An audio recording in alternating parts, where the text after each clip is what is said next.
Happy Friday, happy Friday. Hello, everybody. How's it going, guys? Hello, Rat. Hello, Rat. Hello, Liv. Hello, Webin. Yeah, wait, for real. Hello, Zergy Zerk. Let's see. First Vtuber who can read. Literacy rates are going up with this one.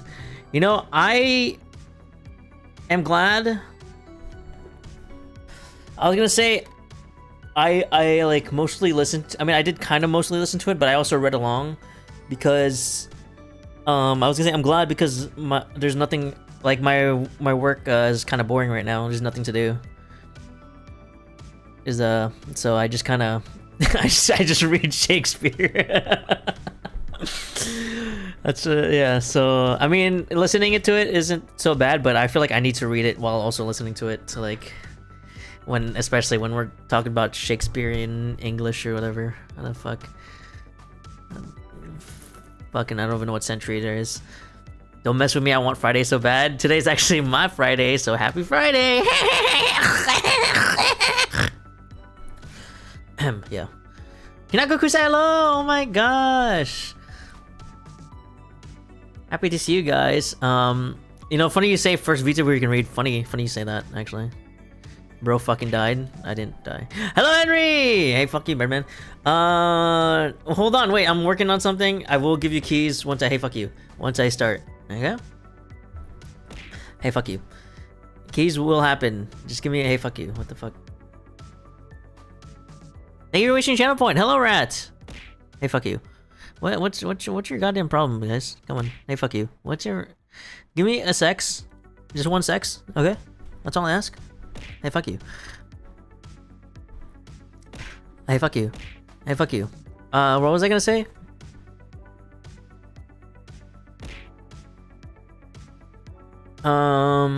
Hey, fuck you. I was gonna say... Funny, you say first VTuber we can read, because apparently I can't. Hey, fuck you. I was working... Where's my... Oh, shit. Hey, fuck you! Sex not we're pure here. We're reading Shakespeare. There's nothing pure about this. I guess we're not reading it. Hey, fuck you. Fuck. Hold on. Where is my shit? Oh, I put it there. I'm so stupid.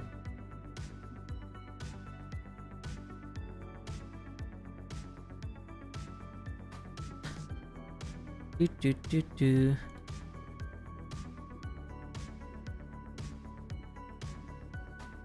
One sex, please. Romeo, probably. Romeo. We're on the big screen and we've been drinking, so we're going to be hella critical of your list. Have you guys read all of the tragedies? Who here read all the tragedies? Come on. There's I'm sure you've probably seen a bunch of them or read a bunch of them, but I'm actually curious if you guys have like seen all of them. Or whatever, or seen. We're still fucking we can just go to fucking Shakespeare play. I mean, we probably could actually. Now that I think about it. Where are type shit? Not me, just for some for school. A good bit of them shared amongst us. Amongst us. Ring ding ding ding ding ding ding. Ring ding ding. I read a fistful. Amongst us. So okay, so I'm gonna actually hold on. I'll have to read all of your S tiers. All my S tiers. Hold on. Wait, hold on. I'm already kind of spoiling it. Well, I've spoiling quote unquote spoiler. I haven't even like thought about this. I've been like holding off on thinking about where I would put things. I don't know how my brain does that, but I apparently I can. I've been holding off on like thinking how I would rate these.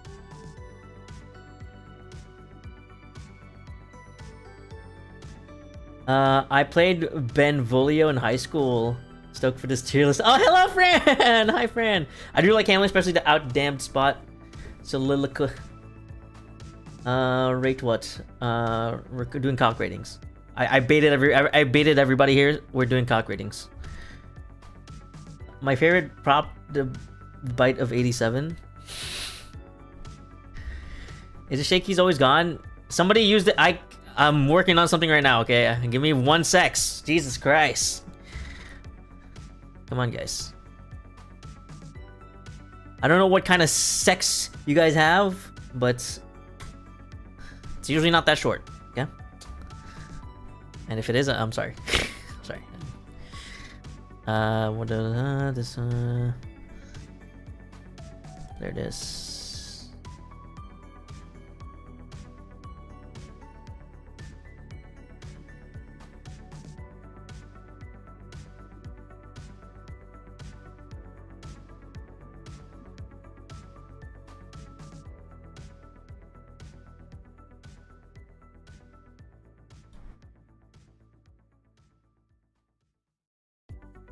There we go.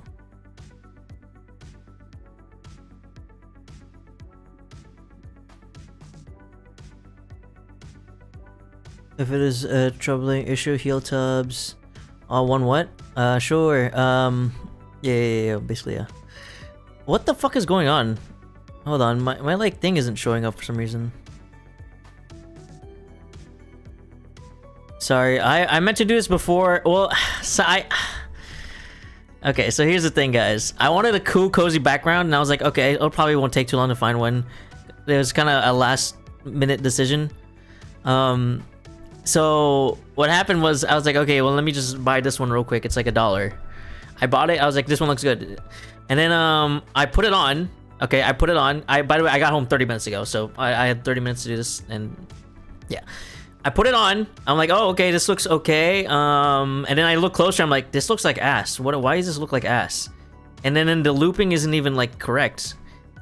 And then I was like, oh fuck, this is this is AI generated, isn't it? And then I look back to where I bought it, and I going back to Liv's comment, first VTuber you can read. I guess I didn't read the freaking description and said it was AI generated. I'm like, I spent $1 on this piece of shit. The preview looked good.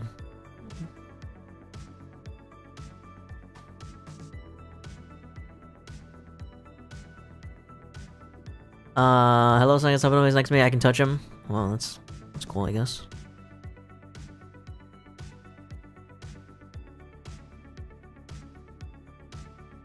I am perplexed.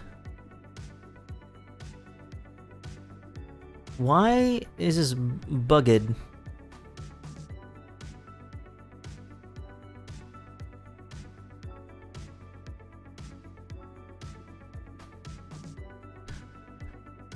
Have a good lurky lurk.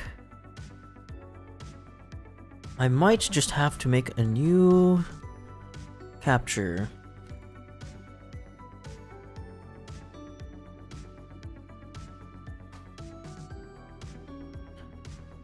Okay, yeah, I'm fucking confused. I don't know why this isn't working. It's working. If I go into properties and check it, it's working, but then if I go away, it does. Oh, you know what? I'm just gonna keep that up. How about that? Perplexed. Common writer? Wait, what? Oh, I thought you guys could see my tabs. I had an anime about Kamen Rider that, oh my god. I was like, holy shit, can you guys see my tabs right now? Hello, Kamen Rider Hydra. Have a good lurk. I have so many BG artists bookmarked. I probably should have messaged you. If Shakespeare drops under tragedy, are you gonna redo the stream? Yeah, sure. Well, hold on. Give me a sec. 2 fish are in a tank. One turns into the other and says, any idea how to drive this thing? Who's there? You're watching the Kamen Rider anime by the 40. Yes, I am. Yeah, that's the one. Yeah. Hold on. I got fucking distracted because I thought you guys could see my shit.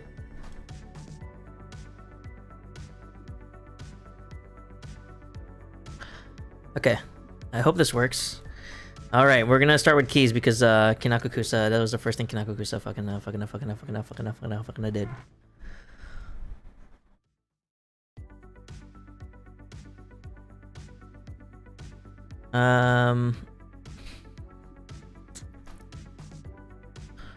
Okie dokes.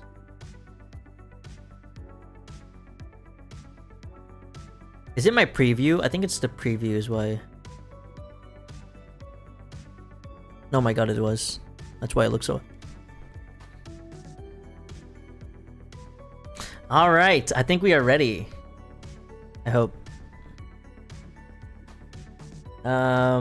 Fuck. I'm gonna be so pissed if I fuck something up. Hey guys, how's it going? Happy Friday, guys. Happy Friday. How's it going? Everyone, ready for, not the tier list because we have to do keys first? Where's my keys?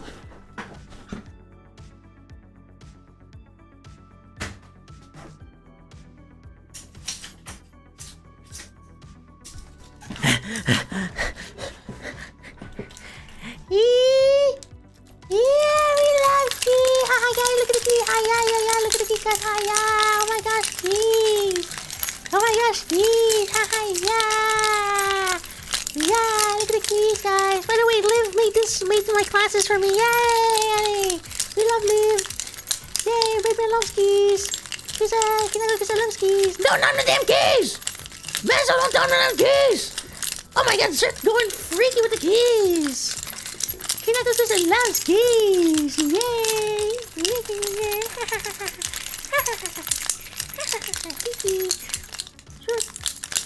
Sir going feral for the keys, oh no! Don't fucking eat the keys, I swear to God.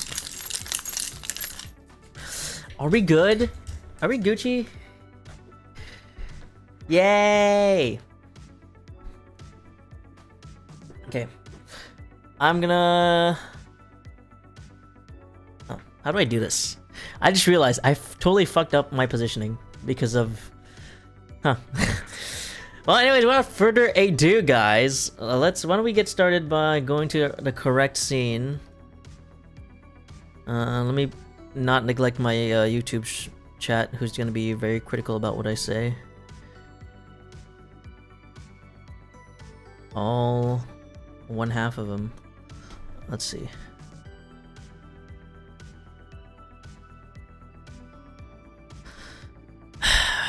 And then, fuck, where's my other thing? Okay, and then I have this. Alright, so how I'm gonna do it, because not everybody has seen has read, listened, or seen, whatever. All of these, I'll do like a quick summary of what I remember. I'm gonna like do a quick like summary read. I have like Spark Notes up, just so I can like remember what happened, and then I won't be reading Spark Notes, but I'll have it just as like my bullet points of for the summary. I need to paper you with some new assets. Maybe we'll cure my like. Oh my gosh, no you don't. That'd be cool though. They've got some goated assets, guys. I think, let's see. So if okay, I'm gonna press this and then this. Let's see if this works, guys. If I leak my everything, fuck me. You know, that's all I gotta say. Okay. Boom and then boom. Nope. Okay. Yay! Okay, there we go. Now, okay. Bunny suit asset time. Hey guys, welcome to the room. That's... Oh my god, I forgot to fucking... No, actually, no, it's adjusted. That's good. Is it? Does this really fit the screen? Oh, whatever. Hey, that is AI as fuck, lol. This one is... I didn't check it. I went on VGen, because aren't they supposed to, like, not have AI? I didn't even check it. It's a hard out here. Alright, well, you know what? Let's just go back here. Where's the hungry caterpillar? Up your ass. Okay, everything should be... I think everything blocked. My first BG was AI.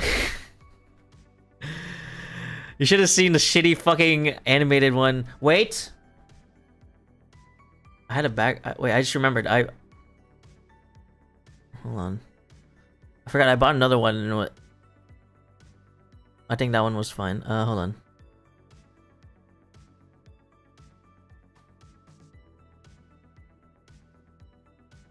Actually, honestly, who knows if it's fine.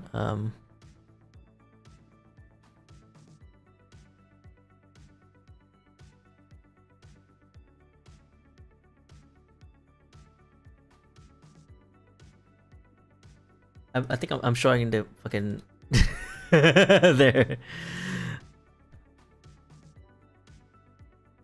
My first video, Bunny Prof. I'll send you links to Peru's after stream. I've what do you call it?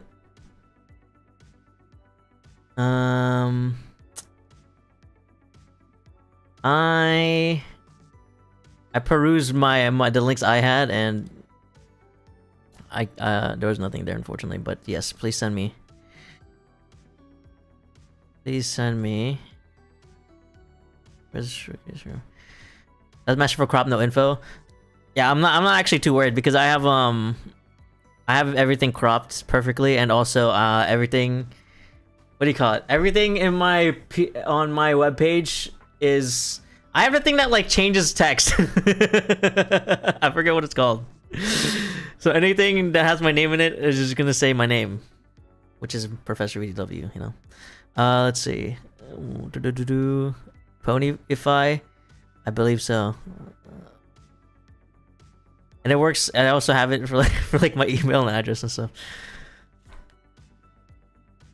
I keep getting distracted. I don't know what I'm doing. There we go. All right. Any AI experts? Tell me, is this AI? Tell me, is this AI?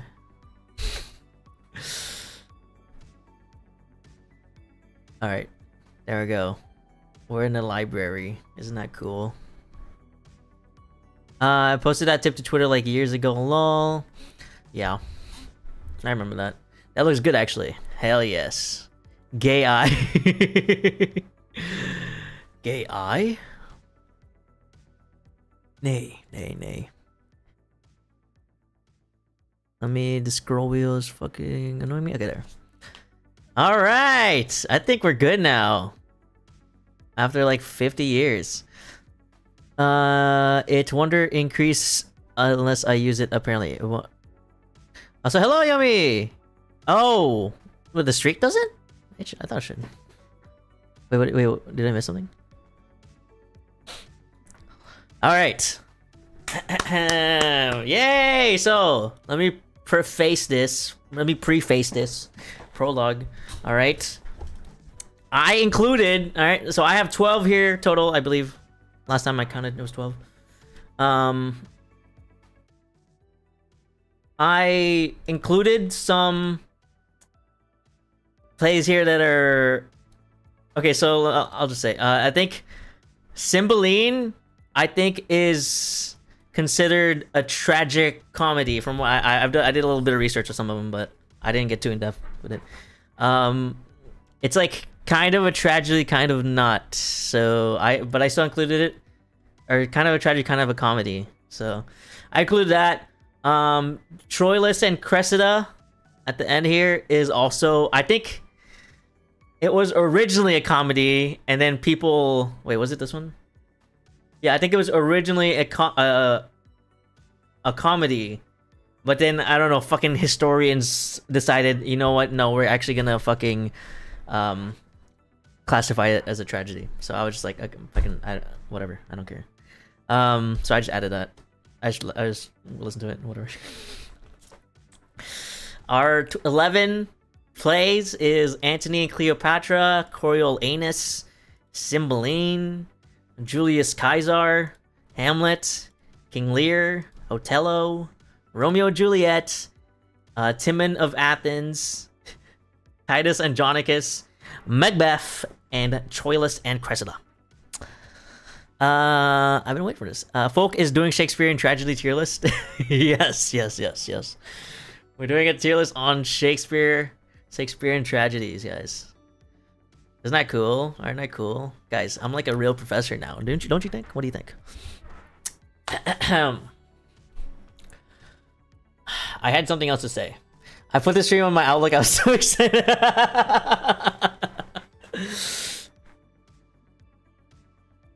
Well, I'm no. What do you get? Well, let's just say when I was in school, English was my second um my second the second place of subjects that I hated the most. Yeah, there we go. I fucking hate English. I fucking hate literature. I fucking whatever. I got through it. I took AP, all the, smart English classes, and I was just like, whatever, let me pass the class. I don't care. It's never too late to learn to love something. It's true, that's true. That's why I was like, okay, wait, this is actually not bad. I almost wanted to message my freaking English teachers and be like, why didn't we go over Hamlet? This is actually a good story. I'm getting ahead of myself. And I think doing it on your time makes it so much better. That's so true. Yeah, I feel like when you're not being forced to do it, you enjoy it a lot more. Like kind of like going to Disneyland or Universal or Disney World or whatever. If you're like, I feel like going with like families, I fucking hated it. It felt so forced, Low-key mad I discovered Hamlet through a game instead of class too. I enjoyed a few books in English class. I enjoyed some of the books. I just hated like that I had to work. I hated that it was work, it was homework or whatever. Did Hamlet in college? Nice. Let me move this to the side here. There we go. I found it through an edible. That's funny.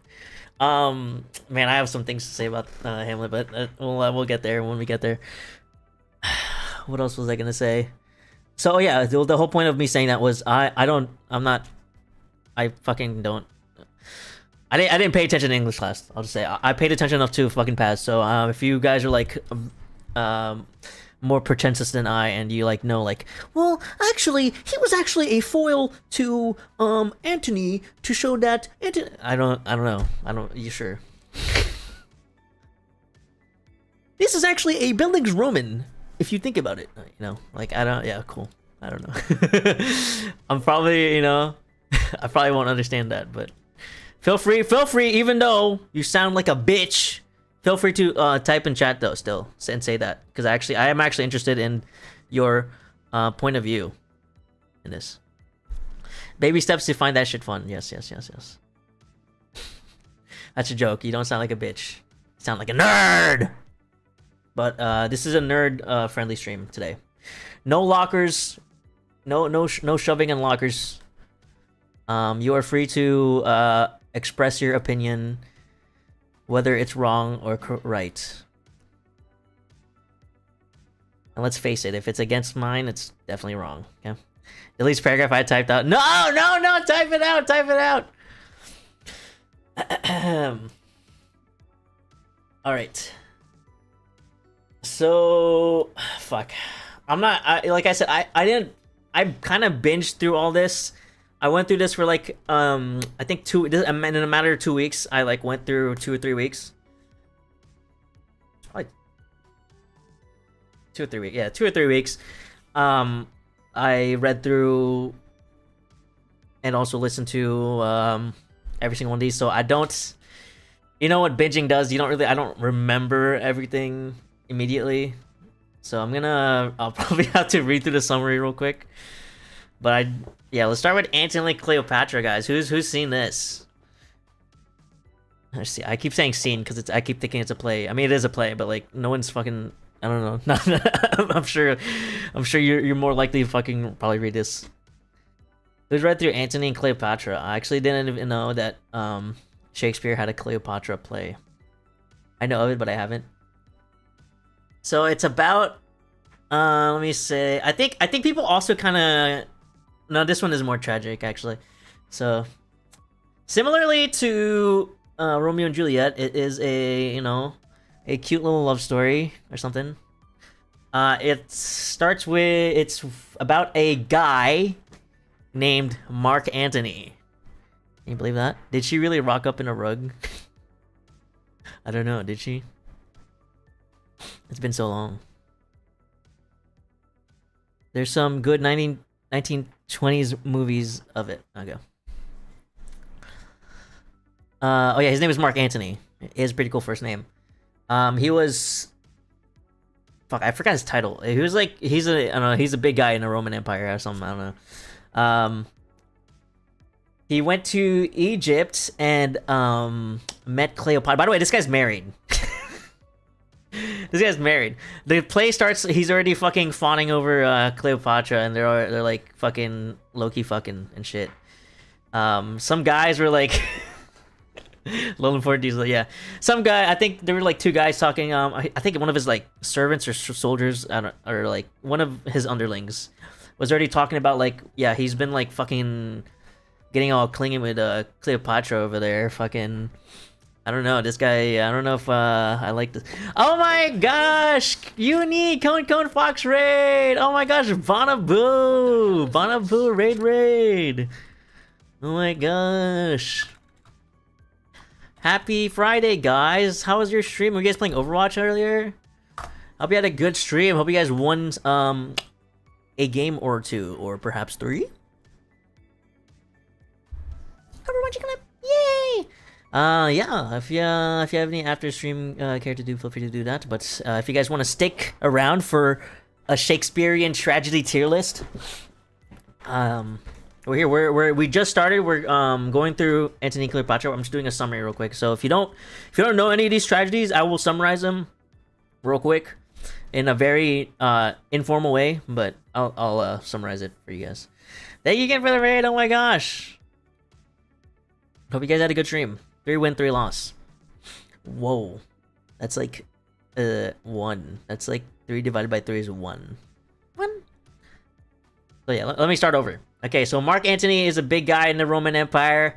He's getting all chummy with Cleopatra. This story starts with I think it was 2 people. A Shakespeare story always starts with 2 people talking about something. This is literally every start. It's 2 guys talking about something, and it's never the main character / protagonist, usually. And they're talking about like, yeah, this Mark Antony is fucking. Why is he getting all chummy with Cleopatra, dude? Like, doesn't he have like? I don't know if they mentioned about the wife yet, but yeah, they were just like, I don't know if I can follow a leader like that or whatever. They're kind of like, you know, like they're still loyal to him, but they're like, I don't know, like maybe he cares more about Cleopatra than the Roman Empire.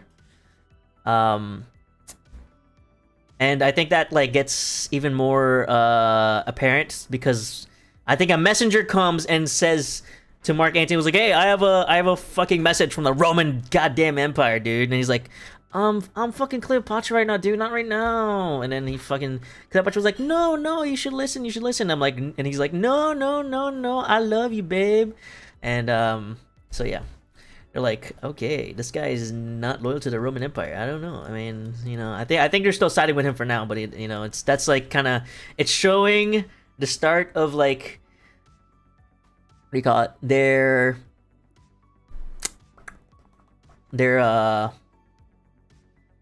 I don't know. I lost the word. I've seen these tags before. What? Welcome and we watching Poncho make the beast with 2 back. I get that one. Yeah. Oh yeah. So and then after that scene, I think around that suspicions. Yeah. They're starting to like not trust him. They're starting to like, yes, like suspect him, I guess. I don't know. I forget exactly what the word I'm looking for is. There's definitely a word. And I think after this scene is when he actually finds out from the messenger, like, hey, by the way, your wife died. And then Mark Antony was like, oh my god, dude, I'm so fucking stupid, dude. I've been thinking with my cock. Dude, what the hell, dude? He's like, I think he had a whole like mini monologue thing about like, oh my fucking, is it because it's because the gods cursed me or something because I've been getting on chummy Cleopatra or whatever, and then I think he gets over it pretty. I think he gets over it pretty quickly if I remember correctly. I don't know. I think there's definitely an important person here somewhere talking about.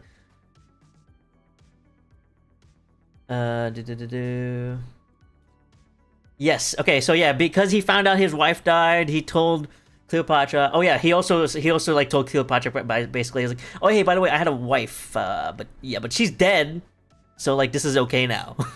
And then Cleopatra, I remember the scene. I like the scene actually. Cleopatra was like, wow, you're like so, you're so, what do you call it? It's actually there's a metaphor that Shakespeare likes to use a lot. I notice is that he whatever he went after Cleopatra. He's like going after Cleopatra before the tears in his eyes have dried. Shakespeare likes to use that a lot, where he's using like before tears have dried in your eyes. I noticed that, which is basically just saying like, yeah, before you even got over it, before like it just like your wife literally just died. Why are you fucking living me? Why are you fucking me, dude? Like if you got over your wife that quick, imagine how quick you get over me, is what Cleopatra's trying to say. And then he was like, no, that's not true, babe. That's not true. No, babe, I love you. Cleopatra's like, nope, you're so easy to betray your dead wife. What the heck? But then she was like, no, actually, no, I'm fucking horny as fuck. So yeah, anyways, let's continue to fucking just stay loyal to me. But yeah, Antony said that because I think he wanted to go back to Rome because of what happened. Because he's low key kind of like, I mean, I'm kind of guilty, I guess. He'll cheat with you, he'll cheat on you. There's a surprising amount of thinking with their dick in Shakespeare. Yeah, Shakespeare's plays are surprisingly horny. Let me tell you. So they fight, or it's like a mini fight. They're like, it's almost like it's not even, it doesn't even feel like they're fighting. It felt like more like they're just kind of like almost bickering, just a little like, it's a very mini fight. They're not actually like mad at each other. So he went back to Rome. Man, I'm like all over the place. This is still like the beginning of the story. He went back to Rome, and Octavius Caesar is in charge. I forget this. Yeah, Octavius Caesar in charge. His name is Octavius. They like get into whatever argument, and to ease the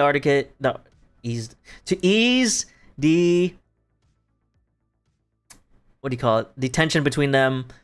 He decides, or I think one of his servants suggested this, but he decides for Mark Antony to marry Octavius's sister, who I think is like kind of old, at least in like, it's old as in like, I don't know, people were like fucking getting married at 16 in Shakespeare time, I guess.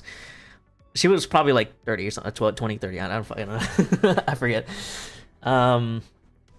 And that will solidify his loyalty to Octavius by getting married to his sister, and then they're like brothers, you know.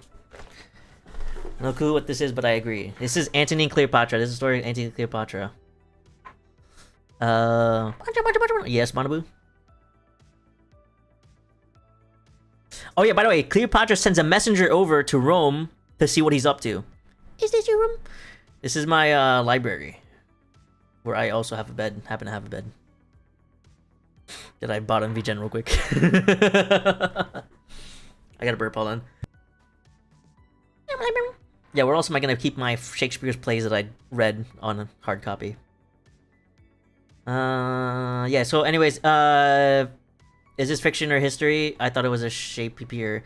It's fiction. It's fiction. Based on historical stuff, but fiction, I'm pretty sure.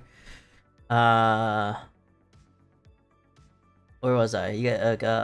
Oh yeah. She sent a messenger over to Rome to see what's going on, and the messenger came back, was like, oh yeah, by the way, yeah, your fucking boy toy is getting married to the emperor's sister, by the way. And she was like, what the hell? She starts beating the messenger. I thought that was funny. She starts beating up the messenger. She's like, what the hell? How fucking dare you tell me that, you fucking asshole? And then he was like, "What, should I have not said it? I don't fucking know what." And then this is one of the things I like about the play, actually. I I was gonna do a summary first and then talk about stuff, but I think I'm just gonna do it both at the same time. I'm doing a lot of that already. So there's one of the things I like to play is Cleopatra is very like, what do you see? Well, how do you say? Like she's very like, you know, one of the girls. Like she has like also like her girls around her while this is happening. She's like what the hell? I can't believe you do this, say this, and then she sends the messenger back, right? After she's like, go over there, and then like, this is from, by the way, this is from Egypt to Rome. All right, she's sending this messenger from Egypt to Rome and back and forth to do this. She's like, okay, now that you told me the news, whatever, like he's getting married. Okay, how does she look like? She's like, how does she look like? Go back and find out what's going on and tell me how she looks, by the way, you know. So she sends him back to fucking Rome.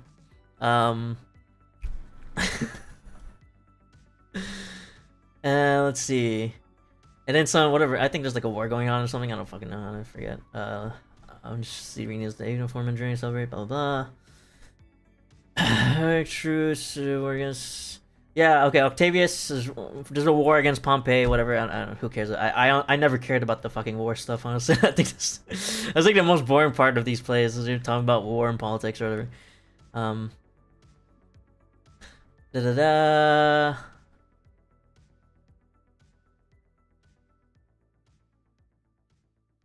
Antony... shit happens, yeah, whatever, war happens, whatever. I think Antony goes back to fucking Egypt eventually. They talk about some shit. I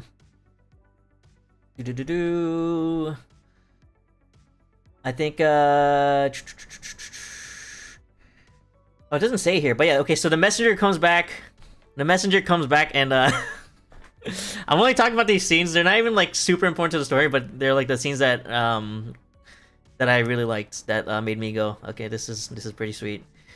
Is Cleopatra being, you know, very girly. He's like, okay, so how was she? The messenger was talking. He was like talking mad shit about the Octavius's sister. I forget exactly what he says. Let me see if I can look it up. Octavius sister. I forgot. Oh, her name is Octavia, by the way, I think. Octavia messenger.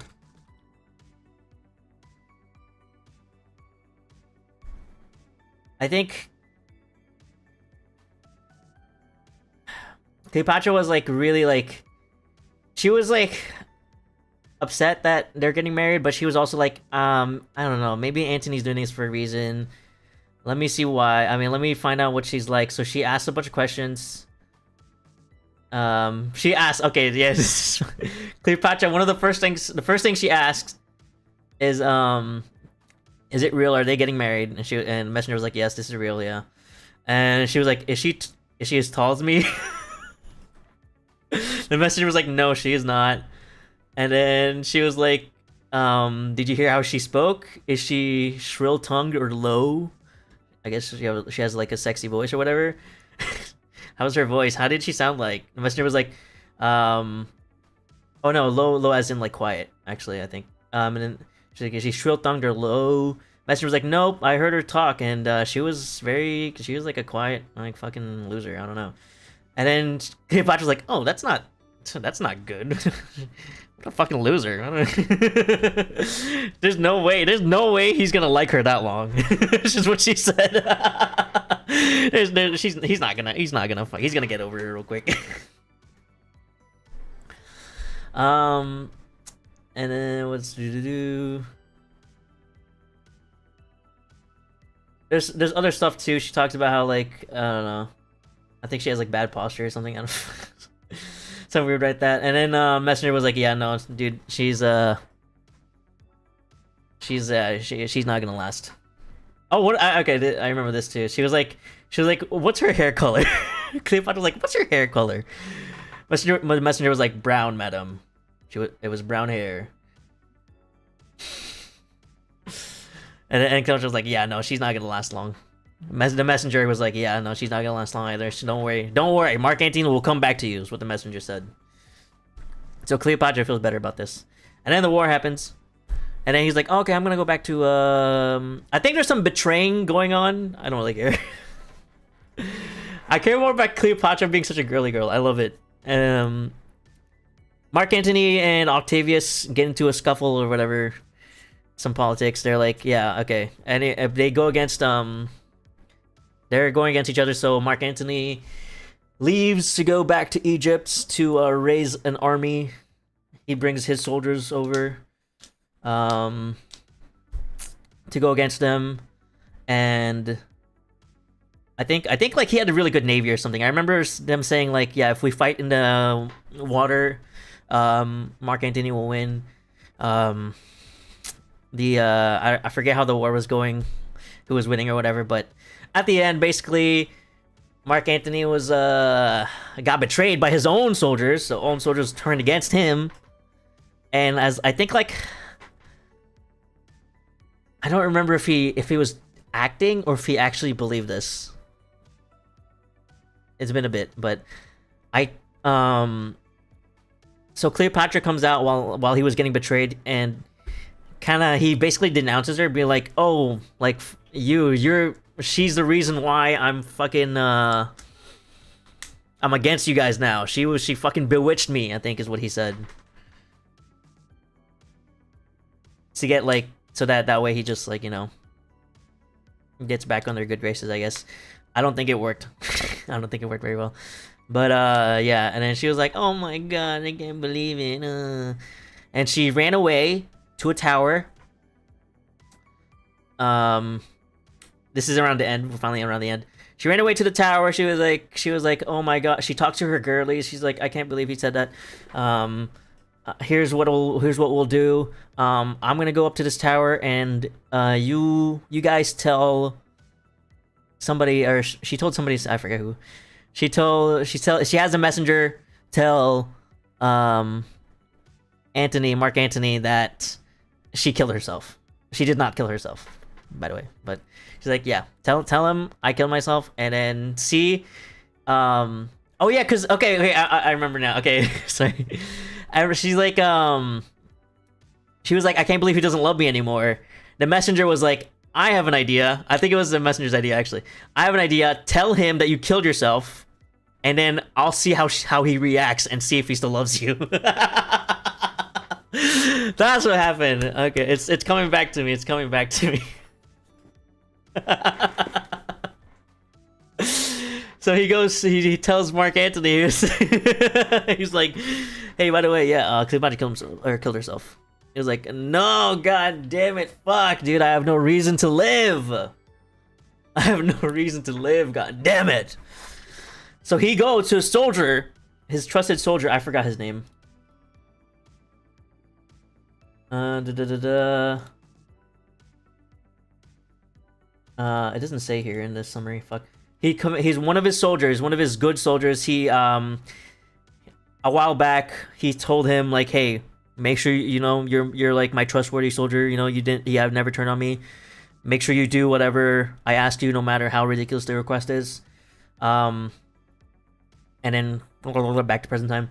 He comes up. He told the soldier, hey, pull out your fucking sword and fucking kill me right now. I have no reason to live. And he was like, no, I can't. I shan't. I can't. Whatever they say. Anthony was like, hey, remember I told you, no matter how fucking ridiculous the request, you know, you gotta fucking kill me now. And I feel like I remember liking this scene too because of the specific words he says, but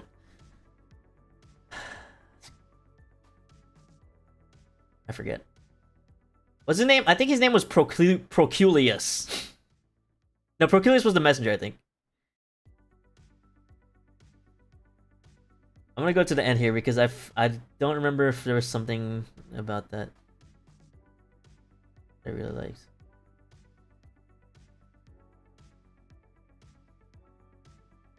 Was his name Anabaris or was it Scargus? I don't remember.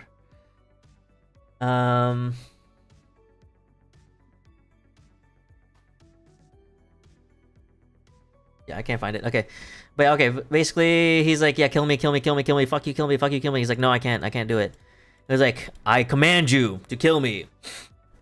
He was like, fine, I'll do it. And he kills himself. The soldier kills himself. He's like, I can't do it. I'm gonna kill myself. I'm fucking dead. And he was like, no! My soldier, my trusted soldier, and Cleopatra's dead? God damn it! So he kills himself. You can believe that.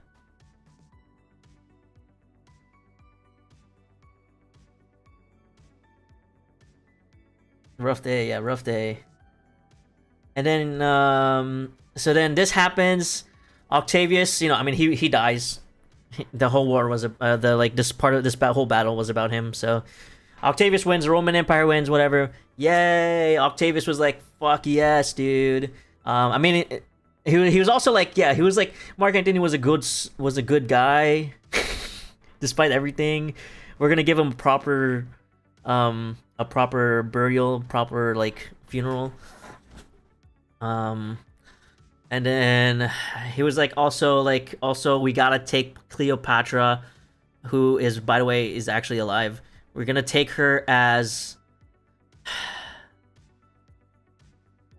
she's like a trophy for winning the battle. Is what he described it in a very, very nice way, but that's basically what she was gonna be used as. She was gonna be like a prisoner. She was gonna be a prisoner, like, trophy, like, she's like, haha, like, yeah, look at me, I'm fucking Octavius Caesar, I'm fucking the goat. Maybe he did fuck a god, I don't know. So he goes to Egypt, and it was like, yes, if you don't want your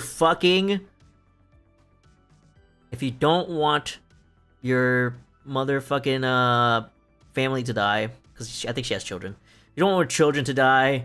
Make sure you don't kill yourself, okay? And you're gonna be our prisoner. She was like, fuck! I was gonna kill myself. She had a dagger ready and everything. I was gonna kill myself, goddammit. And then they disarmed her. And then I think Proclearius is actually I think he does work for Mark Antony. Before he dies, he tells Cleopatra, or the messenger, I forget who, whatever. Cleopatra finds out that Proclearius is someone that she can trust. Proclearius is like, hey, later was like, hey, yeah, you can trust me, dude. We're fixing to save your family right now. We have your children. They're gonna flee to some other country.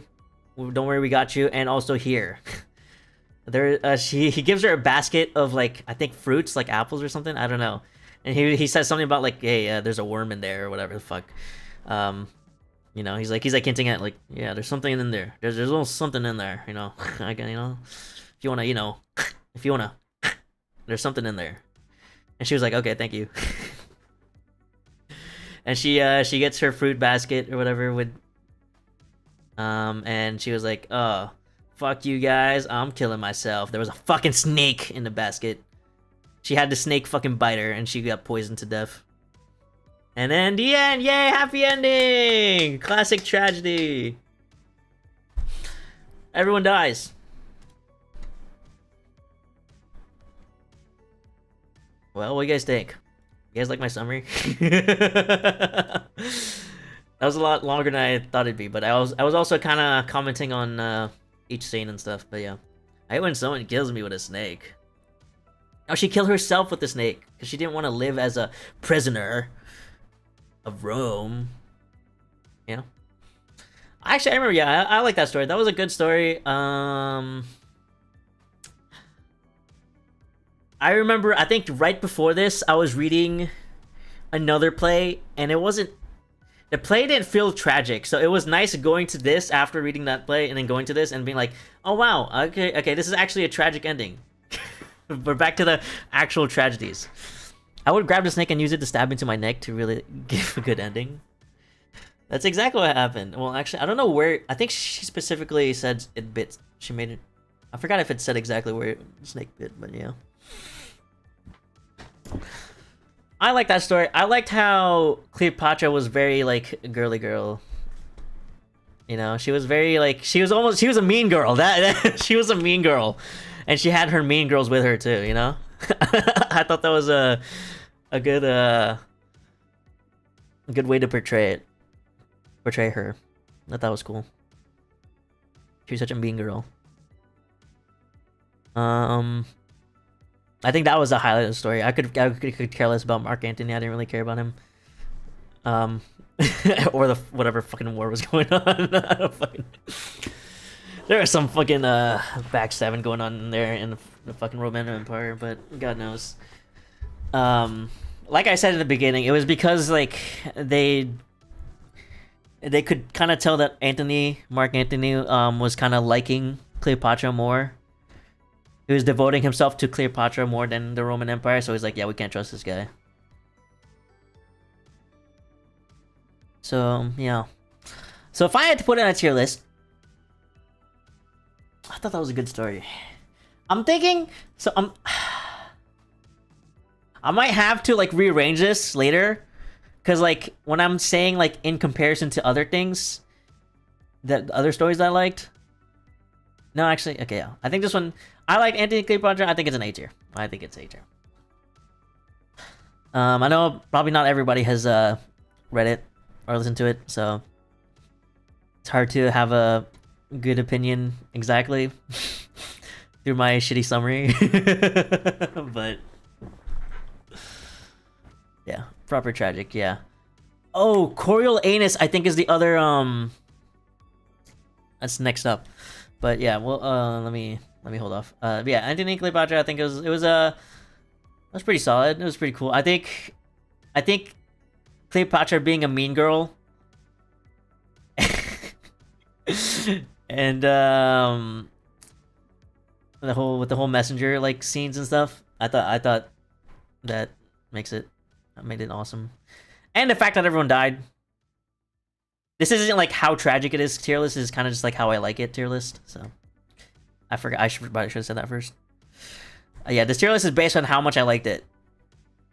Story wise, dialogue wise, whatever wise, how funny. I think whenever I was listening to Shakespeare, I noticed like the stuff that I found funny, I actually found pretty funny. Like I would laugh out loud. So I really like it. Yeah.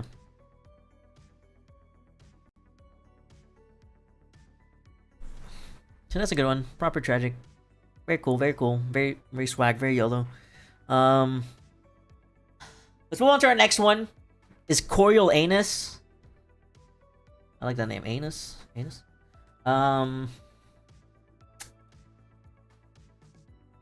Okay, I remember now. Okay, it took me a little bit to remember what happened exactly, but okay.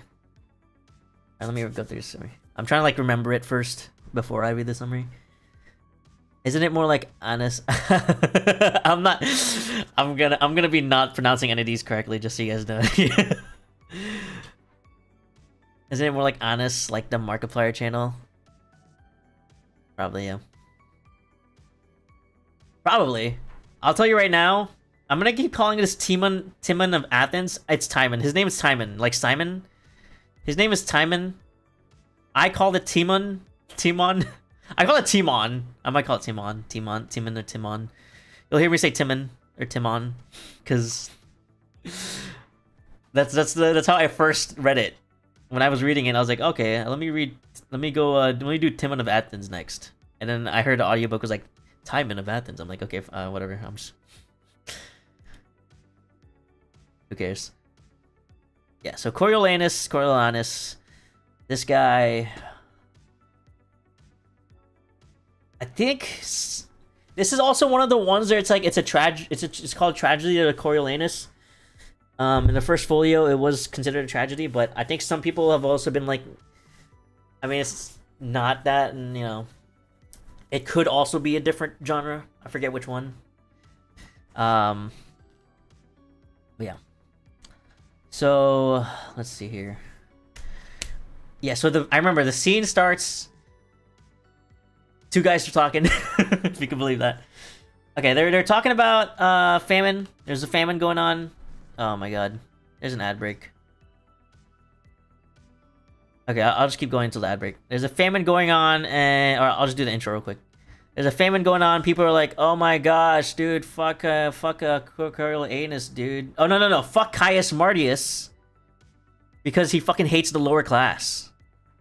He's the reason why we're starving, guys. Let's fucking protest. So there's like a whole crowd. People are like, "Oh, fuck you, Caius Martius. Fuck you, Caius Martius. Eat my cock." They're like, "Ah." Also, by the way, there's a war. Is each start just two guys walking to a bar joke? Yeah, basically. Shakespeare loves that. Shakespeare loves that shit. All right, there's an ad break incoming, so feel free to get some water or more alcohol. I don't, whatever you guys are fucking drinking. We're gonna just chill here for a bit. I'll pretty much start like that. Yeah. Yeah, basically, yeah. You stare at us. Everyone who has a sub. Everyone who subbed, tell me, Anthony, Cleopatra, thoughts? Let me see them 5-page essays.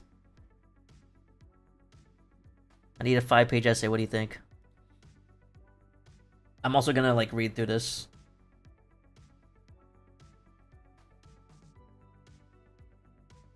La la la.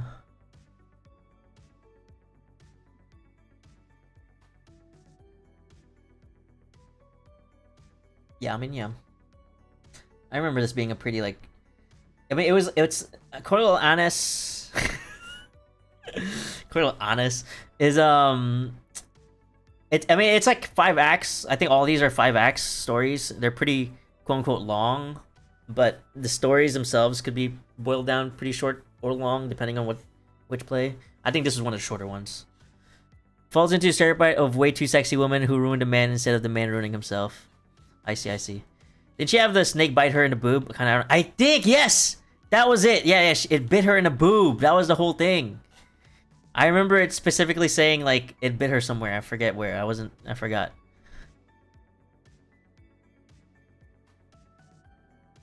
Two different schools of thought.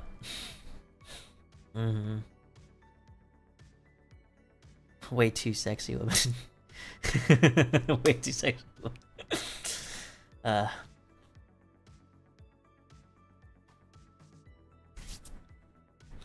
I will say some of the Shakespeare plays is obviously very obviously a little dated. I want one of these. Actually, I think only one of these really made me feel like I was like uncomfortable. Like some of them were like, "Oh, that's pretty bad." One of these plays actually made me like go, "Oh, that's fucked up." I actually feel uncomfortable, and I didn't like it.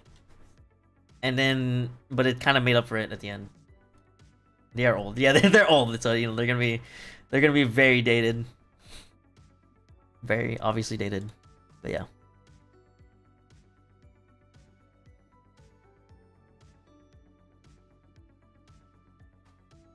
All right, 1 minute 20 seconds. How could I forget the boob bite? No, that is so iconic. That's like kind of like the not a great way to like kill yourself though, right? Like, isn't there like I feel like the poison would like it would take longer to spread if it's like, you know, there. But maybe it's like it's probably like some sort of symbolism. You don't have many veins there, I don't think. Yeah, maybe it's just, you know, classic cool symbolism. It's like a gangrene death.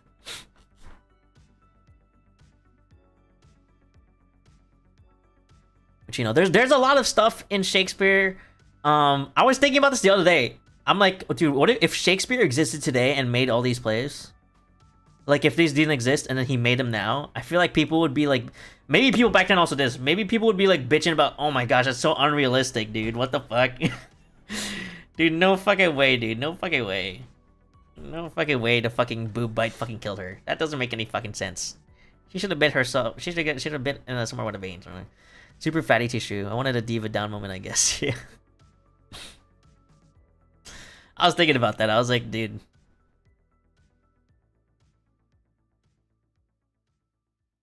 Alright, okay, I think ads are done. Alright.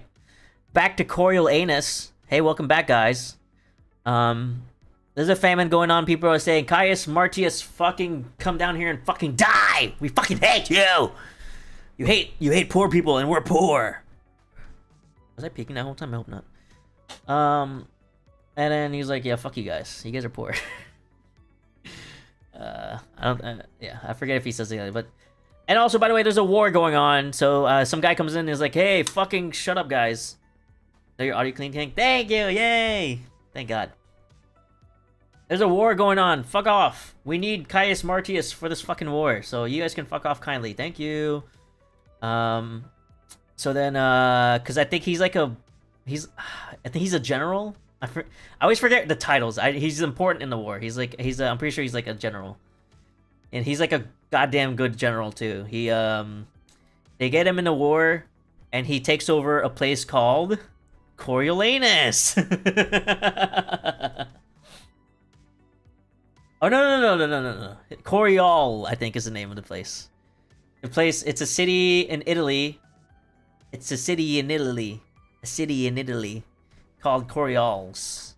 Or Coriolis, or whatever. And then they were like, oh my gosh, you're fucking goat. You're the goat, dude.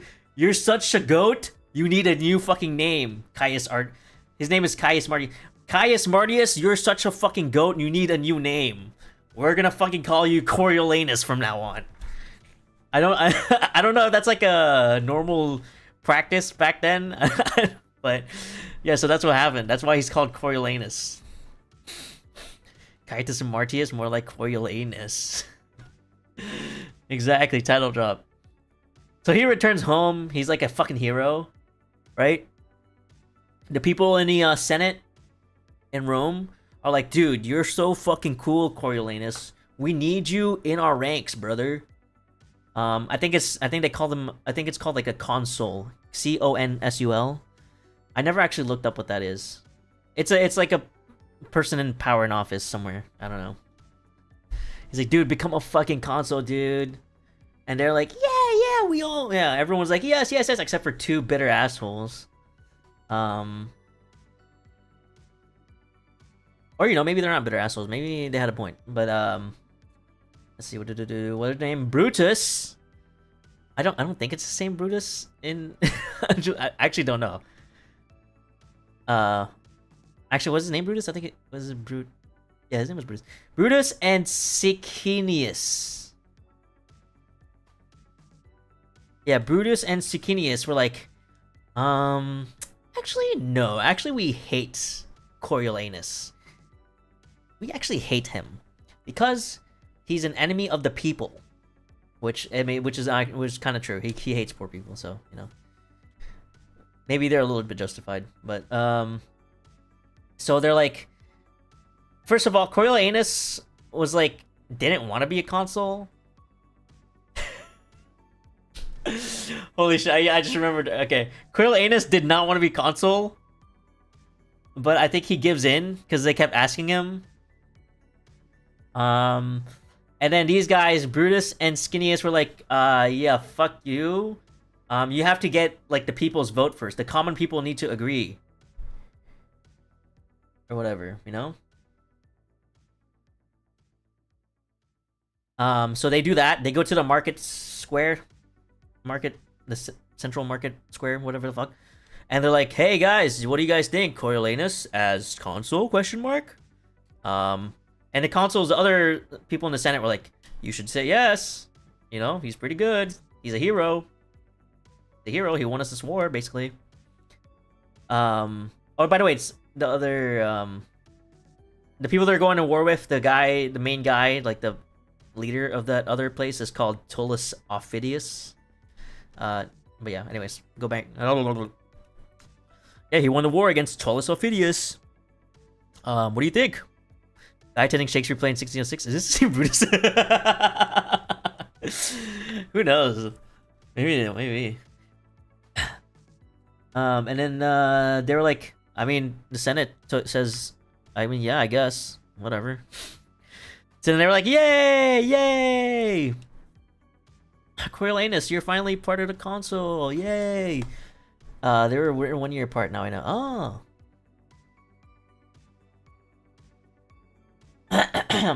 Sorry. So there. What was I saying? Oh yeah. But Brutus and Sicinius was like, yeah, fuck you. What the fuck? Hell no. They go back and they talk to the people. They're like, why the fuck did you guys agree? Don't you guys hate this guy? This guy hates poor people. And they were like, wait, you're right. Wait, I just said yes because the fucking Senate told us to say yes. Yeah, this guy hates poor people. Why are we doing this? So then they like have a recount or whatever, right? They have a recount. And they're like, yeah, no, we fucking hate him. Fuck you. And the Senate was like, oh fuck, dude, we have to kick him out of the council, dude. The people don't like him. And they were like, come on, Coriolanus, please just go to the market square, or whatever. I forget I think it's a market square. Please just go over there, talk about how you're a hero and stuff, and maybe you'll win the people over. Like, just win some people over, please, please, please, please. And Coriolanus, he didn't even want to be consul in the first place, so he's like, no, I'm not fucking doing that. I have fucking something called pride, you bitch, alright? I'm not fucking doing that. I didn't want to be here in the first place. I don't need to explain myself to poor people. And then... so yeah, so he didn't want to do it. But he ends up doing it because... because his mom made him. His mom was like, what the fuck? You're fucking, come on, you grow a fucking pair, you fucking little bitch, dude. Just fucking, who cares if you mean it?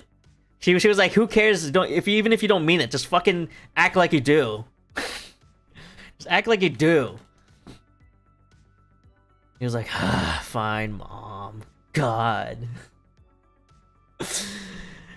Because I guess he's like, I don't know. He's probably like a trophy son or something. His mom's like bragging. I think in one of the beginning scenes, his mom's bragging about how he's like a cool general and stuff. He's like, yeah, you better fucking do this, alright? You better be part of the fucking council, alright? You fucking... So he goes off and does that, and I think Cineas and Brutus were like they're in the middle of the crowd. I don't think people know. I think. But they were legitimately... They were like rage baiting him. They were rage baiting him the whole time because Coriolanus has a bad temper, and you know they fucking succeed. He starts fucking ranting. He's like, "Fuck you, you poor people! Don't fucking talk to me like that. What the fuck? Who the fuck do you think you are?" And then they're like, "Yeah, fuck you, eat shit." So yeah, so he does not get back into what do you call it, the console. Shit, I forgot exactly what happens. Oh yeah, he speaks out, or like he goes like on a huge rant, right? Like he has a whole fucking he has a whole like he crashes out. He crashes out to the point where they fucking declare him a traitor of the Roman like state, and they like exile him. He has like that much of a crash out. His mom's like, what the hell? So then he leaves.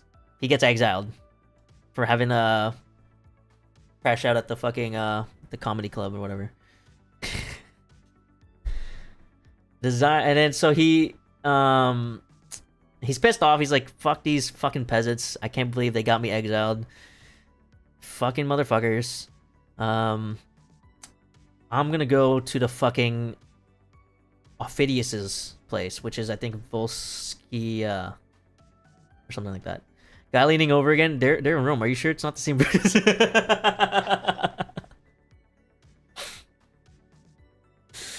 That guy is kind of a backstabber, you know. Yeah. So he goes to Ophidius. He's like, I hate Rome. They fucking kicked me out. And they're on fuck yeah, pours out. They kicked me out. Those motherfuckers, I wanna fucking kill all of them. Thoughts?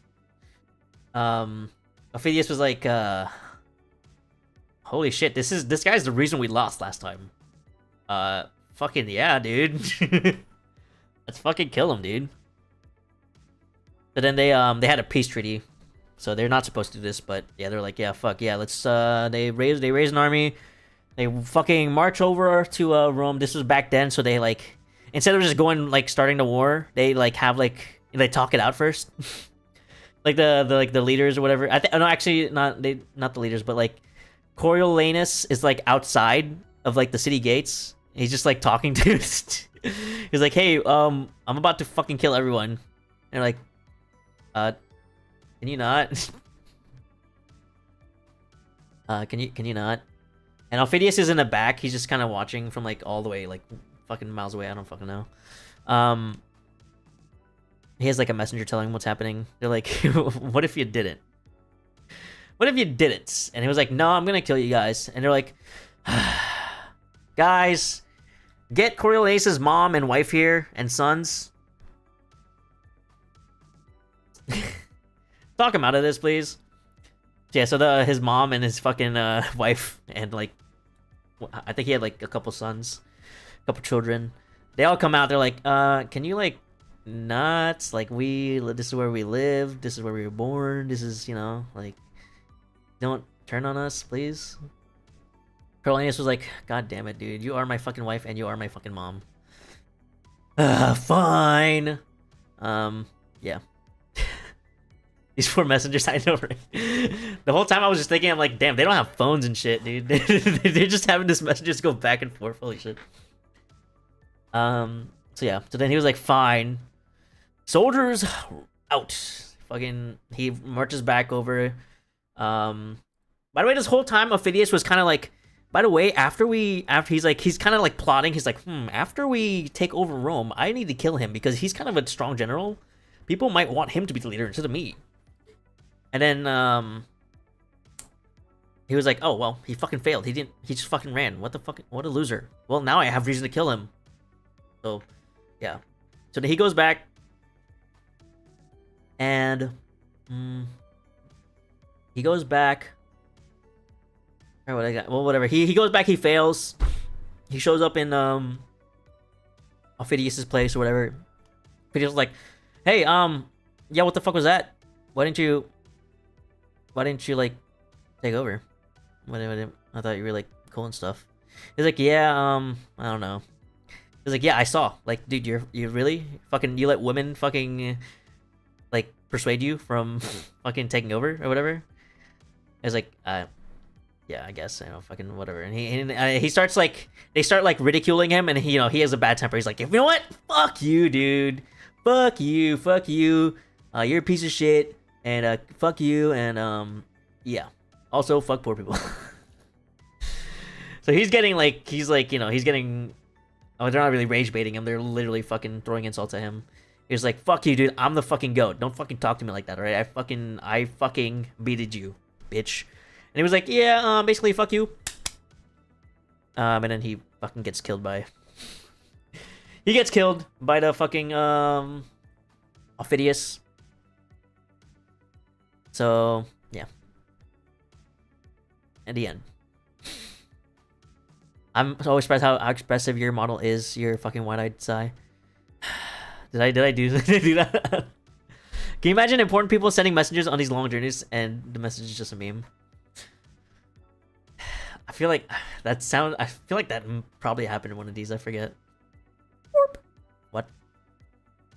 But yeah, so this one was a tragedy of one person.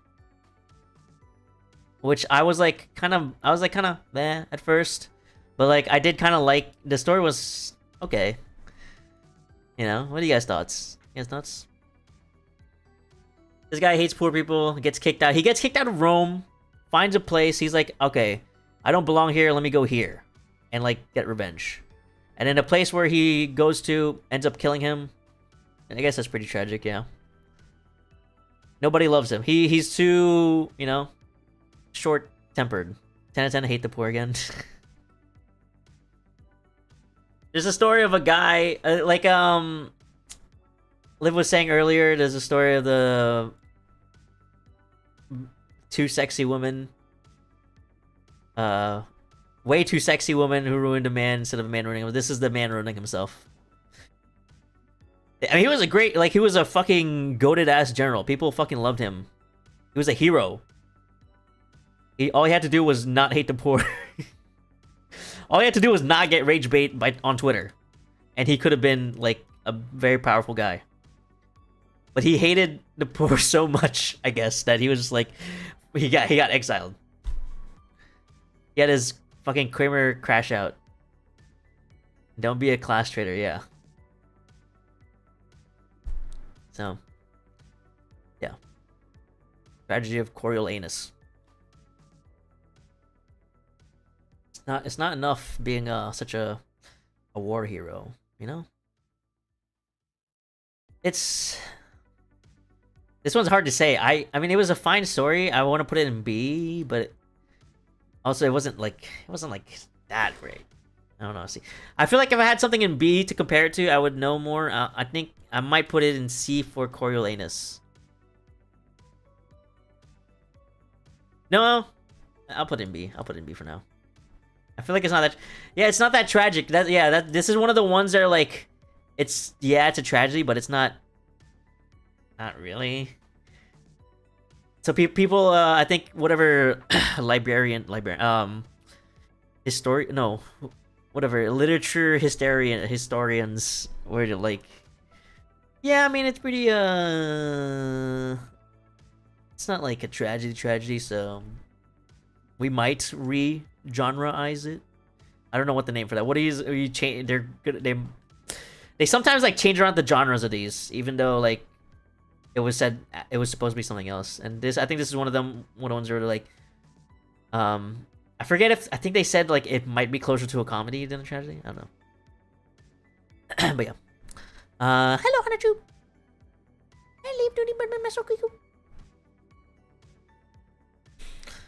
I like the story. Not very tragic. Yeah. I mean, it's tragic. It's not tragic to us. It's a tragic.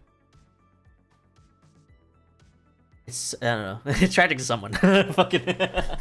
Oh my gosh, Florian! Hello, Florian.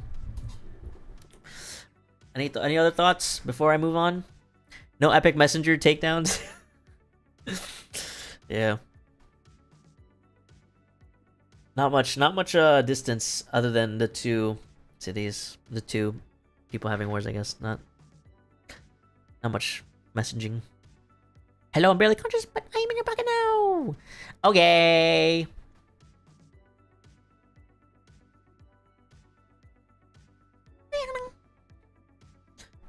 All right, we can move on. Hey, speaking of not tragedies, I think this is the most not tragedy of them all. I don't understand why this is called a tragedy in the first place. Wait, was it this one? Yeah, this one was called this one. Okay, I think in the quote unquote first folio, it was called the Tragedy of Cymbeline. Actually, I think that's how I don't know how it's pronounced. This is the most not tragic of them all. Let me just fucking explain it.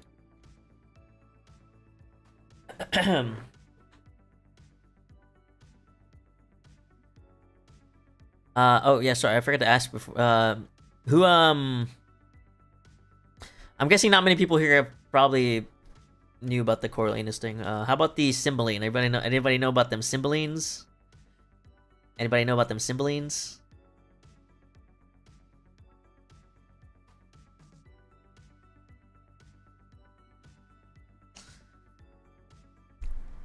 This one's a little weird. I think this is the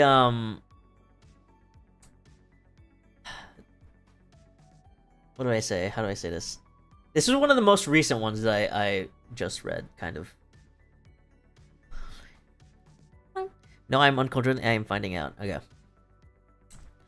So the story, surprisingly, is not about Cymbeline. I forget if the name of the place is called Cymbeline also, but the king's name is Cymbeline, but it's not really about the king, but it kind of is. We'll get to it.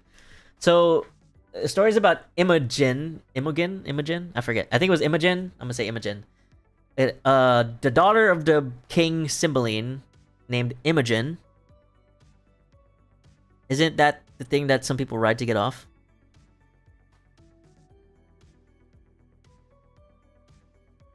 Huh?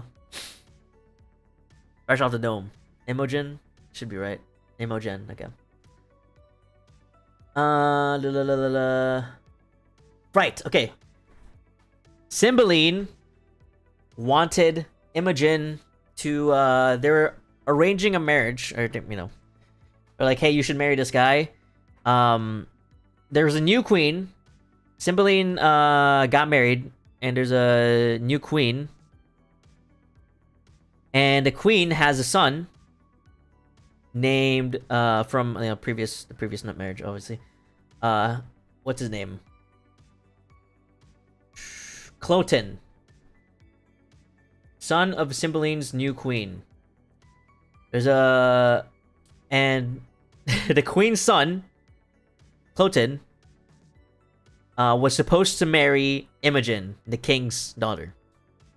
This is 17th century or 17. I actually don't know what. I think was it 17. It's fucking mega old century Europe. So you know, there's a little bit of a. Technically, it's not incest, but you know, pretty incest. So they were supposed to get married, but Imogen was like, "No, I will marry who I want." And in secret, she married. How did they describe him? Marries a low-born gentleman. He's not a not noble gentleman. I think he might have been like one of the servant. He's not the servants. He was one of their underlings, one of their employees that Imogen grew up with. Kay doesn't know that live and be what? I see. And his name? Oh yeah, his name. Wait, this is Poncho's chat. Oh god, I forgot to put you guys in chat up here. I'm so stupid. And his name was John Cena. There you go. Oh, okay, cool. His name was Posthumous. Posthumous. It's like it's spelled posthumous. Posthumus. Posthumous. Which I think that means like after death. What am I thinking? Post. I don't know if born after death is what it means. I see. I don't know if it meant that back then, but I just thought that was funny that his name was a word. Probably from, yeah. Technically, it's frying me. Their family tree is going to be a reed.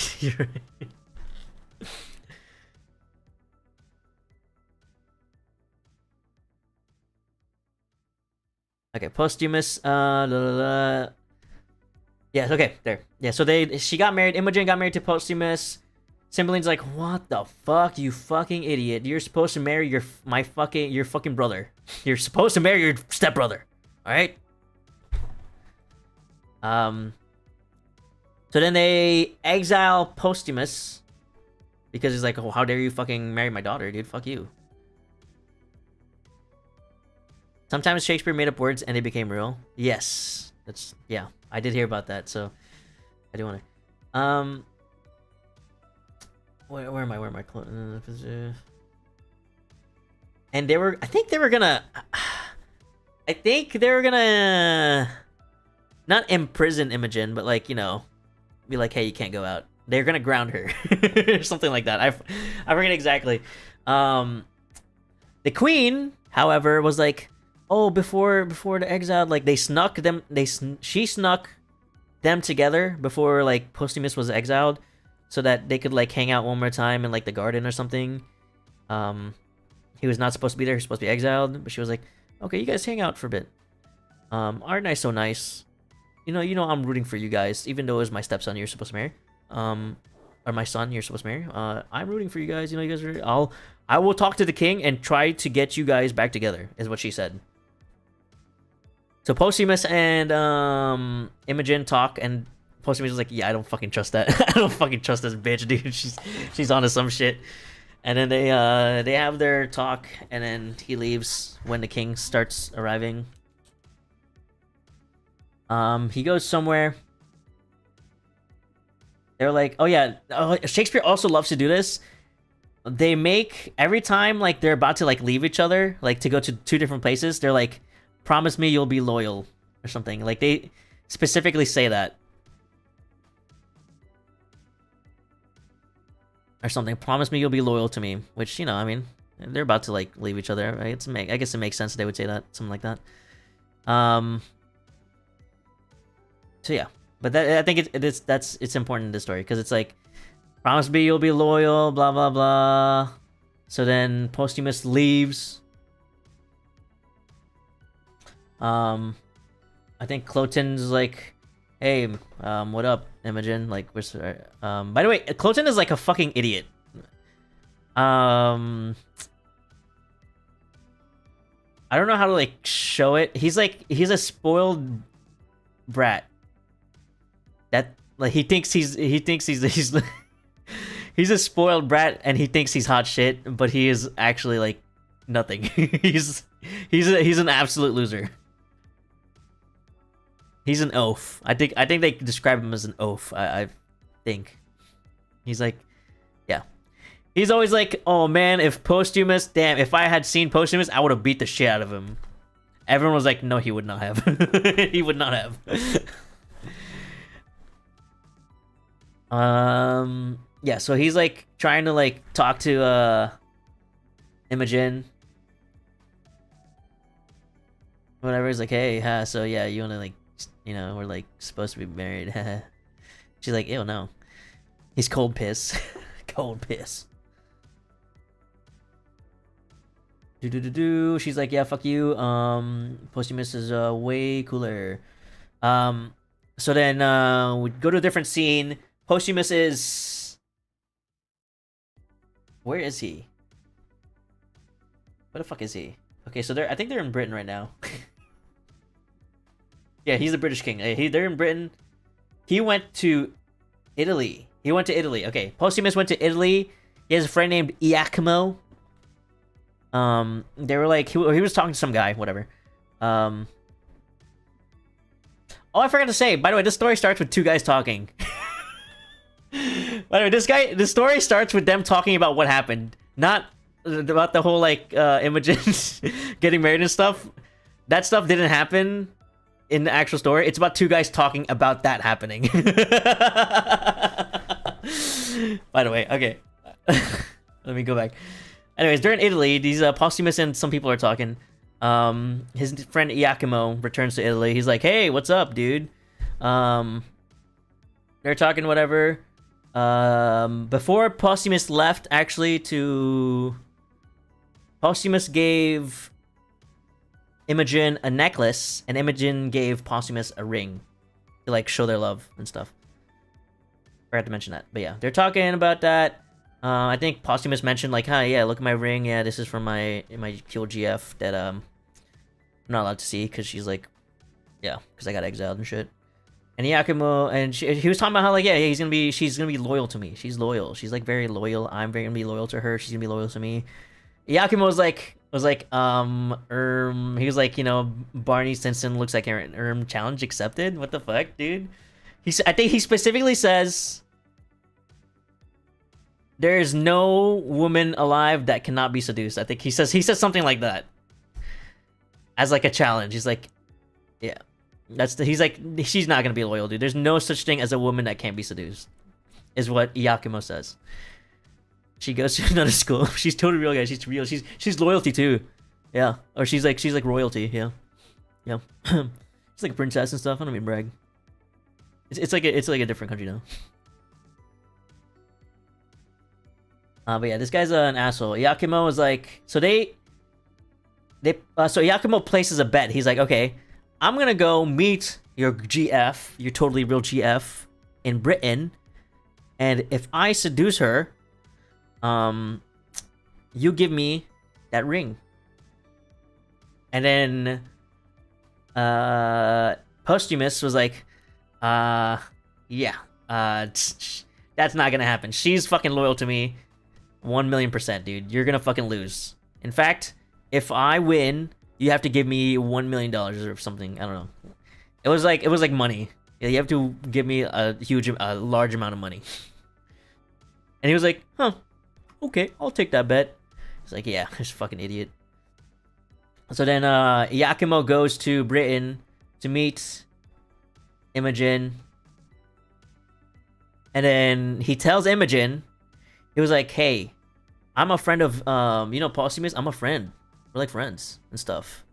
Oh yeah, and by the way, Posthumous is totally cheating. Totally cheating on you. He's been like with so many girls. We're like best friends, and he tells me all this, and like, yeah, he's been with a lot of girls. Let me tell you, he's enjoying himself over there in Italy. Antiquity's version of those loyalty tests on TikTok. TikTok. Yeah, exactly. And then Imogen was like, "No, that can't be." And then she was thinking about it. She was like, "No, I don't believe you. You're a filthy fucking liar. My Posthumous would never do that." And then Yakimo was like, yeah, I lied. Yeah, you're right, I lied. I was lying. I just wanted to see. He was just like, he said, Posthumous is my friend. It's my best friend, and I love him. This is another thing. This might just be like a 17th century thing. Or maybe Shakespeare just loves talking about guys loving other guys, but yeah. I forgot to mention it in Antony and Cleopatra. I think they mention about like, hey, when I marry your sister, we're gonna love each other. Or something. Shakespeare loves talking about like, I love you to like each other, to like, I don't know, two guys loving each other. Pretty sweet. I wonder if they named Yakko Warner after this goof. Yakko Warner. They were roommates. Oh my god, they were roommates. So yeah, Yakimo was like, I love Posthumous. I keep forgetting his name. I love Posthumous, so I wanted to test you to see how you would react. And you passed. And also, by the way, I have a gift for you. I have this chest. It's a very heavy chest because it has a lot of gold and jewelry and stuff for you. If you want to take that to your bedchambers whenever you, feel free to. And she was like, oh, that's very kind. Thank you. And then whatever. Shit happens. It goes to nighttime. She goes to bed and has the chest brought to her room. This golden chest full of treasure or whatever. She goes to sleep. And fucking voila, the fucking chest opens. Yakima was inside it. And then he looks around the room. He studies the room. He studies, oh, okay, there's a thing. Okay. She has books over there. Oh, look, she was reading that. Okay. She has posters or whatever. I don't know, whatever that she had there. And then she looked at her. She's like, interesting. He looked at her breast because it had a mole. He was like, okay, that's gonna be an important detail. And then she cuts off the necklace that Posthumous gave her. Posthumous gave her. Yeah, Posthumous gave her. He cuts it off and steals it. And then he runs away. And this is the first problem I had with the play. Is she wakes up the next day and she was just like, it's just a normal day. And fucking whatever, Cloten was being an idiot. I think they were bowling, and he was like, people were making fun of him because he sucked at bowling. Which I was like, what the? They're bowling? I didn't realize bowling was a fucking like ancient sport. They straight up say bowling. I'm like, what? They're like in a fucking alley? What are you talking about? Actual. Yes, they're bowling. Yeah, it's I guess like obviously not in an alley. I guess they had like their own like old style bowling. I don't know if they did it on dirt or whatever, but yeah, he just I guess he was ass and people were like making fun of him with matching polos and so yeah, so they go bowling. Whatever, shit happens. Cloten was being a fucking rude asshole to Imogen. Imogen was like, hey, you're a piece of shit, fuck it. Wait a minute. Where's my necklace? What the hell? The Tragedy Lebowski. I've never seen. I've seen like a clip of the balance scale. I don't actually know anything about it. Plus 300,000. What's that? Yeah, she was like, "Where's my fucking necklace? What the hell?"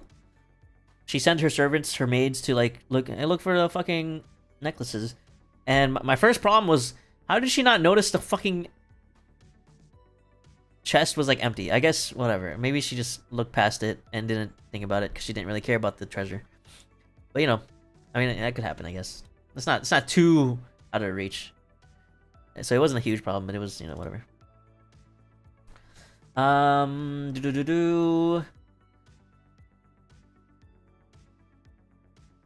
Oh yeah, okay. So Iakimo goes back to, you know, next scene. Iakimo goes back to Posthumous and was like, "Check what I got." Drops the fucking necklace. Yep, I fucked her. It's like, yep, dude, I fucking succeeded. You owe me your ring. He was like, what? Like, no. Oh wait, no, fuck, no, the necklace is last. Sorry, I fucked up. Hey, forget I said that. He goes to fuck ass Posthumous. It was like, hey, I was in her room. I fucked her. Yeah. And he starts like recounting every single detail in the room. It was like, yeah, remember she has like that storybook that she's reading right now, and then she has like the fucking things on the wall. Yeah, I was in her room and I fucked her. And he was like, nay, nah, that can't be true. No. You're fucking anyone can know that. You could have asked somebody that information. I could have said that information before. He was like, oh yeah? Then how would I know about the, what do you call it? How would I know about the mole on her breast then? It was like, it was like, yeah, don't tell me you forgot about the mole on her breast. And then Osman was like, what the, how dare you? He's like, what the hell? No, that can't be right. No. Actually, maybe that was the last thing he said. I forget. Well, whatever. And he also shows the necklace. He's like, yeah, whips out necklace. Yeah, and also I have this. She gave it to me because we fucked. And then he was like, fuck. He was like, God damn it, dude. I can't believe she wasn't loyal. Fucking women. I can't believe it. I think he calls her a strumpet. Which is a new word I learned from this. You guys know what a strumpet is?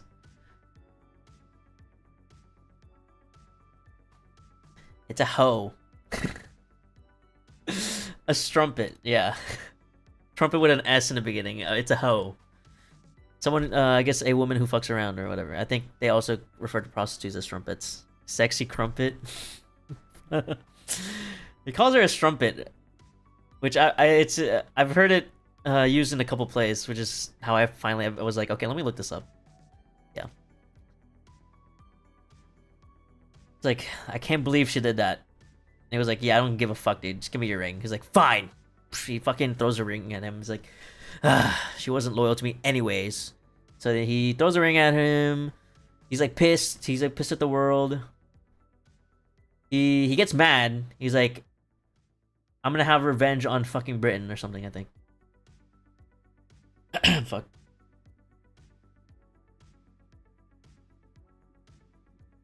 Oh no. He sends so there's okay, another important. There's a messenger, guys. Yay! Classic messenger is back. Messenger named Pisciano going back and forth to Italy and Britain. And that's how they would like talk and stuff or whatever. This time Posthumous was like, drink for messenger. Drink for two guys talking in the beginning of the story. Oh yeah, the messenger goes and fuck no. Okay, Posthumous tells the messenger she was being a fucking strumpet. Kill her. I want you to kill her. Kill her. But Pisciano, being like the messenger, he kind of like knows. He like knows. Because Pisciano is, I think, is Posthumus' servant, so he's loyal to him, but he's at the same time he's like, he knows Imogen. Imogen wouldn't do that. He like doesn't believe it, but he's also like his servant, so he has to do it, kind of thing. So he's like, okay, fine, I'll go. But he's still like, no, Imogen wouldn't do that. That's not her. When Pisciano gets back, the queen. There's a scene. The queen is talking to a doctor. He was like, "Hey, you got that thing I asked for? You got that thing I asked for?" He was like, "Yeah, like this fucking extremely poisonous fucking substance that you could fucking kill anybody like instantly, pretty much." She was like, "Yeah, yeah. I mean, I have it. Like, but what are you gonna do with it?" She was like, "Oh, you know me. You know me. I've worked with you before. I just like doing experiments on like animals and stuff."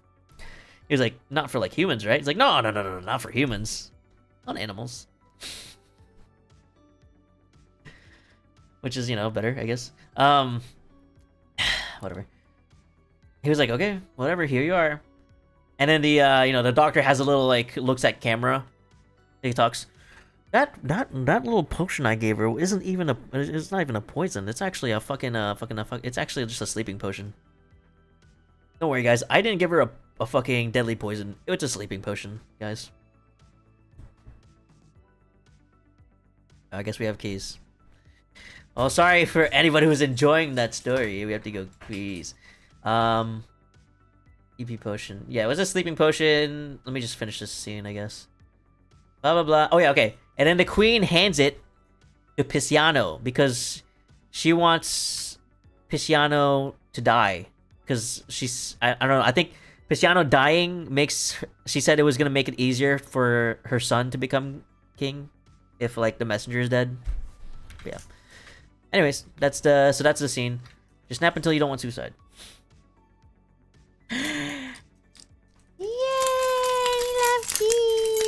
Tea time! Shakespeare keys! Haha, yeah! Yeah, we love keys! Pinakakusa loves keys! Archie loves keys! Yeah, we love keys! Metal don't know keys! I woke up, I don't interesting time! Yeah, fucking Calvin! Yeah, Birdman loves keys! Yeah, Liv loves keys! Yay! Yay! Haha, yeah! Fuck you, okay, cool. Fuck, that's gonna fuck with my shit. I just have to go back to this. Evan, you're a serpent. Whoa. Back to the audiobook, yeah. Yeah, okay, so then Pisciano has this fucking... So just... Basically, the important thing is Pisciano has a sleeping potion that the queen thinks is a poison. And it does look like a poison. It does look like it'll kill someone. It's like... But it's actually just a sleeping potion. Which is, kind of similar of another play, right? Is that a slur? Nope. Depends. I guess not. I don't know. Pisciano was like, brings a message handwritten message to Imogen that says, "Hey, go to this place, and I'll meet you there." And, that's actually where Pisciano's supposed to kill her. So yeah, so then he was like, yeah, go to this place. A strumpet is an archaic, derogatory term for a prostitute, promiscuous woman, or mistress. Right? Yeah, basically, yeah. And, yeah. So then, blah, blah, blah, blah. Imogen escapes to that place somewhere. It's somewhere, I think it's in Wales. I don't fucking know. Pisciano goes with her. And he was like, "Hey, by the way, I'm supposed to kill you." Yeah. Yeah, basically, yeah. Here's a letter, because I guess fucking Posthumus wrote it down. He's like, "Here's a letter proving this is Posthumus's handwriting. It's saying it's supposed to kill you because he thinks that you cheated on him." She was like, "What? I didn't cheat on him. Why would he say that? Oh my god, you might as well kill me now. Just kill me already." Just kill me. Just kill me. I deserve to die if or something. I don't know. She wants to die because she didn't cheat on him, and I don't fucking know. I guess she loved him that much. I don't really get it, but I guess it's fine. What's his name? Pisciano was like, no, I'm not gonna kill you, dude. You didn't even do anything wrong. What the hell? Instead, you should dress up as a boy and pretend you're gone and and pretend you're dead. Dress up as a boy so that everyone thinks you're a guy and pretend you're dead. That's what you should do instead. You're awkward, yeah. Right. Yeah, so that's what happens. Another scene. I skipped the scene, but that's fine. Well, okay, let me finish that actually. So she like, I don't know, she like puts on boy clothes and she looks like a boy, I guess. Yeah. And then there's another scene. So a long time ago, Imogen's this daughter of King Cymbeline, right? Apparently, she's now the only child because apparently a long time ago, his sons were kidnapped. He had 2 sons and they were both kidnapped, and he never knew what happened to them. He just fucking assumed they were dead. So Imogen's like the only child now. Flash forward. I forgot to mention that I think the 2 guys talking to Bening mentioned that. I forget. Or maybe the king does. Flash forward. There's a guy in the woods. There's a guy in the woods named Belarius.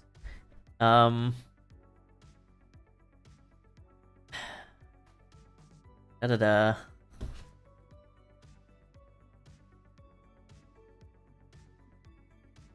I'm trying to find the names here because I'm forgetting names.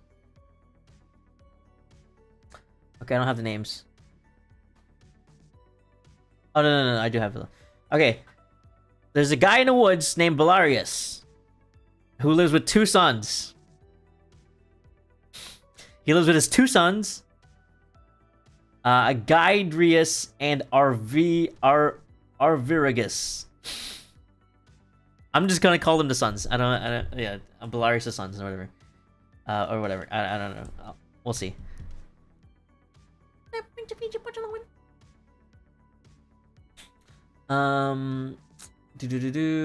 Belarius apparently used to work with the king, Cymbeline, but he got exiled, or he got banished. Exiled, I guess. Same, I don't know. He got banished, and as like revenge, he kidnapped both of his sons and raised them as his own, which is Gydrius and Arviragus. And they're just in the woods. They're just going around, right?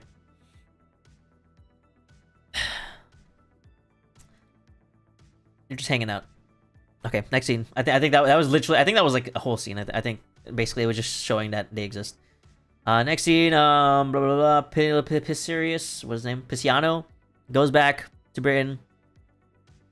Everyone's freaking out because Imogen's missing, and they were like, I think Cloten sees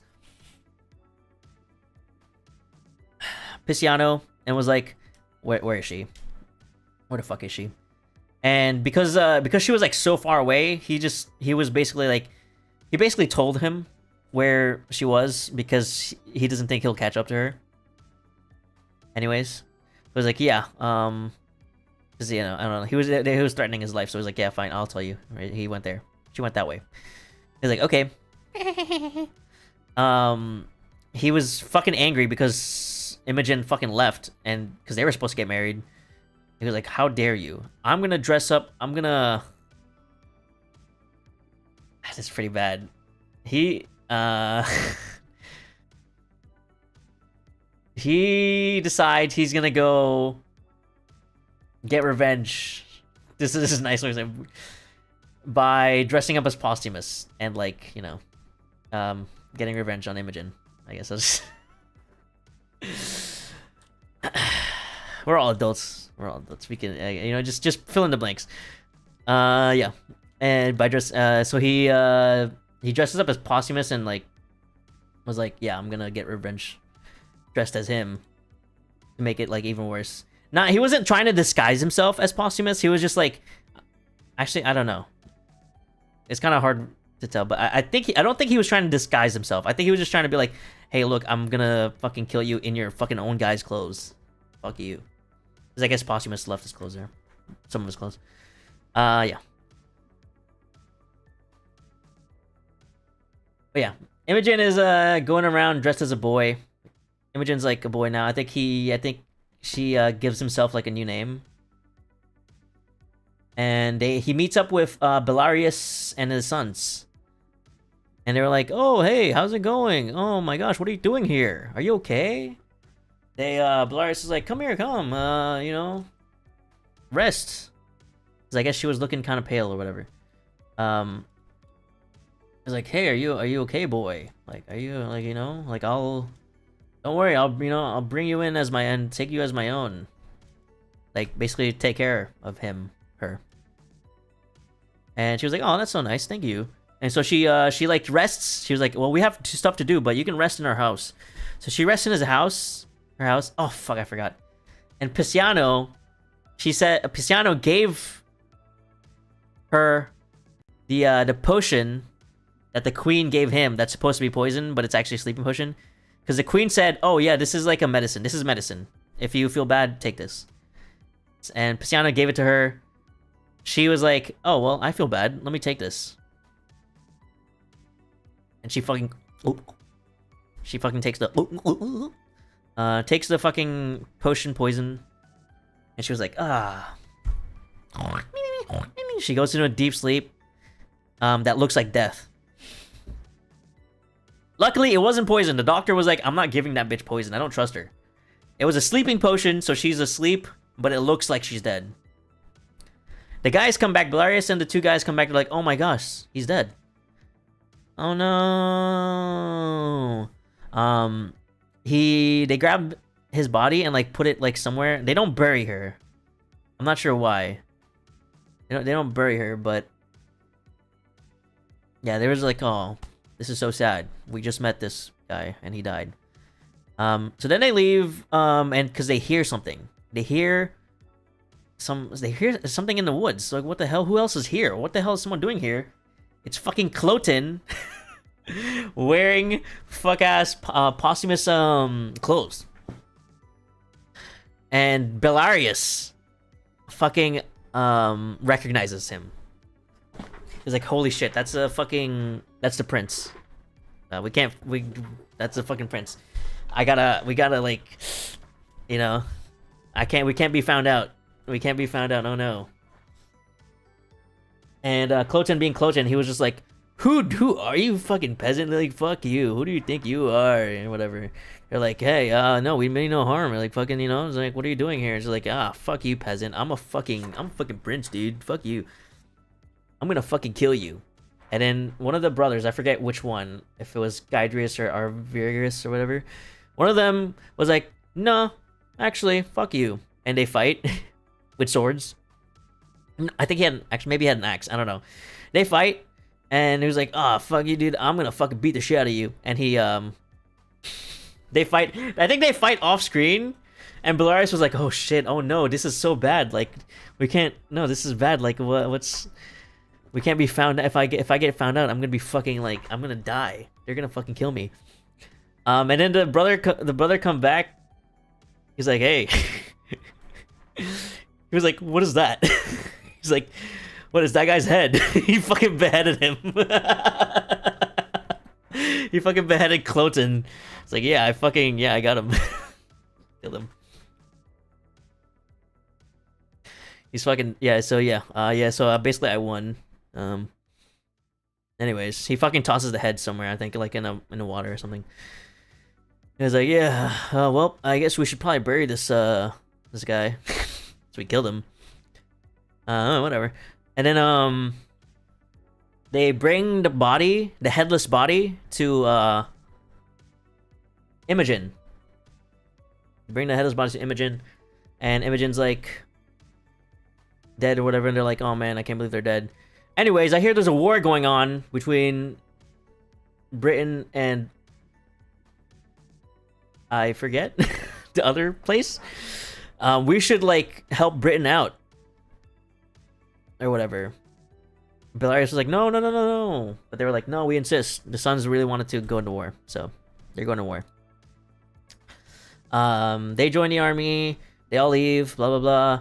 Imogen fucking wakes up and sees a headless body next to her in Posthumus' clothes, and she was like, oh fuck, Posthumus is dead. What the hell? Who did this? And she was like, oh my gosh, it must have been fucking piss. What's his name? I keep forgetting his name. Pisciano. Fucking Pisciano must have done this. Fuck. I can't believe he's done this. He fucking poisoned me and then killed Posthumus. Pisciano. And she was like, fuck. And an army passes by her from the other the not Britain side. And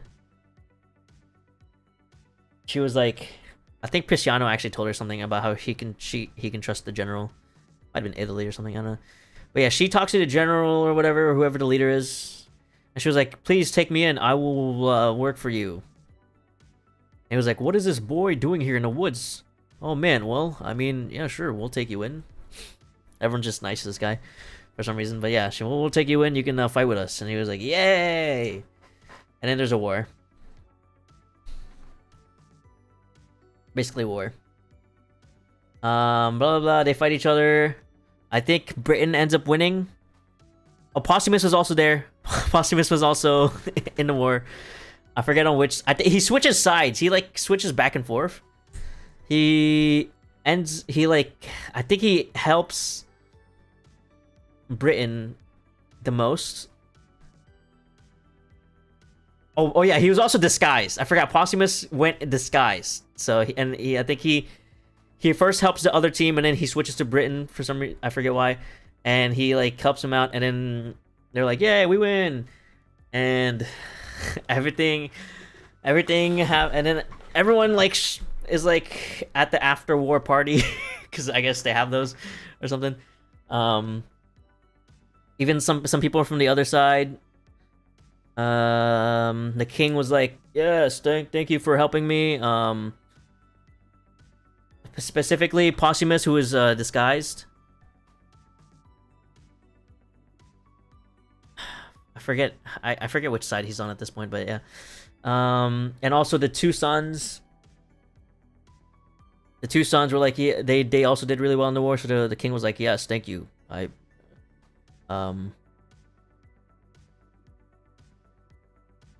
And also I think I'm fucking this up so hard. I think Imogen also switched sides at one point and helps. And the king was like, oh, no, fuck. I forget. Well, okay, so what's important is the king gives Imogen a reward. He was like, what do you want? What do you want? I think she might have been on the other side, but like the other general was like, please show this boy some mercy or whatever. And the king was like, okay, sure. As a gift for you, I will do that. What do you want? What do you want, boy? And the boy, which is Imogen, his daughter, he doesn't know that, was like, I want to speak to you privately. And she was like, whisper or whatever. And then the king comes back. They come back, like, huh? This boy asked a weird question. You come here. And he points at like Iachimo. I think his name. Iachimo. Iachimo comes up. He's like, yeah, what's up? She was like, and the king was like, yeah, this boy has a question for you. Oh yeah, and the boy was like, yeah, how did you where'd you get that ring? It was the ring that she gave Posthumus. Iachimo was like, fine, I got it through villainy. Basically, he explains the whole story, how he got it through a bet with Posthumus. And then yeah, he was like, yeah, I'm sorry. That's basically what happened. And then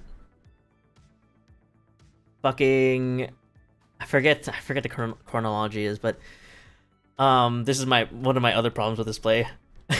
out of nowhere, a fucking messenger comes and was like, "Halt, halt, halt! The queen is dead." The literally a random event. The queen is dead. Was it always a messenger? Actually, it might have been the doctor. I don't remember. But yeah, she was like, yeah, the queen's dead. And while she was dying, she admitted to being evil. She admitted to being evil.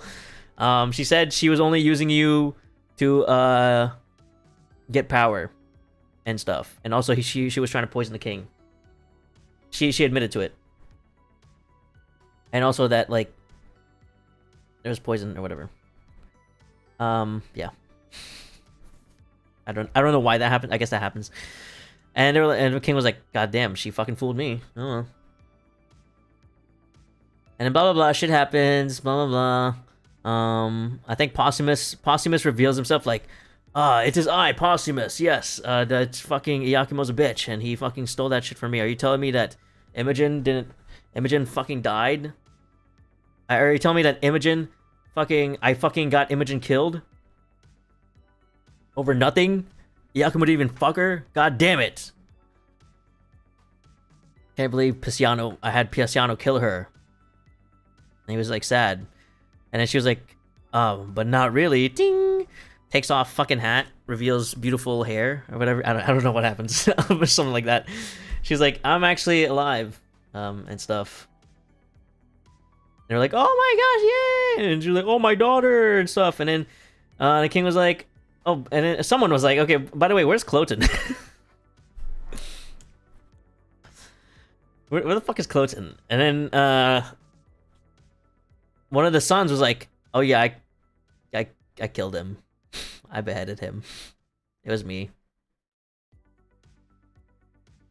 I think someone else got blamed, and then they were like, "No, I can't let them get the blame. It was me. I killed Cloten." And it was like, "Oh, well, you killed him. I mean, we didn't really like him, but he was a royalty, so you do have to die for that." And then Belarius was like, "No, wait! You can't kill him! Because he's actually your son!" King was like, "What the fuck is going on? What are you talking about?" He was like, "It's me, Belarius. Remember, you banished me. And as revenge, I kidnapped your sons, and I took them as my own, and these are your sons, by the way." He was like, "What? I should have you killed." But he's like, "Well, wait, I nurtured them. Why don't, you should, like, reward me because I raised them as my own." He was like, "Yeah, I guess." And then, yeah, that's fucking, that's the ending. Everyone finds, there's a bunch of twists, everyone finds out. And then, yay! The end. Not really tragic. Okay, yeah, exactly. That's my problem. That was the last problem I had with this. I was like, why is this a tragic? There's nothing tragic happens. Looney Tunes ass, yeah. What the fuck was that? That was like, I was waiting for the tragedy. Where's the tragedy?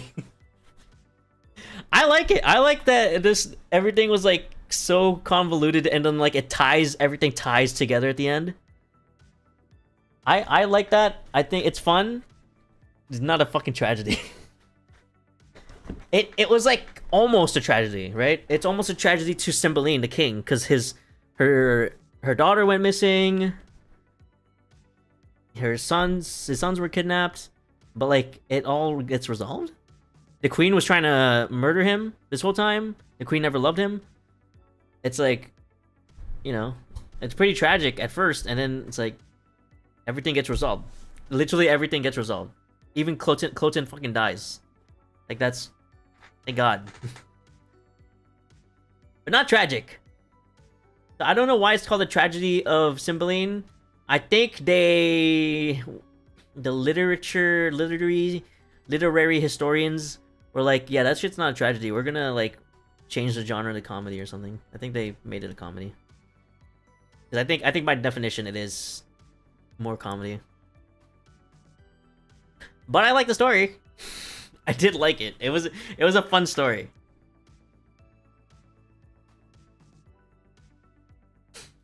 But yes, it was a very like cartoony ending.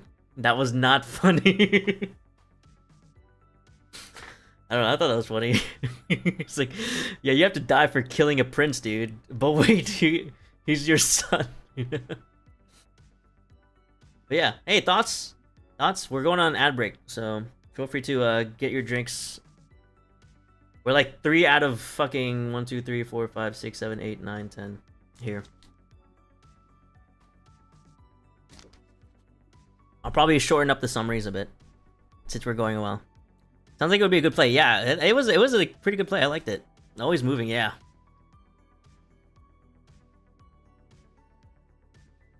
I want to watch it, but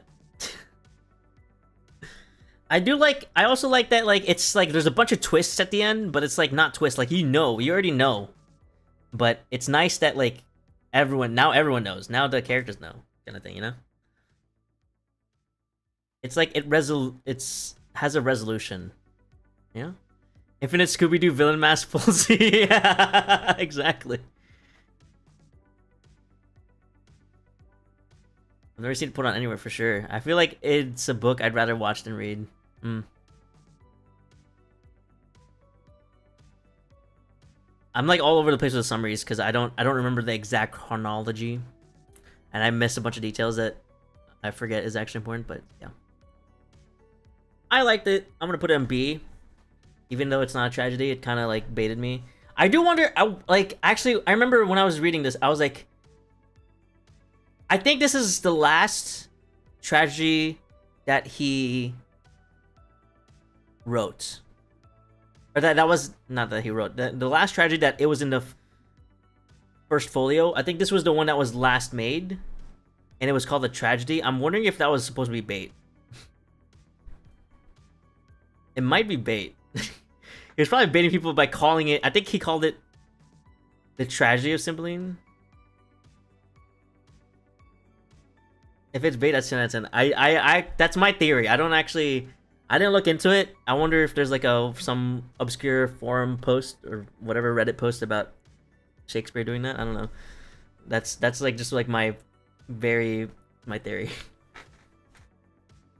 Cause let me look up the order. We're on ad break right now, so I won't go to the next one. I'm gonna try to speed up though. 32 hours in. Let's see. When I go into the Wikipedia, Shakespeare tragedy. Oh wait, no, fuck, no, it's not. No, sorry, I'm thinking Coriolanus was the last one, different C one. But still, it could have been. I don't know when Cymbeline was made.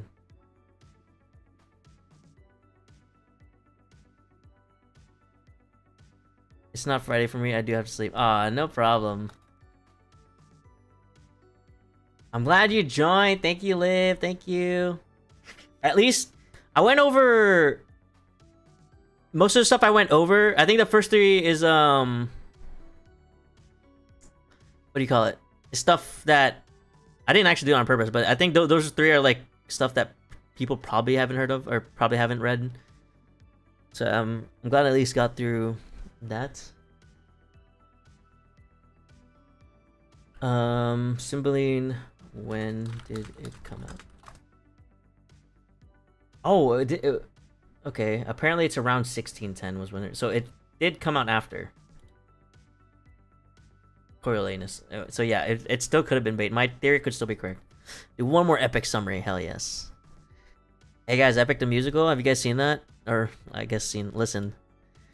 When on my work, I listen to the Epic Musical every now and then because it's almost not fair, but it's kind of is. I like Epic the Musical. Okay, the music is great. It's cool. I do have some like there's some things that was like kind of on, but I love the story. Which is I was like it's kind of not fair because they didn't make the story. But at the same time they like their interpretation the way they showed the story was also good, which is also its own thing, you know. I think being able to tell a story like that is, you know, also cool. It's just a different skill. It's a different skill than making a story. Still Need To sounds good. It's really good. give it a good listen.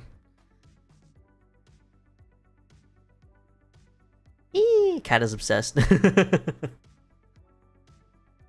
wonder what's her favorite song. All right, ad break's done. I'm not gonna do this one justice, guys. I'll tell you right now. The next one.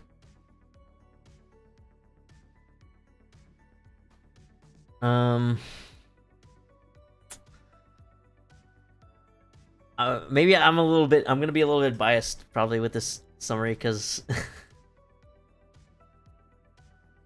I want to be on stage so bad.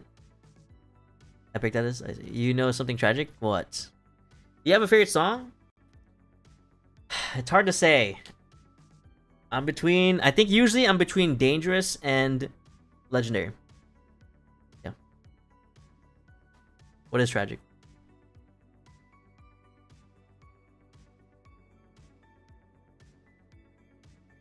I'm so it's not on this. Oh god, so full of you can still hear it though. So plump.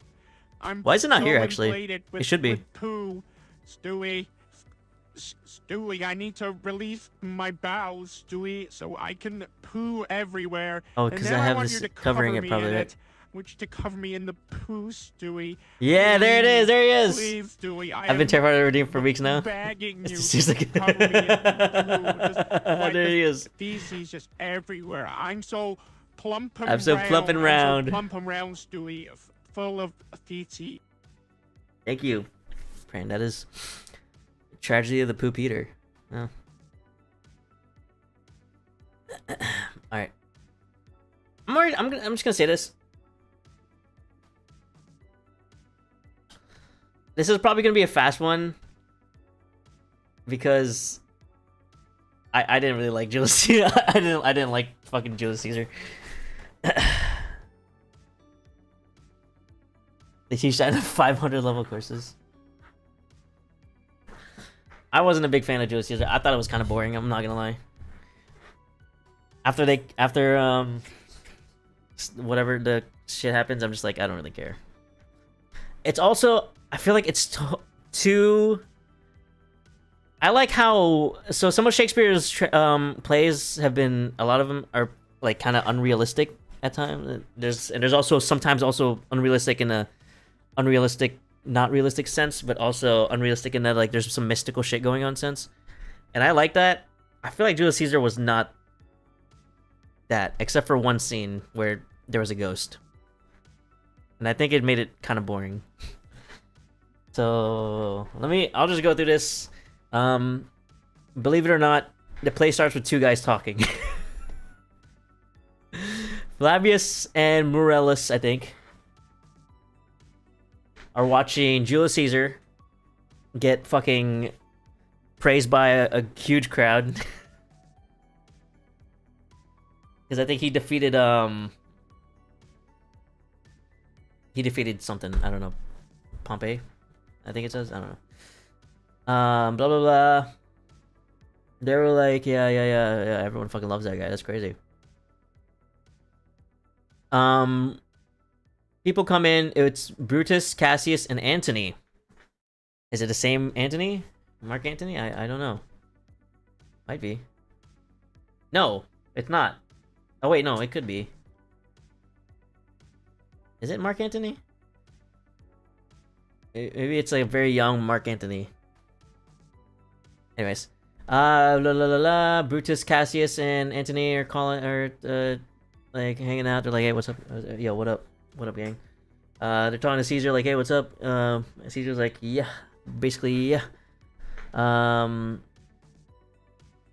think there's a soothsayer, which also wasn't Antony Cleopatra. Actually, I forgot. I think they soothsayer is basically like a prophet. I think they just tell futures. They can see futures, or whatever. Soothsayer was like, I think it's a pretty classic quote. They were like, "Beware the Ides of March." She says to Caesar. Dude, I think Fallout New Vegas has ruined my fucking pronunciation. Anyways, Cassius and Brutus were talking to each other when Caesar left. They're like, that guy's kind of a bitch, right? Like he's a scrawny like piece of shit. Like They like exchange stories of how Caesar was like being weak.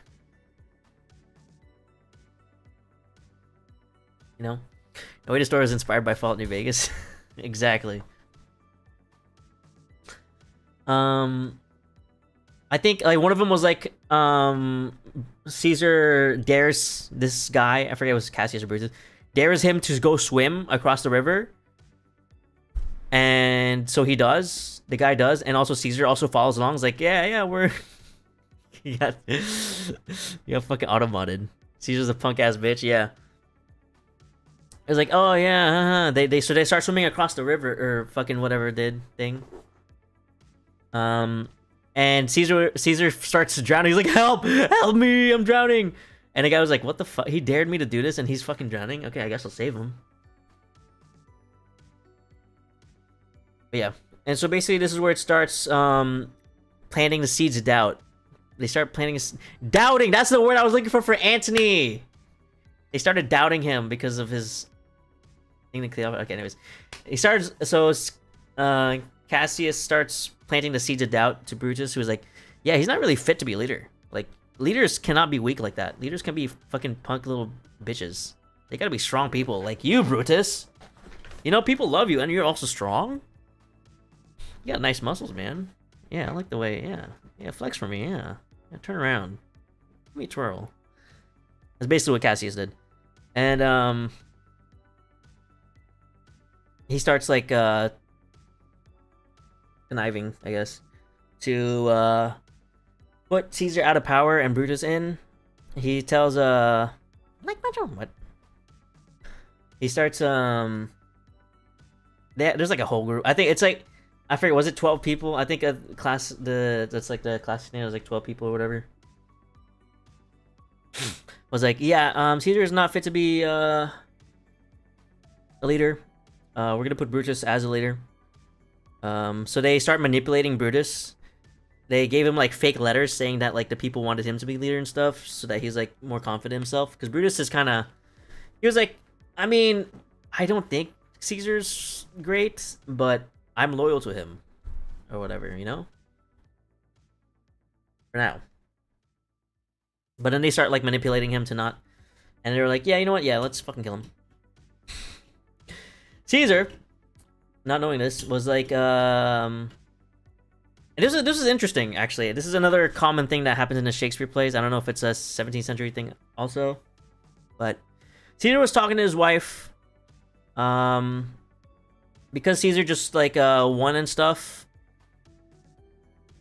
A messenger comes in. You can believe that, saying, "Hey, you should come to this place." You know, where people set a trap. He doesn't know that, but people set a trap there, and they're gonna kill him. But he should go to this place because they're thinking about crowning him, making him king, because of his achievements and because the people love him so much. And then he was like, holy shit, yeah, I should go. What the fuck?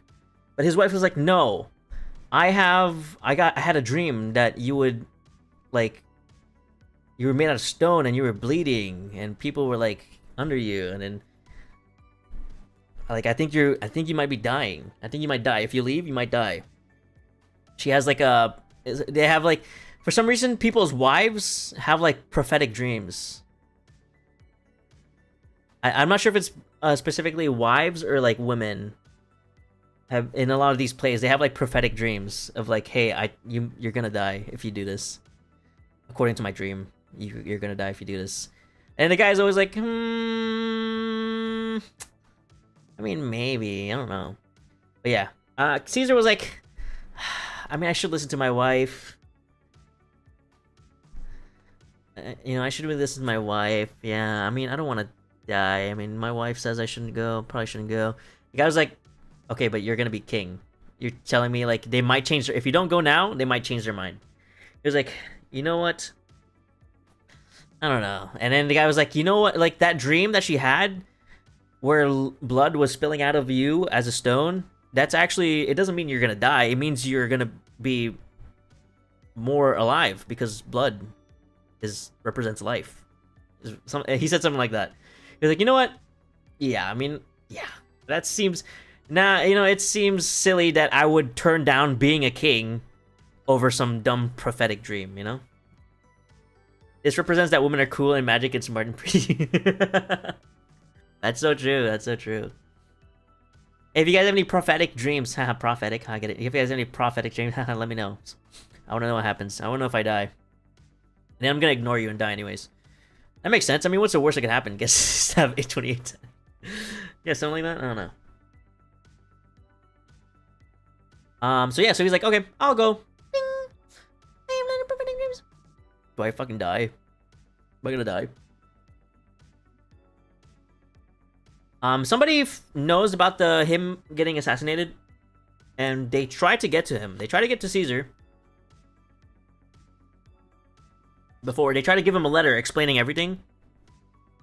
Before he can even get there. But Caesar was like, get the fuck out of my face. Who the fuck are you? Get the fuck out of my face. I'm not reading that. And they keep going. Yeah. Then they get to the place. They're like, to the coronation area. They're like, yay, Caesar. Yeah, what up? I forget exactly who. Someone kneels, I think Brutus and someone kneels in front of him. Bowing, you know? Me too, then I think I'm crazy for having deja vu when it happens. Trying to see who exactly did it. Whatever. Oh, they were bowing and stuff in front of him to get him caught off guard. Somebody behind him stabs him in the back. And then everyone fucking this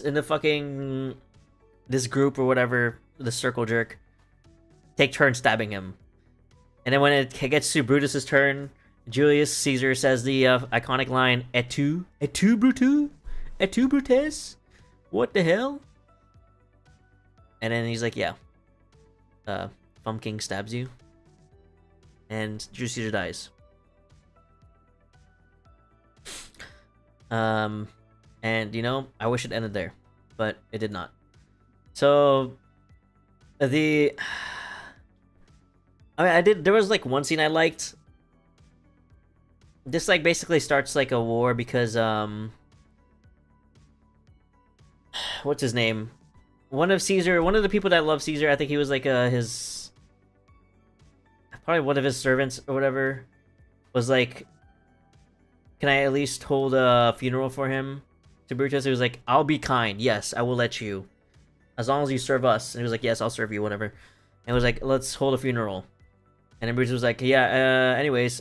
He tells the whole world, he's like, I killed Caesar. Actually, we killed Caesar. And before you guys get mad, I did it for Rome. It was Rome, right? I did it for Rome, yeah. I did it for Rome because I love Rome. I loved Caesar, but I loved Rome more. And Caesar was not going to be good for Rome, so that's why I killed him. And everyone's like, okay. Go, Brutus. Woo! And he was like, because I'm such a nice leader, I'm going to let Caesar have a cool funeral. So here's his, here's this guy who loved him. I forget his name. Yeah. Anyways, I'm going to go. You guys can have a private funeral there. Whatever. And then the guy was like, Brutus leaves. The guy's like, oh, hey guys, yeah, Caesar's fucking dead. Can you believe that? Yeah, look at this. Look at this. He carries a body. He doesn't like show the body. The body's covered up. This is Caesar's body. All I have to say is, fuck everybody here. Fuck everybody. Fuck Brutus. Fuck everyone. Fuck Brutus fucking stabbed the shit out of him. This is not fucking, this guy, Brutus fucking hated him, alright? Also, by the way, I have Caesar's will. And also he shows his body. He shows Caesar's body to like show the stab wounds. He's like, yeah, look, this is like stabs. This is not stabs from love. This guy hated him or whatever. And then he also he's like, oh yeah, and by the way, I have Caesar's will. You guys want me to read it? He was really baiting. He was like really leading them on. I was like, look, I have the will. You guys want to read it? The whole crowd was like, yes, read it. He was like, wait. He was like, this, I'm going to show you right now. With this will, I will show you how much Caesar loved you guys. And we're like, read it. So he finally reads it. Caesar, apparently, in his will, leaves, like, all of his fortunes and, like, I think like a place or whatever. He was like, I am giving this to the entirety of Rome, every single man in Rome. You guys get my like possessions and stuff. Some of them. The entirety of Rome is like every single man in Rome, and then everyone's like, "Oh, Caesar, fuck Caesar," you know. And they were like, "Yeah, you know what? Fuck Brutus. Let's go Caesar." So he essentially turns. So then you know there's a basically starts a war between Caesar apologists and Caesar. I oh no, it's okay. Caesar's side, technically still Caesar's side because he what do you call it? Recruits Octavius Caesar. Sounds familiar? He recruits Octavius Caesar, which is Julius Caesar's son, to be the new leader for his people. So then there's a war going on, Caesar versus Brutus. There's a whole scene where there's like Brutus and Cassius.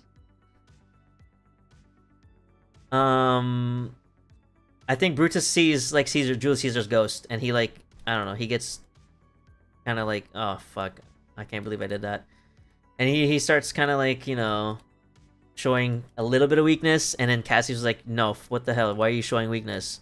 And then they get into a fight, they like start scuffling, like they start fighting, and they're like, why are we fighting?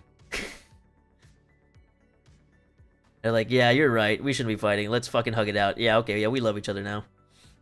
And then some guy comes in, he's like, stop fighting! You guys shouldn't be fighting! And they're like, dude, we already stopped fighting, dude. What are you talking about? That was a cool scene. That was like the only thing I liked. Yeah, anyways, war happens. Brutus,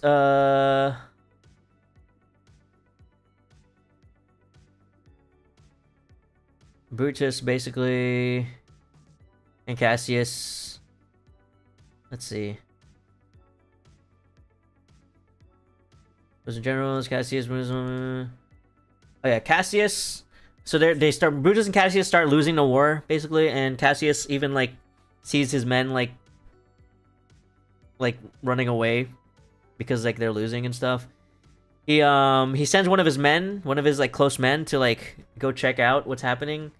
And he watches from a hill, and he has a messenger also like tell him what's happening and stuff. He's like, what's happening over there, tell me, while he's watching from a hill or whatever. He's like, are those guys good guys, are they bad guys, what's going on? And he gets caught. His like trusted soldier gets caught. He's like, yep, all right.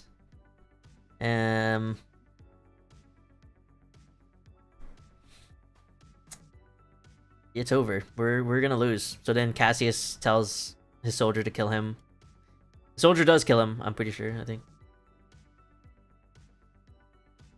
Cassius dies. Brutus learns that Cassius dies or whatever, and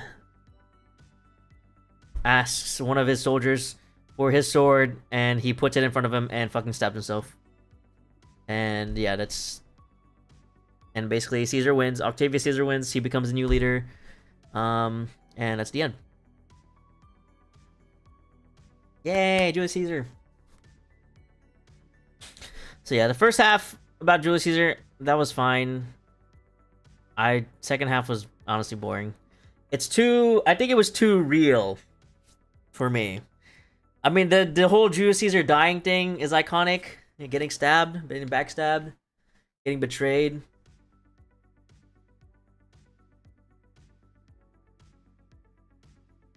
That's cool, I guess. But I don't know. I didn't really care for anything else. It was too. Maybe it was too grounded in reality. Maybe it was too historical. I don't know. But I think it's a fine play, but it's getting a C for Caesar, guys. Getting a C for Caesar. I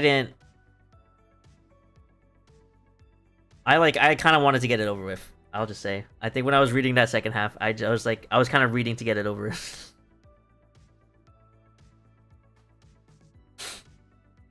So yeah, that's basically what happens. Not seal orb. It's okay. There's no tragedy with Seal here.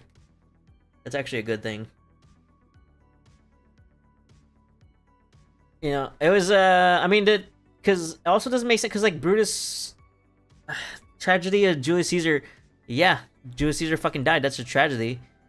Brutus and Cassius dying, they were the fucking, like, people that killed Caesar. Like, is it really tragic? I don't know. There's also that aspect to it. Other than being boring, but yeah. Let me know your thoughts. Yomi, I already saw Yomi said it was mid AF. I agree. It was very mid. Excellent. Excellent, wonderful, Zylu! Professor. Zylu, actually, thank you for the fucking being excellent and wonderful. What giant fork cookie do you want? I want Forp. I want Forp. All Forp. Give me all Forp. Kirinako Kusa, no, that's all Forp are mine. The more tragic part is that they named the salad after. That's so facts. That's so facts. Disgusting. A disgusting salad. Yuck. Hello, hello. I'm hungry. I pour milk. You can only have one? What? You can just drink the milk. I'll have all the cookie. 10 out of 10 would stab Caesar again. Yeah. Yeah. Pretty cool. Yeah, I don't really have much thoughts on it. Yeah. It was just a very mid play, so. That's it. We can move on. We can move on to, oh boy. So, I have a lot to say about this one. No. Professor Vanderwall's fan, Jellycar for thank you for the freaking follow. Oh my gosh, we hit 920. Thank you. We're doing a Shakespeare tragedy tier list. If you care about that. If it's boring, sleeping face emoji, that's also good because, then you can have a good night's sleep. Jelly Carper, you've been silently watching. Oh, thank you, thank you. Well, I appreciate the follow. I'm just happy you're watching, and I hope you're enjoying. All is much appreciated. I thought we put it on the minute. Yeah, very if I didn't fuck up so much, I'd be like, yeah, this is okay, I guess. But I keep fucking up the order of things that happen. You're gonna start yelling? Not really. I feel like other people could do better, but I'm trying my best. I'm trying my best. As long as you're enjoying it. I don't know anything about William Shakespeare. Well, if there's one thing you should know about William Shakespeare, I think it should be Hamlet. I low-key the urge to cosplay you because I have a similar wig to your hair and a white coat. You should! You should! Oh my gosh! That'd be tight. If you want. No one's gonna know who you are, but but it'll be cool. I think it'll be cool. It'd be awesome. It would be so awesome. We need a bunch of cosplays. Well, somebody did cosplay as me. They posted it on TikTok. They sent it to me. They like covered, obviously, they covered their face and stuff, obviously. Not everyone's comfortable with that, so you know. But it was cool. Hey, fuck you. What, did you get scammed? I think you got scammed. Hold on.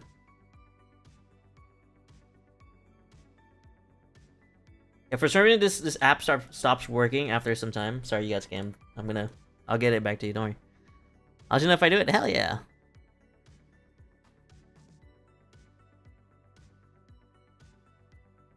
Okay, let me unscam you. Hey, fuck you. Hey. What's your favorite character in Shakespeare? Hey, fuck you.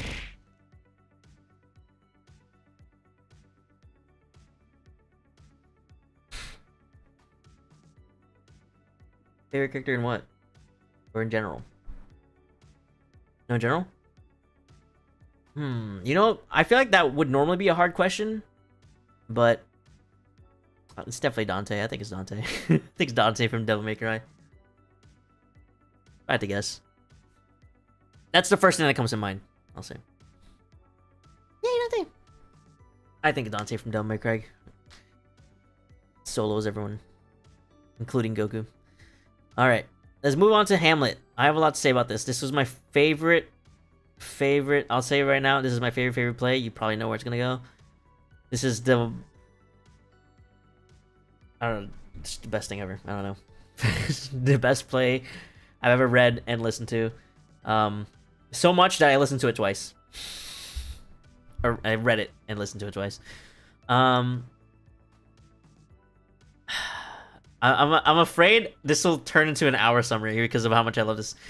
There's a lot of stuff. So another thing Shakespeare likes to do that makes me laugh is his play on words, or as the kids call it now, the puns. All right.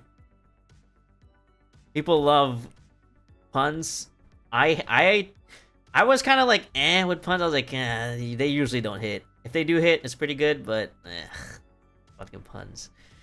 But dude, the way Shakespeare does them, oh my gosh. There's also Hamlet is such a, not to say all these other guys are not as in depth, but Hamlet, the character himself was just so much depth. It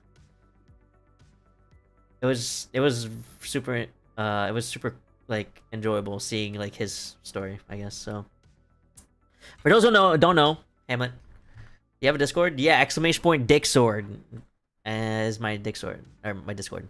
You can check out !Dick Sword. Yeah.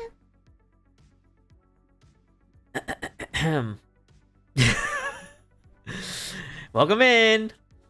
Enjoy. Yep. So for people who don't know what Hamlet is, I didn't either for a while. I'll give you a quick summary. Also, another thing, I'm summarizing this, I'm like telling you the story, sure, but like they're still pretty good.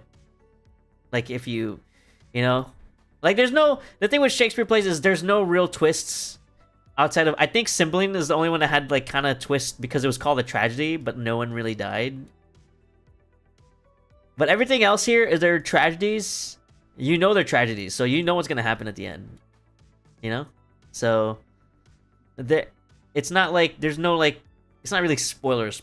So it's still a fun listen / read / watch. Missing all the jokes for sure. Exactly. I'm not even showing you guys like there's some cool scenes that I probably skipped over that I forgot. But yeah. So on a dark winter night, two guys are talking. Two guys are talking to each other because they see a fucking ghost. These guys are soldiers of Denmark. On not a patrol. They're like they're stationed. Security, I don't know, doing like security or whatever. And they see a ghost. Like, is that a fucking ghost? Or they're like, no, it's like they're like, holy shit, it's the ghost again. I think that's how it starts. It's the ghost again. They've seen this ghost before. The ghost showed up again. There's a super glitch when I can't join any Dick Swords. Oh, what? That's weird.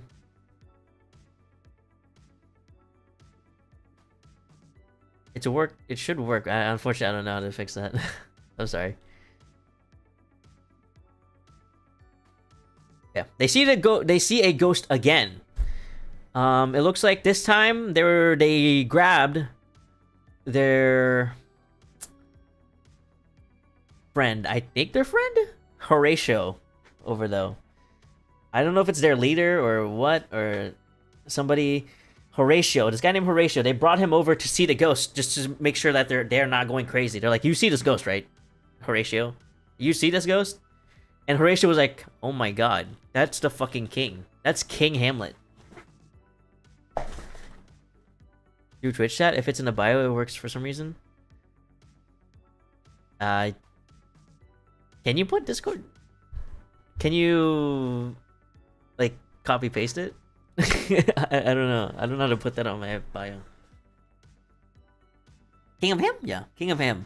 King Hamlet. The late King Hamlet who died. I tried that? Oh. Yeah, I don't know. I can't change it right now, but maybe later. Maybe later. If there's a break and you're still here, let me know. I'll do it later. Okay, fuck you. So this is the late King Hamlet who died. King Hamlet's dead. His brother, he has a brother named Claudius,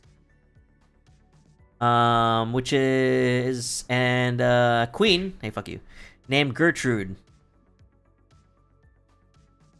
So, and he has a son also, if you can believe it, named Hamlet.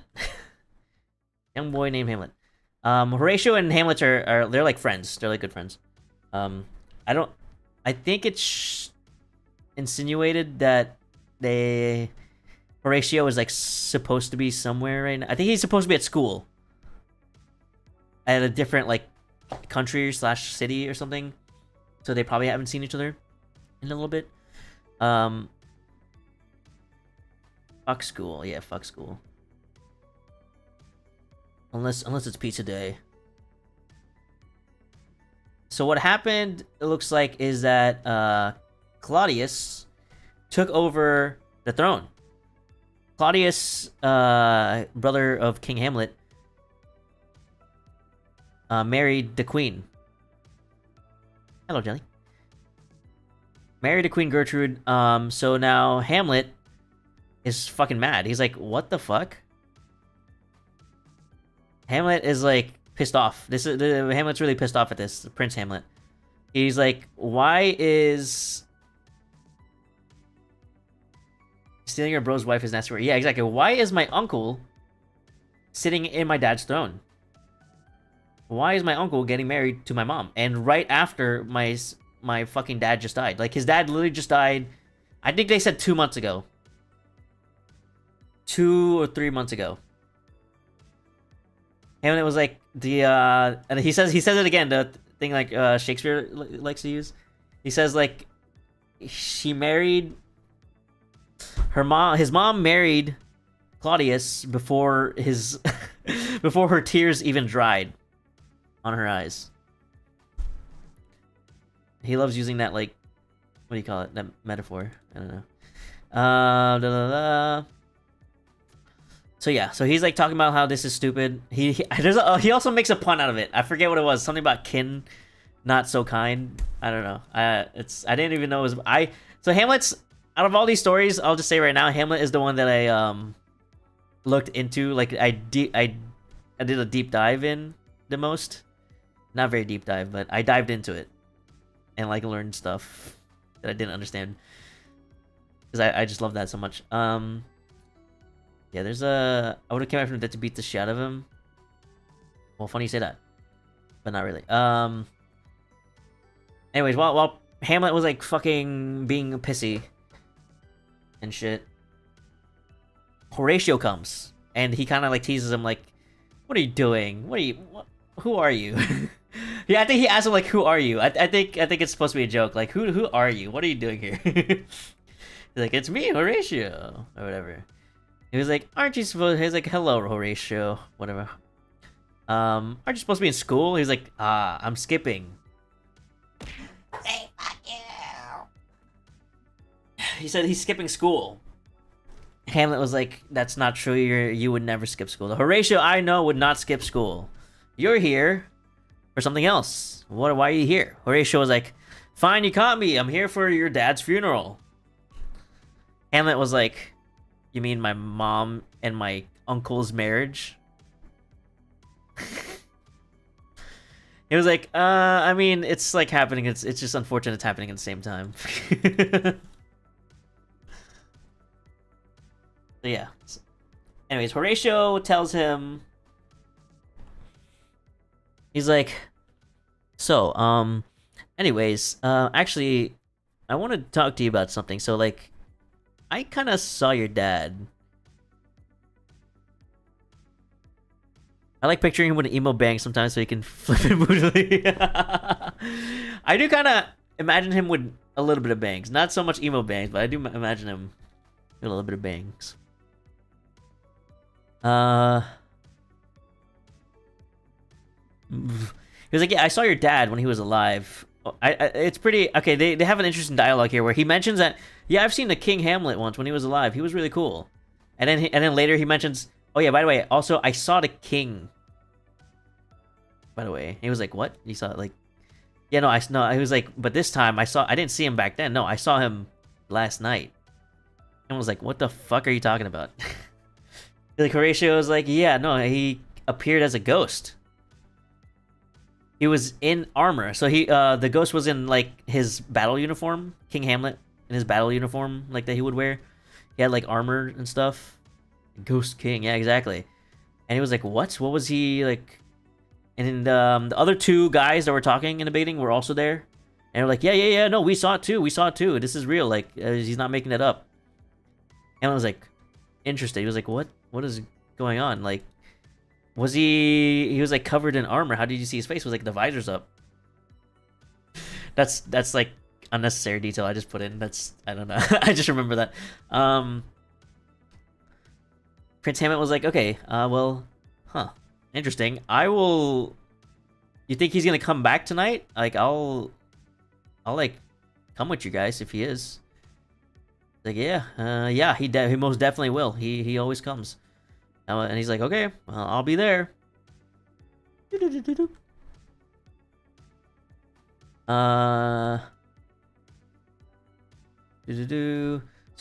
then night comes. He comes in.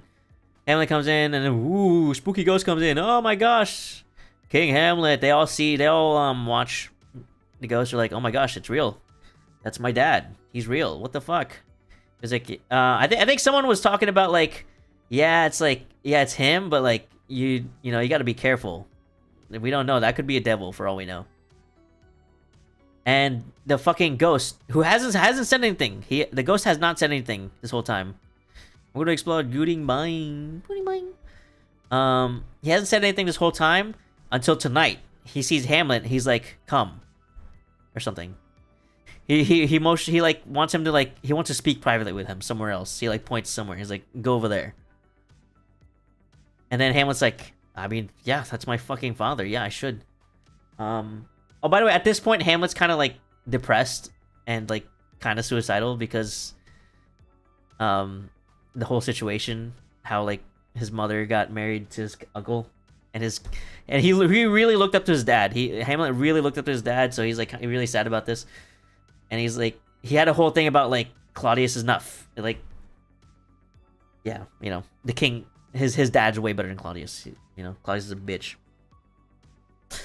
So he was like, oh yeah, I don't even care if if it's a devil fucking trying to trick me, whatever, is gonna kill me. If I'm gonna die here, I don't care. So I'm gonna go. And they're like, okay, fine, we'll follow you though. The one who still mourned the king, one whose tears had yet to dry. Yes, tears yet to dry. He loves that shit. Blah blah blah blah. So he talks to King Hamlet. They fucking talk. They're like, yeah, basically, yeah. So here's the thing about me dying. Hamlet, I actually got murdered. He was like, what? You got murdered? What? Because this whole time everyone says that he died by a snake biting him. A snake got into him got into his like bedroom, his bed while he was asleep, and it bit him. That's how he died. And King Hamlet was like, yeah, that's not what happened. What happened was Claudius came in with fucking poison, and he put it in my ear. He dripped poison in my ear, and that killed me. That's what happened. I think he says specifically, like, he specifically says, like, yeah, the one who's in your throne. Like, I kind of like how he revealed it. He didn't say it was Claudius. He said, the person who murdered me is sitting on the throne. That's what he said. And he's like, oh, fuck. At first, yeah. Is there even a mucus memory in there? I don't even know. I don't know how it works. I don't know. I don't even know how that works. I guess it absorbs. I think it's less about... Yeah, I mean, I don't know. I think it's less about how effective it is and more about how to hide it, maybe? I don't know.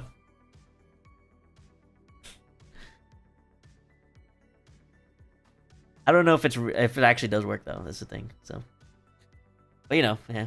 Cool. Booba snake, you know. Do you think he was giggling when he said it was a snake because he was being a traitor?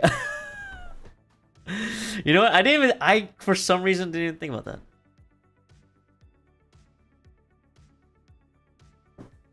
I didn't even think about that. I don't know why. It's a good point.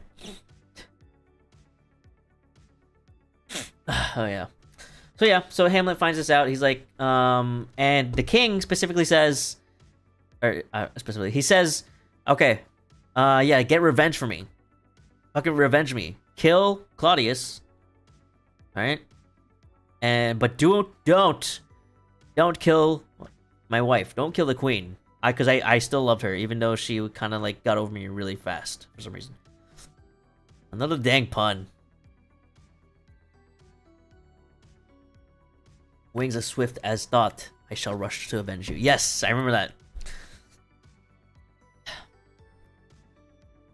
Yeah, and then Hamlet was like, yeah, don't worry. I'll do it, and I'll do it fast. So here's a big thing in the play. He goes, Horatio comes, he's like, what happened? What did he say? Hamlet refuses to tell anybody.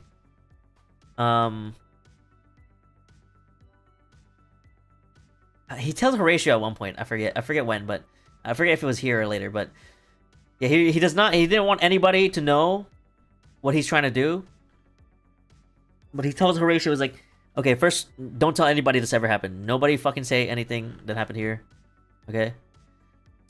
I think there was a whole like thing. It was like swear. It was like swear or whatever, and then they're like the ghost from under the stage, like, because this is a play, right? Under the stage says swear or something. I don't know. And it keeps repeating. He's like, swear that you won't tell anybody, please. Promise. Yeah, okay, he tells Horatio, yeah. So I'm not gonna tell you what happens. Don't tell anybody what happened here. But yeah, anyways, I'm gonna go mad. I'm gonna go insane. I'm gonna pretend I'm insane. Just, you know, play along. Is the very bare bones of it. So, and this is where it starts. This is like the start of it all. So Hamlet is, I guess, I don't fully understand why. I think it's to like keep people from kind of suspecting him. So he like pretends to be insane. He pretends to be mad. He does that first by going to Ophelia, who like they were kind of like betrothed. They were like together. They were gonna get married. He fucking like goes to her with like he looks like insane or whatever, and then I forget exactly. He was like dirty. He didn't have his hat on. His like, I don't know, his pants were dirty. His shirt was dirty. He had dirt on his skin or something. I don't know. I'm trying to see for me because I have work and I look in bucket. Okay, have a good bucket lurk. And he's like, I'm insane. Fuck you. I'm insane. And Ophelia tells her dad this, like, yeah, hey, fucking this guy's going insane. Polonius is the dad. Hamlet's kind of going insane, and I think it's because you told me to stop like contacting him or whatever. Or no. Polonius, the dad, comes out with that assumption. He's like, oh, it's because I told you to stop messaging him, dude. I think he's like madly in love with you, and he's so mad that like I told you to stop talking to him that he became mad because he's so in love with you. I thought this whole time he was just using you, but I guess he actually does love you. That's kind of crazy. That's basically what happens. I think before this, there's also some dialogue I really like.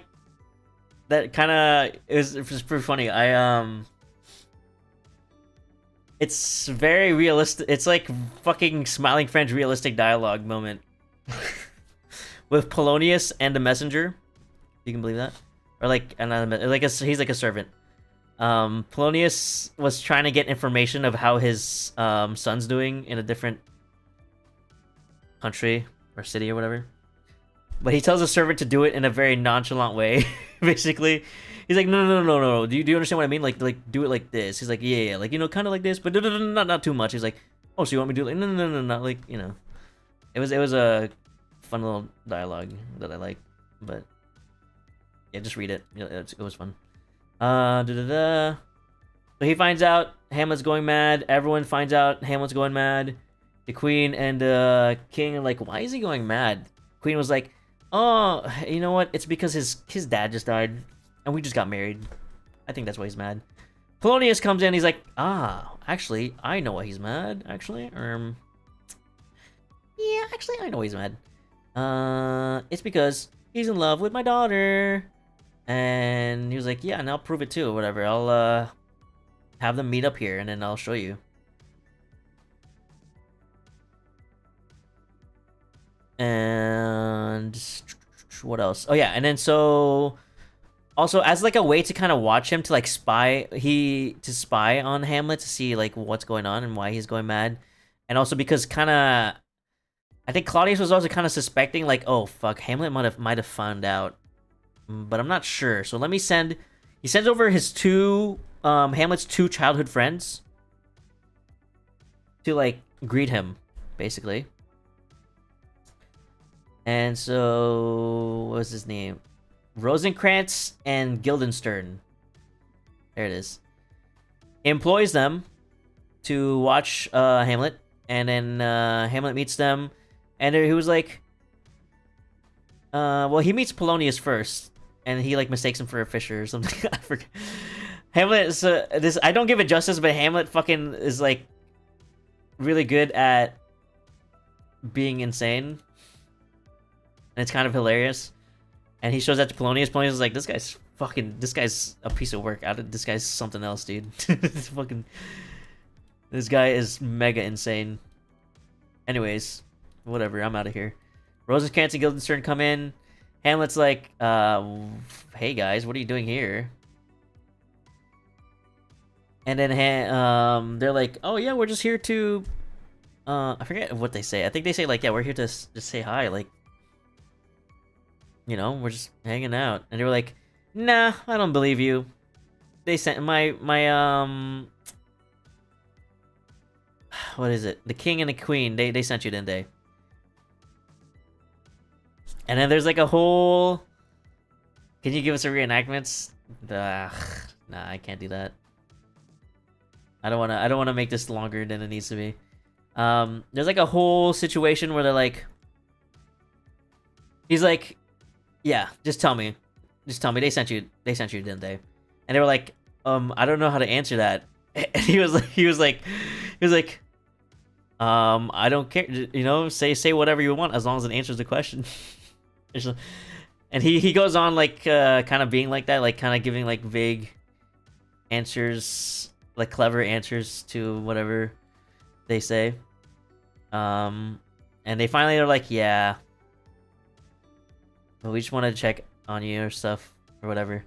And then they also mentioned apparently there's a group of traveling actors that are coming there to Denmark, specifically city of Elsinore in Denmark. They're a group of traveling actors that Hamlet used to love when he was a kid. There was a whole scene where like they talk about how like child actors are taking over the industry. Hamlet's like, that doesn't make any sense because you're gonna grow up to not be child actors. What is this? It's a whole thing. I'm just mentioning it real quick for something I'm gonna say later, but yeah. Hamlet takes this opportunity. He's like, an actor, huh? The actors like go to the palace. The actors go to the palace, and then they're Hamlet employs them to do a play that reenacts what the King Claudius, his uncle, did to King Hamlet. And he was like, okay, if when he sees this and he like, if he looks guilty when he sees this, then I know for sure that what the ghost I met was really my dad. and then I'll kill him. So then he does that. He gets the plays ready. He even gives him like a monologue. I think he adds lines to the play to like make it even more obvious, or whatever. And then Hamlet and Horatio meet up, and Hamlet's like, by the way, Claudius. I think this is when he might have told him that Claudius is like guilty of killing King Hamlet. And he's like, look at his face, see if he's guilty, right? Then the play starts, and he has everyone come. He's like watching. Ophelia was there. There's a whole. This is another pun scene that I like. It's kind of. It's really stupid. He asks. Ophelia's there. He asks if he can sit on her lap, which I guess is like another term for having sex or something. And then she was like, "No," and Hamlet was like, "No, lady, I meant lay my head on your lap." You didn't think I meant sex, did you? She was like, I don't know. And then I didn't know this was a pun. When I found out this was fun, I actually started laughing out loud. She was like, and he was like, huh, to be between a lady's lap, huh? And then Ophelia was like, what are you talking about? Like between. What do you? I forget. Fuck, I haven't fucked this up. I forget. He says like, what are you talking about? Like, sitting in between or laying in between would be nice. And he was like, huh, nothing. And apparently nothing back then was slang for vagina.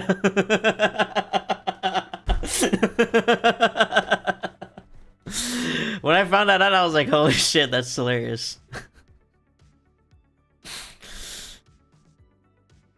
So that was a good one, Shakespeare. I just thought that was funny. Anyways, the play starts. They do whatever. It gets to the part where like I guess a guy kills the king, and then the suddenly fucking King Claudius, the uncle, starts going insane. He starts like feeling ill because of what he just saw, and he tells everyone stop the play, and he goes to his room, and then Hamlet's like, what's going on? He's finally like, oh, yep, you see it, Horatio? He's fucking guilty. And the queen's mad at him. The queen, Polonius is there too, by the way.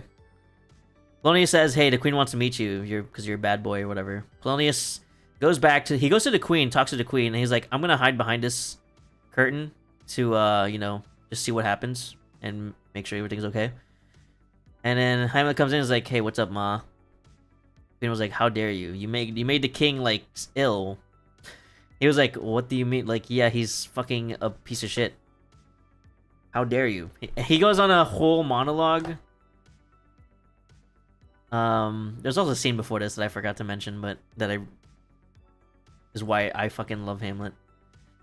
I can't believe I forgot to mention that first, but yeah, I'll just finish this. He goes on a whole, like, speech to his mom about how fucking dare you like move on from dad so fast when he's like obviously much better than this stupid king. And then he hears I think the queen thinks she's gonna die, so she asks for help. And then the guy behind the curtain also like kind of yelps and was like, what is this, a rat? And he fucking stabs the curtain, thinking it was like the king Claudius. And instead it was Polonius. He was like, well, Polonius is fucking here. Whatever.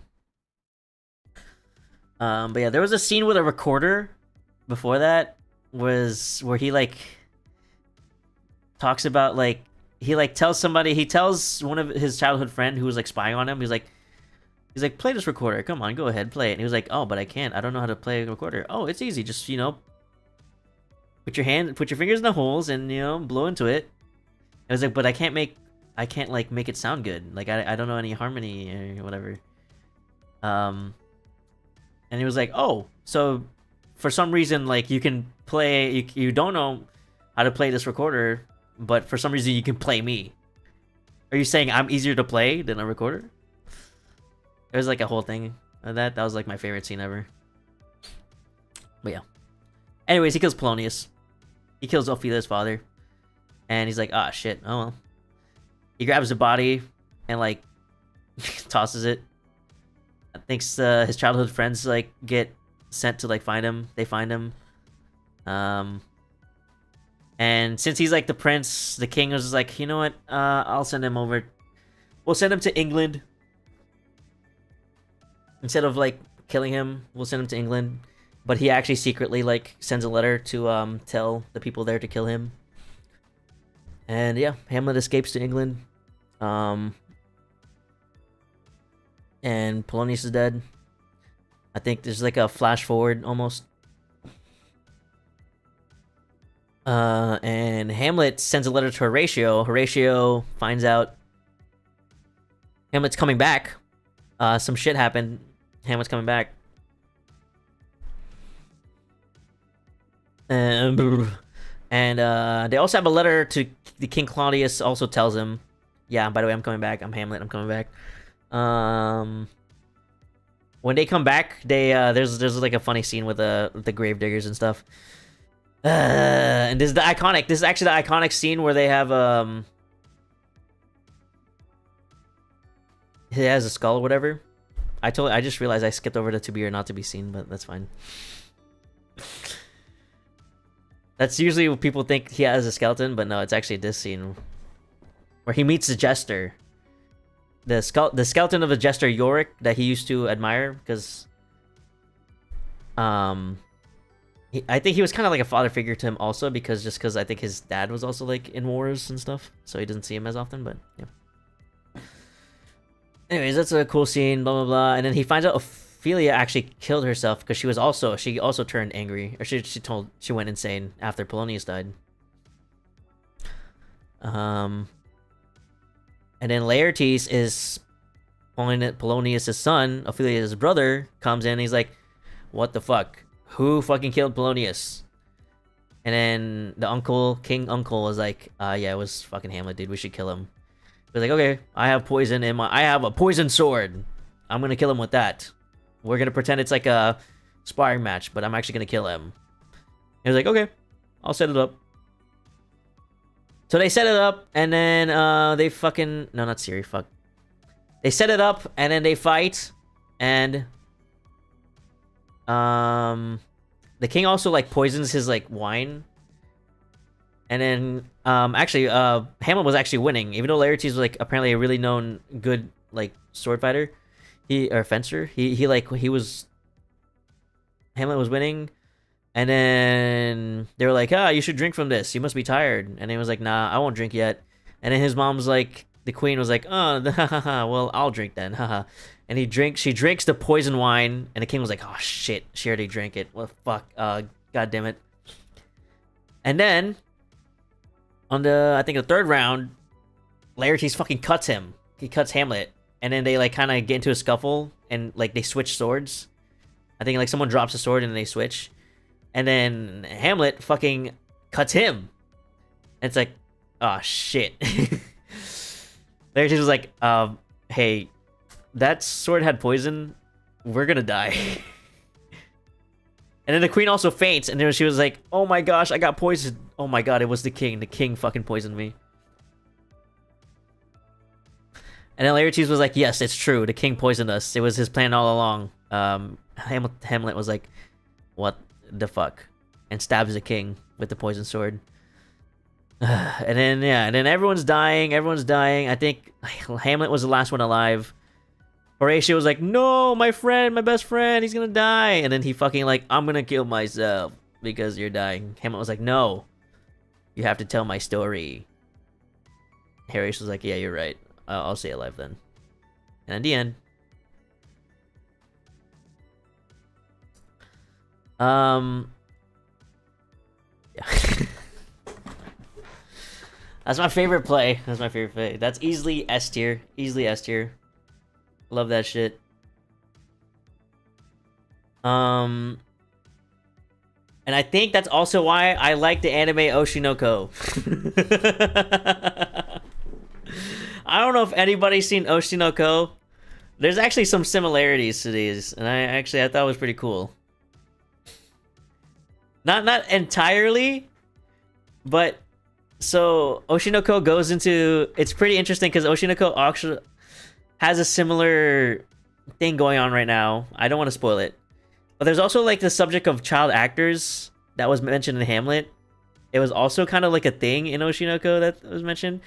I thought that was interesting. I don't know. I don't want to spoil that anime because it is good anime.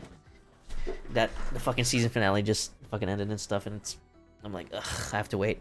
I was thinking about looking if anybody's make a post about that yet. I'm sure somebody, there's probably a Reddit post somewhere about like Hamlet and Oshinoko are like very similar. What the heck?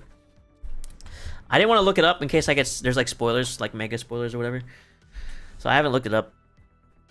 But I don't know if that has a manga. Is that an anime only thing or is that a manga? I think it has a manga. I don't see why it wouldn't. Yeah. So I'm also caught up on anime, but yeah. If you, yeah. There's a manga, okay, yeah. I didn't want to get spoilers, so I didn't look up any, like, discussion posts about that, but I just thought that was an interesting comparison. I love that anime. I kind of want to rewatch it. It was really good, but yeah. They're not, like, the stories don't, like, aren't the same, obviously, but, like, there's definitely, like, very close similarities. I'm sure a lot of people's Hamlet, I think, is well known for being pretty good. I think a lot of people probably like Hamlet also. So I don't know. S tier? S tier for me, what do you guys think? That's fair. People shit on it for the least playful things they do, yeah.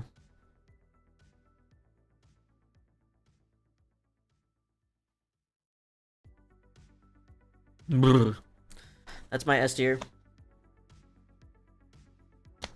Yeah, I know it's Yomi's favorite. Hell yeah. I skipped over to be or not to be. Next season is finally season. Yeah, thank God. Jesus.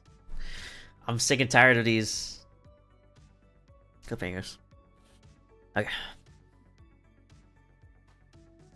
They left me dry. Like, they were just about to start the fucking movie. God damn it. Okay. Yeah, King Lear. We're going on for a long time, so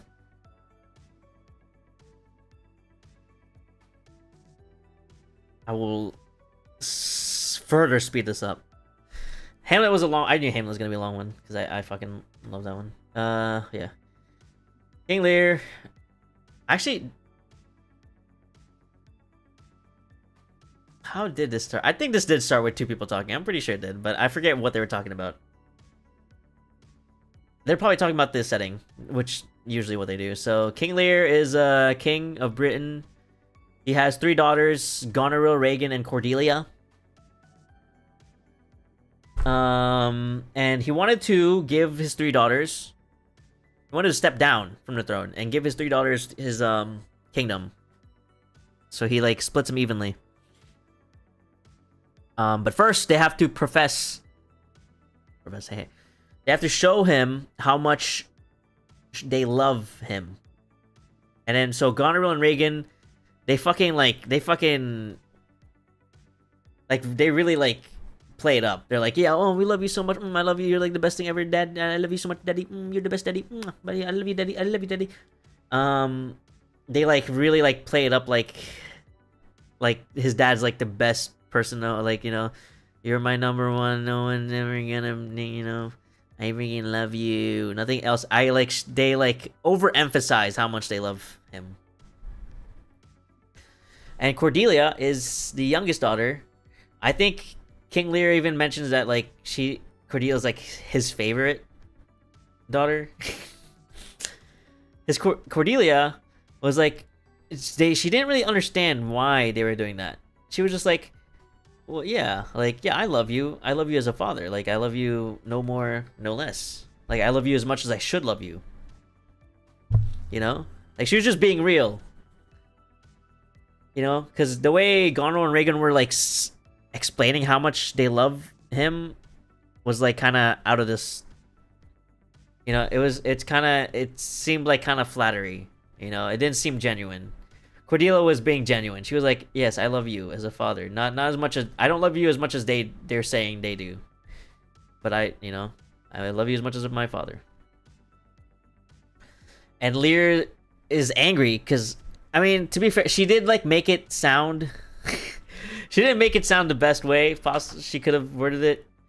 But yeah, Lear's like, King Lear was like, "How dare you? How dare you? Like, you know, not love me as much as they do. Basically, you're my favorite." And she's like, he's like, "I'm fucking disowning you, and you know, I'm sending you away." But he was like, "Oh," and she like marries the King of France or something. I don't know. Fucking King Lear realizes that he made a bad decision. Yeah. He he realizes that like pretty soon that like Goneril and Reagan, the other two daughters, don't actually love him that much. Like, cause he gets like once he lost all power, they basically like fucking like don't really care about him. They like don't even let him live with them and stuff. He doesn't let him have his own thing. He's like old. He's like, "Get away from here. Like, we don't, you know, whatever. Fuck you." And he's like kind of, because of this, like he goes kind of insane. Like actually insane.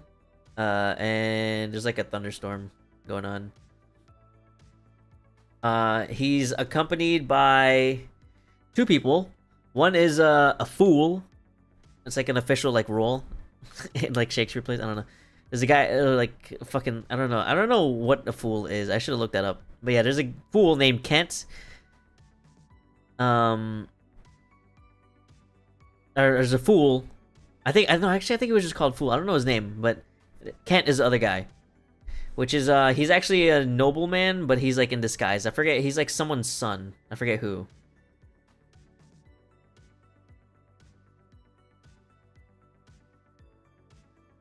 Let's see. His I see, okay. Edgar.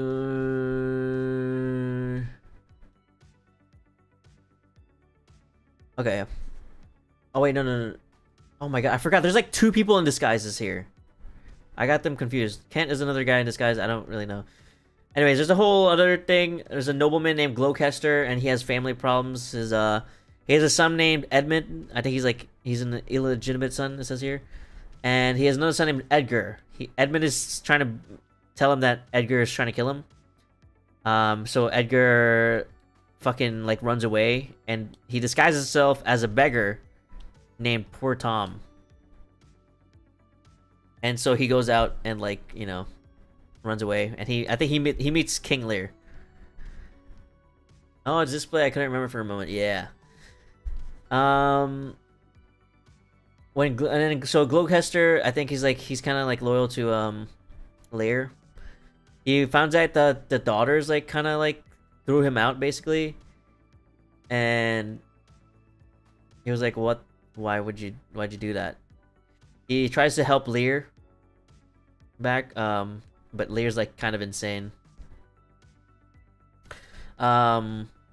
Somebody finds out that like he's helping out Lear, and like basically he gets in trouble for that. Fucking, I don't know, 'cause I guess it's like treason, because they like kind of disowned their father basically. Like, yeah, they like kicked him out, so nobody should be helping him. And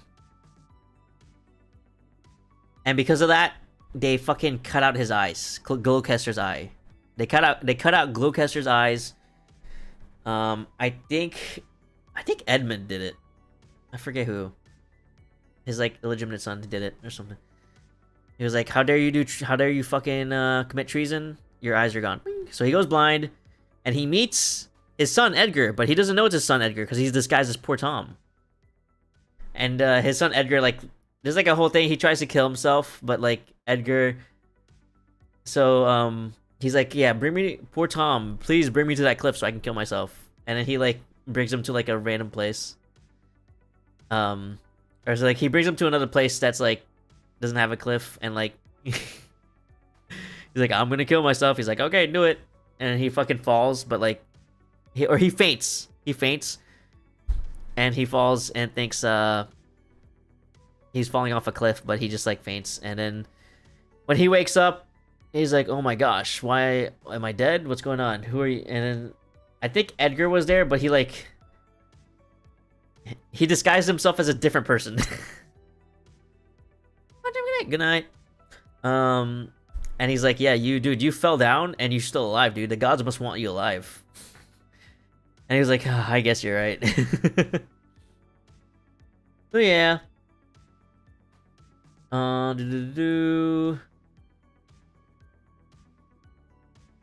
So Edgar goes to Dover, and I think Lear was also going there. But this whole time, Lear is like going insane. He's like mad. The guy who's like pretending to be mad is like kind of also egging him on, kind of like not egging him on, but he's like also pretending to be mad. So they're kind of like going in it.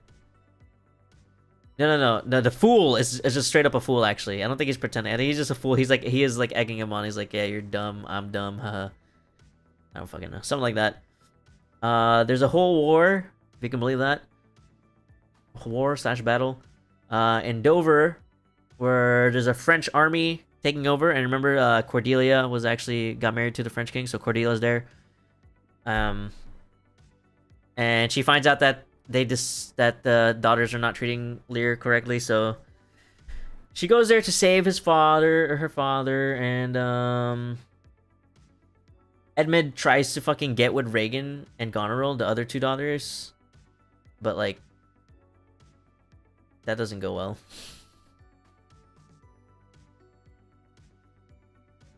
Let's see what else. Yeah, so during the war, Cordelia and Lear gets captured, and Edgar finally is like, as in disguise as poor Tom, he's like, "I'm actually not a poor Tom. I am Edgar. Fuck you." And then he fucking duels with Edmund. And then I think they find out that their father died, Gloucester died. I forget what. Anyways, Goneril also had a poison that killed Regan because they both wanted to marry Edmund, I think. So yeah. And then she was like, why did I do this? And she kills herself. Edmund, I think Edmund, before the duel happened, he sent Lear and Cordelia away. Or he sent Cordelia away. And then Lear doesn't know. Lear comes in and he was like, "Where's Cordelia? What the hell? Bring me Cordelia." And he was like, he was gonna let her free, but he was like, "Ah, fuck, I already sent her to be executed." And then a messenger comes out of nowhere. He's like, "Oh hey, by the way, we killed Cordelia, got executed." And then Lear was like, "Fuck, my only daughter that loved me. I can't believe I fucking disowned her. I loved her. I actually loved her so much, and she actually loved me." And then he dies from like a broken heart, and like broken heart plus he's like old and going insane. So I'm sure, yeah, that was King Lear. I didn't also give this justice because the moments where he was like insane was also kind of cool. He was outside in the thunder. I forgot. Yeah, he was outside in a thunderstorm naked at one point. Or no. Somebody else was naked. I think it was it the fool or was it Kent? I forget.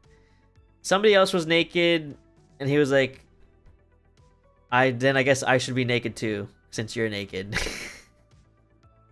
It might have been Edgar actually. It might have been poor Tom naked. I don't fucking know. He was like, I should be naked too, and they're both just naked out in the fucking storm. I thought it was pretty cool. Yeah, that was an interesting story. I think it was a good play. I think comparing it to Caesar, it was definitely more enjoyable than Caesar. So I'll probably keep it in B tier. I'll probably put it in B tier.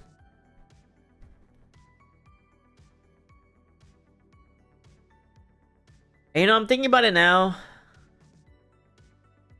I'm looking at the other ones now. Thinking about, or like comparing it to these. I think I'm gonna put Antony and Cleopatra in B also. Yeah, I think that one's good, but I think I'm gonna keep that in B. Probably gonna do this. Yeah. Maybe I'll order them. Not that much. Okay. Next up, we got Othello. Othello.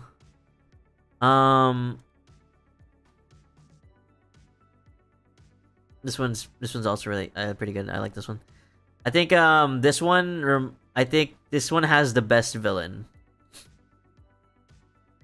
I know Kay mentioned it. This one has the best villain. Kay mentioned he loves Iago. He's the, you know, spoiler alert, not really. He's the villain.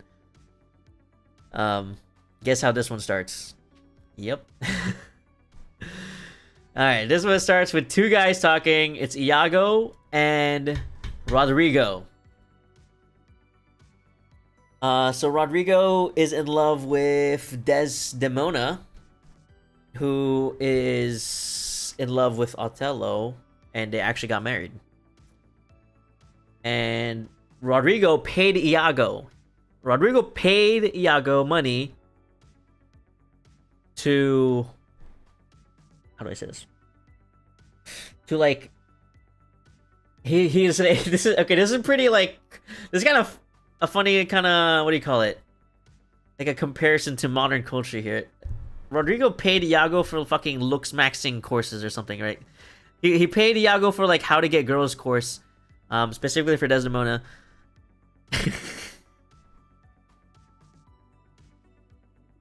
Iago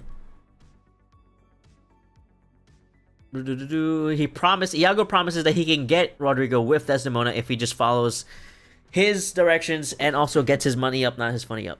You know? Just keep giving me money. There's like a whole scene where he's like, fill up thy purse or something. I forget what he says. Something like, he keeps saying it, and I thought it was really cool. Yeah, we'll get there. But yeah, Rodrigo has been paying him to get Desdemona to marry him. Othello is like, yeah, we got married. Desdemona's dad was like mad about it because he didn't know about this marriage, and he thought like that Othello like tricked her into it, but she was like, no, this is real. I love him. And they're like, okay, fine. So then Othello is like a, you know, lo and behold, he's also like a leader of sorts. I might be a general, like a. We'll just say he's like a general of an army, and he gets sent to. Where did he get sent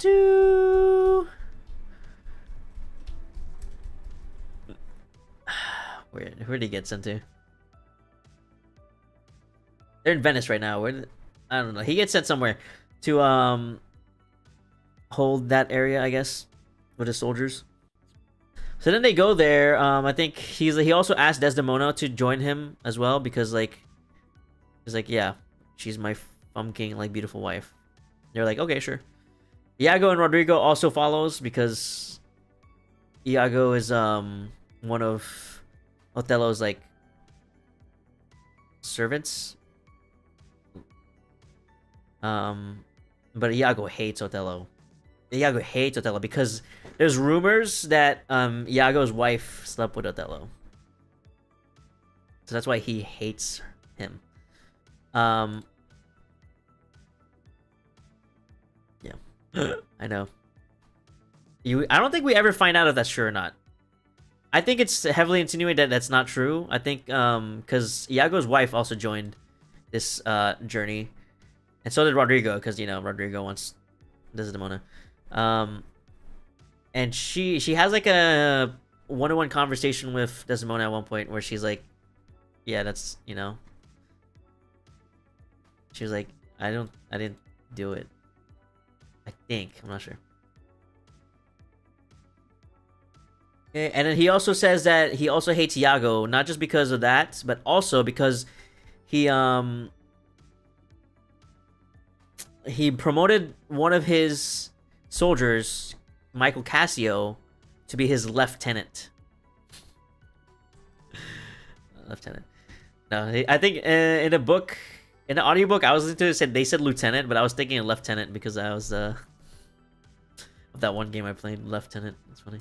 Anyways, so they go over there. Michael Cassio was like their messenger, Othello's messenger to Desdemona when they were like hiding their relationship and stuff. So then Iago comes out with a brilliant plan. Was like, oh hey Rodrigo, I have a plan.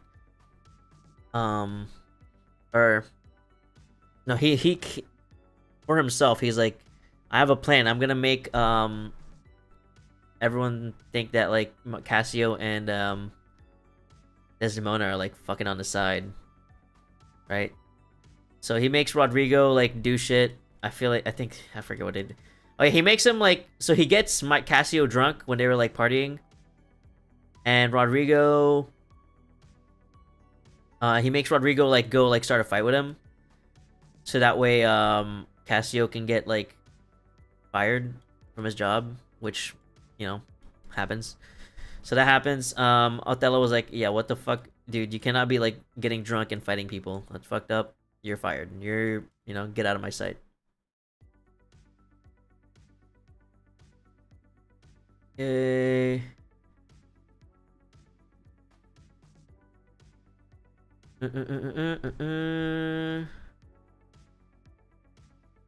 Okay, so yeah, then Iago, seeing his plan work, was like, yeah, haha, I'm the best. There's a war going on the side. I don't really care. They do some politics going on, blah blah blah. Iago basically schemes up some more schemes. He's like, fuck you. Trying to see what the next big thing he did was. One of the big things is, I'm probably just gonna skip a bunch of stuff. And oh, they went to Cyprus. That's where they went.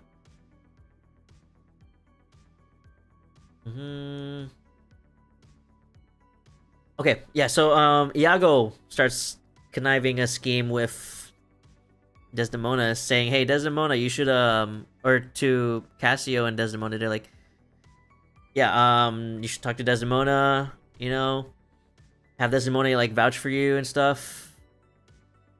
And so they like kind of get chummy, like, no, not chummy, like they're friends, they're just friends, like there's actually nothing going on between them, but he's trying to make him seem like there is by like making them like kind of work together. There's a scene where like Desdemona leaves her handkerchief that that Othello gave her, and Iago's wife actually grabs it for Iago because for some reason Iago like has been begging it for that handkerchief for like a long time. I guess so he's been like planning the scheme up for like a long time. He's been wanting this to happen. And yeah, to skip a bunch of stuff, he tricks Othello. He does this in a great way, in a very nonchalantly way, where he's like, huh, Desdemona and Cassio, they're kind of like close, aren't they? I was like, what? Huh? What do you think? What's up? He's like, I don't know. You think maybe, Othello's like, what the hell? How could you think that? There's no way. And then Iago like does some more conniving and plants the handkerchief with Cassio, and he's like, look what I found.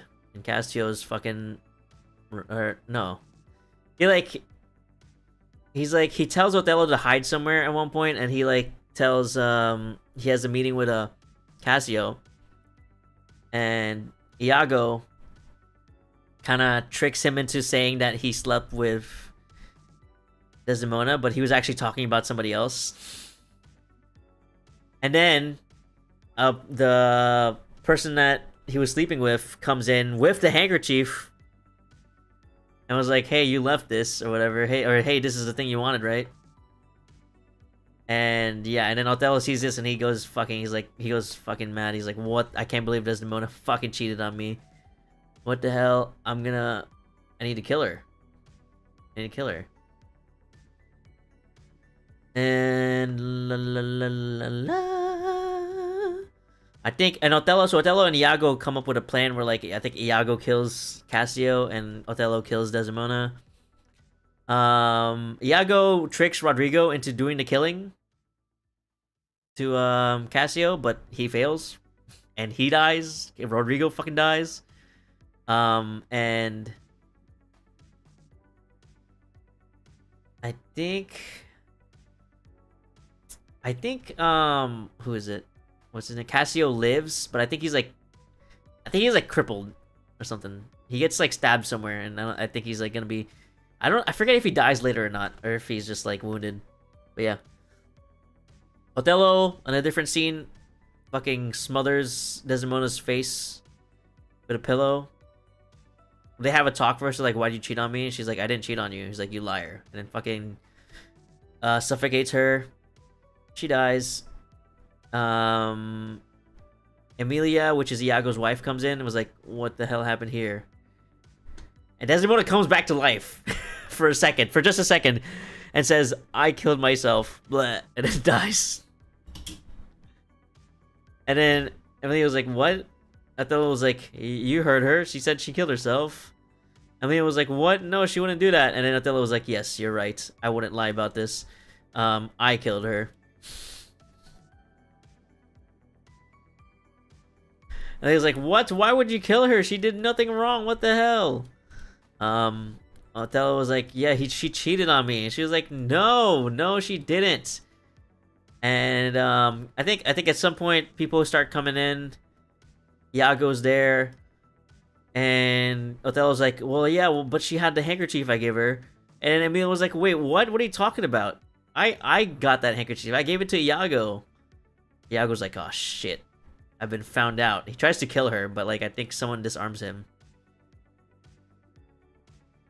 So yeah, he gets caught. Rodrigo apparently also had a letter in his pocket that like told the whole story of what happened.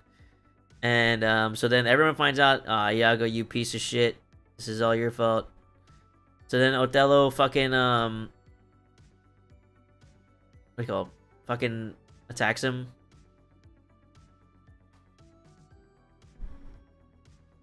Let's see. So what does Iago? I forget how Iago dies. Does Othello kill Iago? I'm just gonna assume he does. Okay. And then Othello makes Othello after this, because he just killed his fucking innocent wife. He had like a whole speech, and then he fucking like kills himself with a sword that he hid. Oh yeah, before that he orders Iago to be executed. So yeah, so Iago does die, but not killed directly. So then Iago dies, Othello dies, Desdemona dies. Tragic. Proper tragedy. I also didn't give this one justice. Iago was a very conniving villain, very scummy, very clever, and I think that carried the whole play for me. I like that a lot. So I think I'm gonna put this in A tier. It's very close. I would almost put it in S, but I think Hamlet's just that good. Dom Caddy. Hello. Hey, how you doing? We're going through Shakespeare tragedies. I kind of wish I did this a better. Most people are probably going to say, this is actually the best time to do it. I was gonna say maybe I should have done a different time, but I think this is the best thing to fall asleep to, right? I would fall asleep to the stream. But yeah, I thought it was really good. I don't know what you guys think about it. I thought it was awesome. Not Hamlet level, but it's a really good one. I'd argue at times it felt like Iago felt more like of the star protag at times. Yeah, I mean, in a sense, yeah. I feel like a lot of these plays, the names in the front aren't always about mainly them. Sometimes I say a lot. I think Anthony Cleopatra is correct. Coriolanus, yeah, was about them. Cymbeline had nothing to do with really Cymbeline. It was Imogen's story, really. King Lear was about King Lear, I guess.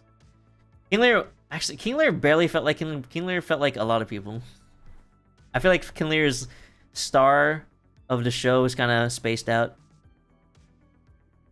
But yeah, Othello, Hamlet was all about Hamlet. I like that, but that's fine. Othello, yeah, Othello was pretty much. Iago was pretty much like the entire play in Othello. You could have renamed it to Iago, and I'd be like, yeah, I guess. But I guess the tragedy is within Othello. It's Othello's tragedy. So I think that's why his name's on there. That's why Cymbeline. I think that's why Cymbeline's name is on there too, because it's technically the tragedy that almost happened was with Cymbeline, not with Imogen. Even though the whole story was out of Imogen. So, Caesar was like one half about Caesar. But yeah, that's cool. I liked it. Romeo and Juliet. I came into this thinking it's not gonna be that great because I've already read this when it is like this was like required reading in high school. I remember reading this and I was like, yeah, that was cool. I didn't think I would like it. I thought, yeah, I would like it. I knew I would like it. I didn't think I would like it that much. But rereading this in a different, I don't know, a different era, I guess, of my life, I guess, is a little bit different. If you don't know the story, this one I'm definitely gonna fucking summarize real quick. Romeo and Juliet. Romeo is in love with Rose, a person named Rose something. He's sad because he doesn't love her back. Romeo is a son of Montague, who's like at war, or like they're like at rivals, a very unfriendly rivalry with the Capulets. Romeo is like fucking depressed because Rose what's her name?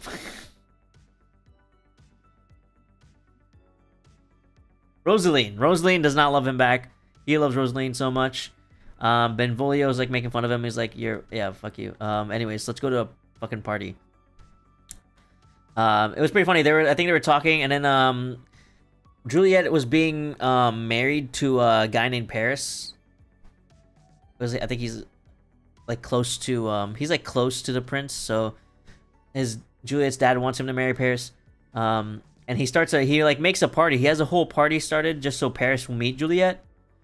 I don't think they actually do meet in that party, but he sends I think Paris sends no, I think it's Capulet's, the Capulet dad sends a servant to like invite people, and he hands him a list. And the servant's like, yeah, sure, I'll do it. And the servant was like, God, this would be so easy if I knew how to read.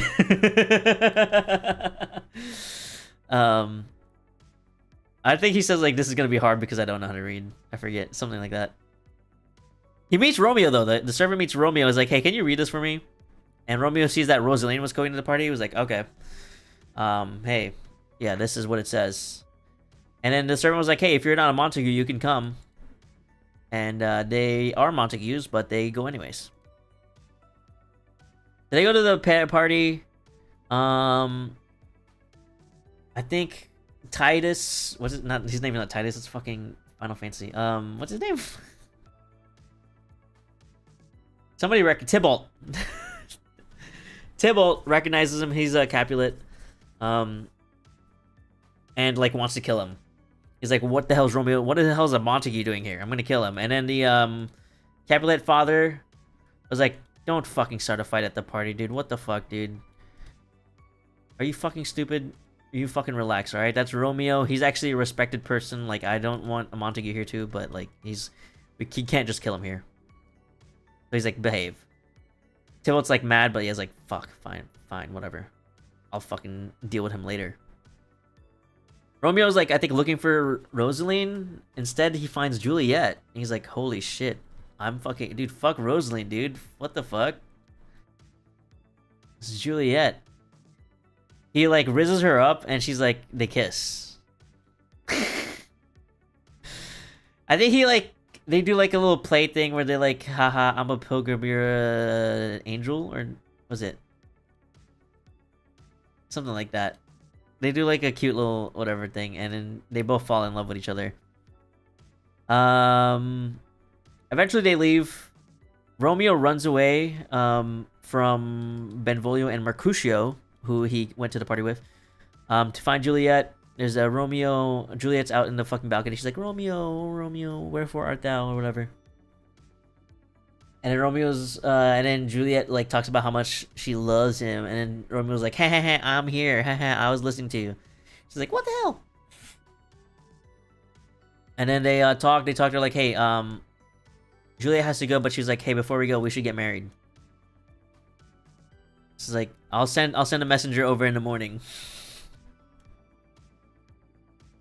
Oh yeah, by the way, this story starts with two people talking, and then they get into a fight. I think it was Mercutio and Benvolio. I forgot to mention that.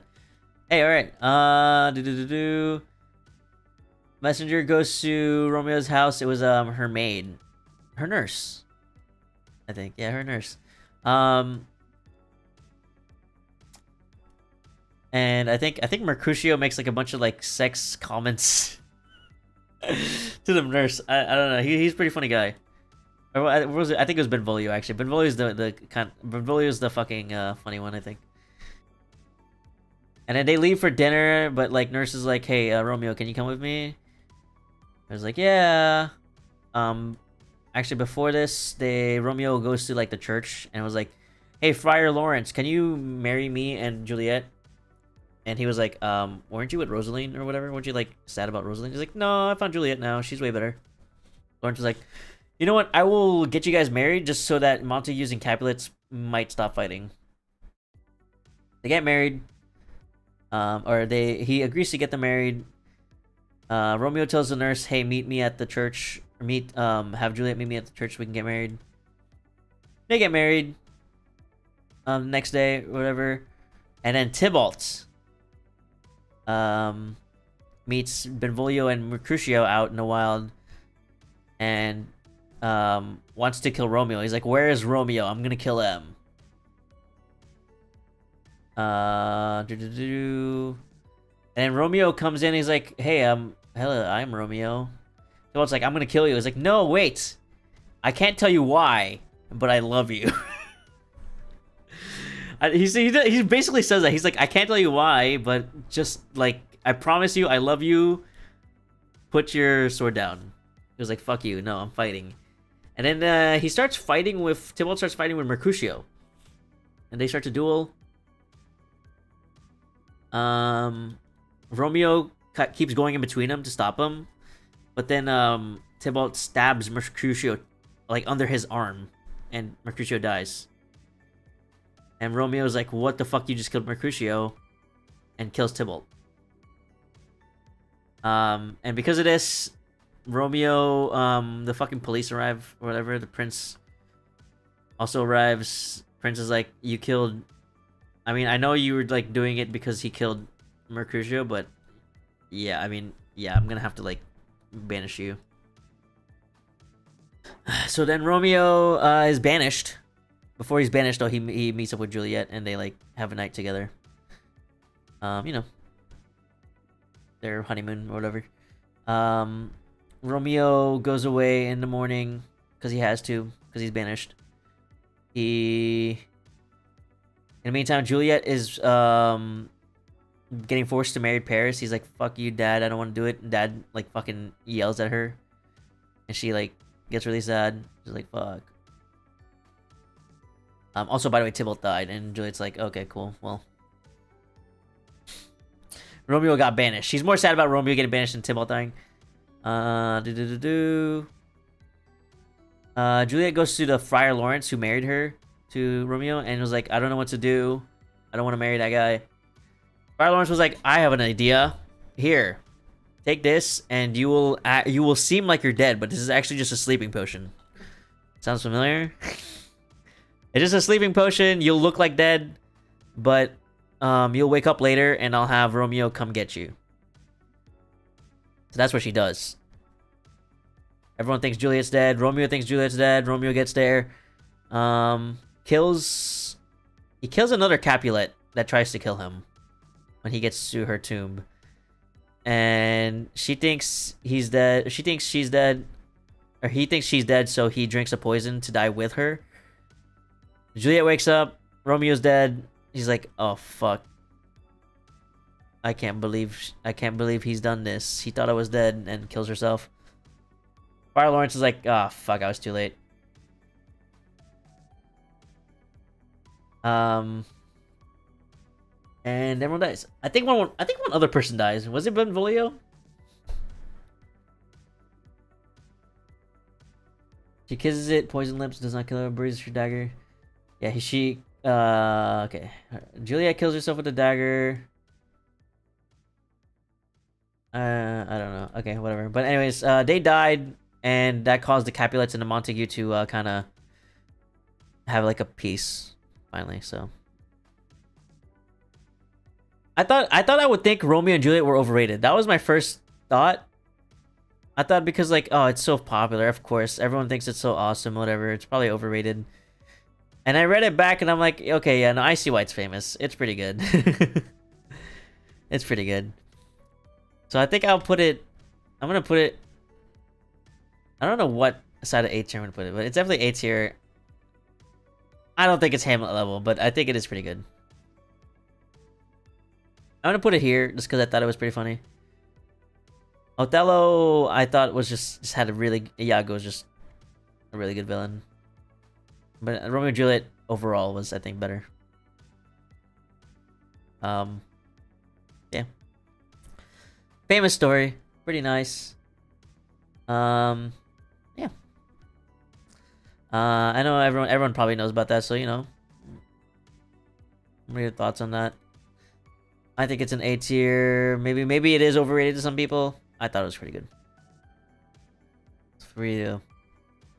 Think your thoughts on that. Timon of Athens. I said it the right way. Timon. I've been saying it Timon this whole time. I don't know. For some reason I said it Timon now. Okay. This one's actually quick. Alright. So, a bunch of people... Oh my gosh! This one starts with 3 guys talking. This play starts with 3 guys talking. A poet, a painter, and a jeweler. They went to Timon's house. Because they want to sell him their stuff. The poet wants to sell a poem. The painter wants to sell a painting, and jeweler wants to sell jewelry. Yeah, you know. Because Timon is a very generous and rich person. Timon like gives people free shit. He gives his friends a bunch of free shit. Like he'll buy shit. He like gives away his wealth very easily, and he's also very rich. So one person comes in. He's like, "Oh hey, my friend is in jail. Can you help me bail him?" His name is Ventidus. So he helps him. He's like, "Sure, yeah, here. You're my friend. Here's the money to pay for his freedom."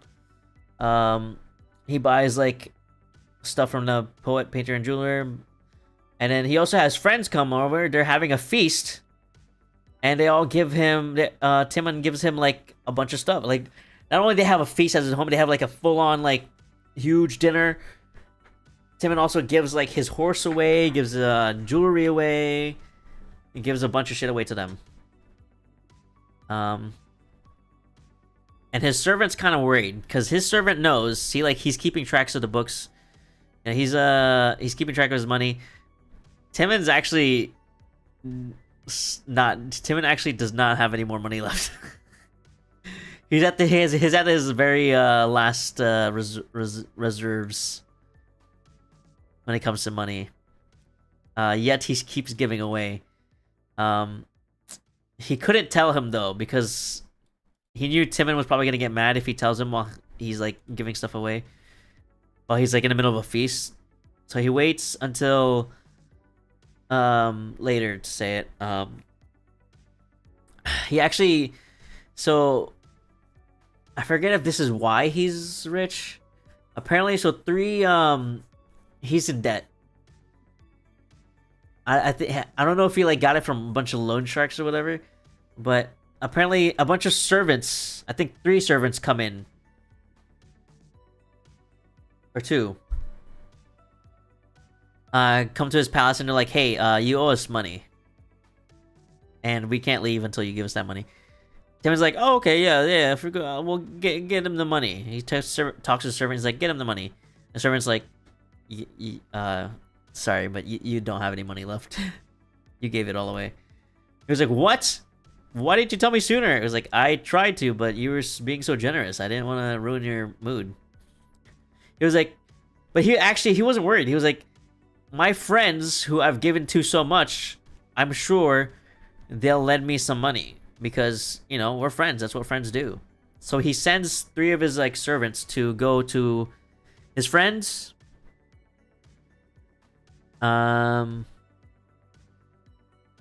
Flavius, whatever, fucking. He sends him out to ask for money. Othello should be in D tier, says Chris. Hello, Chrissy Chris. I'm sorry that you have a wrong opinion, Chris.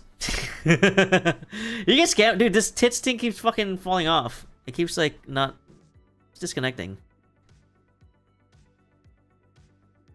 Wait, no, it's not disconnected. Why doesn't it work? I had to read that shit.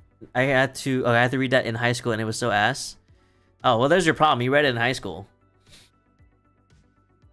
Anything you read in high school is ass.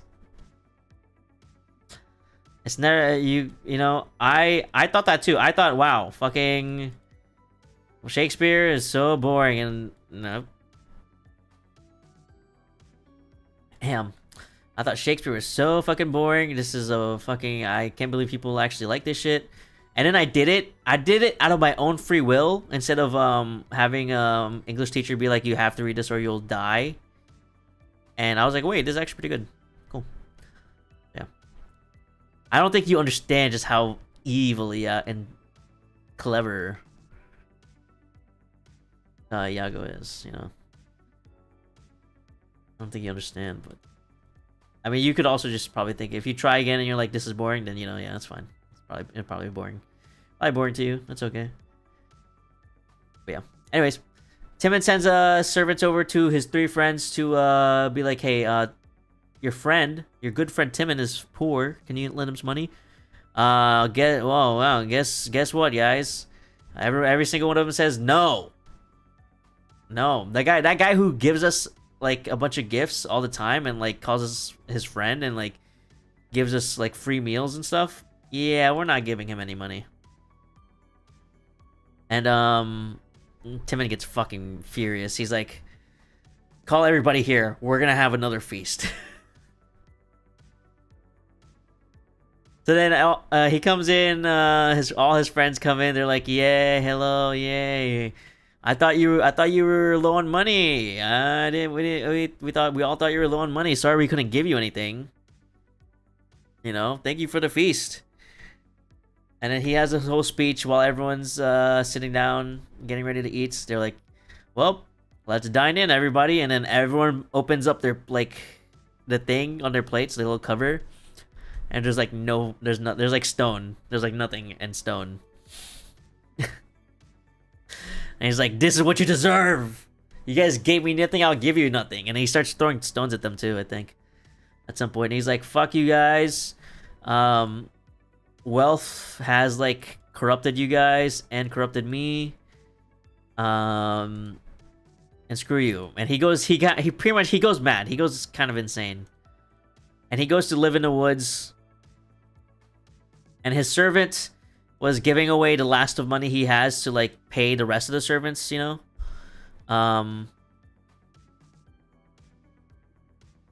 The rest, and the servant was like, well, I guess I gotta go serve another master. But then he was like, but Timon, he's such a genuinely nice guy. He's like, he really gave his wealth to others when he didn't have to. So he's like, you know what, I'm gonna keep serving him. I'm gonna go in the woods with him. Yo, Twitch, what is this intellectual discussion you're recommending me? Hello, how's it going, Immortale? Immortale, I hope you're having a wonderful day. Yeah, we're having a Shakespearean tragedy tier list, which is definitely very normal for this channel. We definitely don't talk about poo-poo, fart, butt shit all the time. Yeah. We're going over Timon of Athens right now, which I know it's pronounced Timon of Athens, but I keep, I'm just used to calling it Timon. Hello, I'm back. Hey, welcome back, Jelly. Welcome back. So he goes to live in the woods in a cave, right?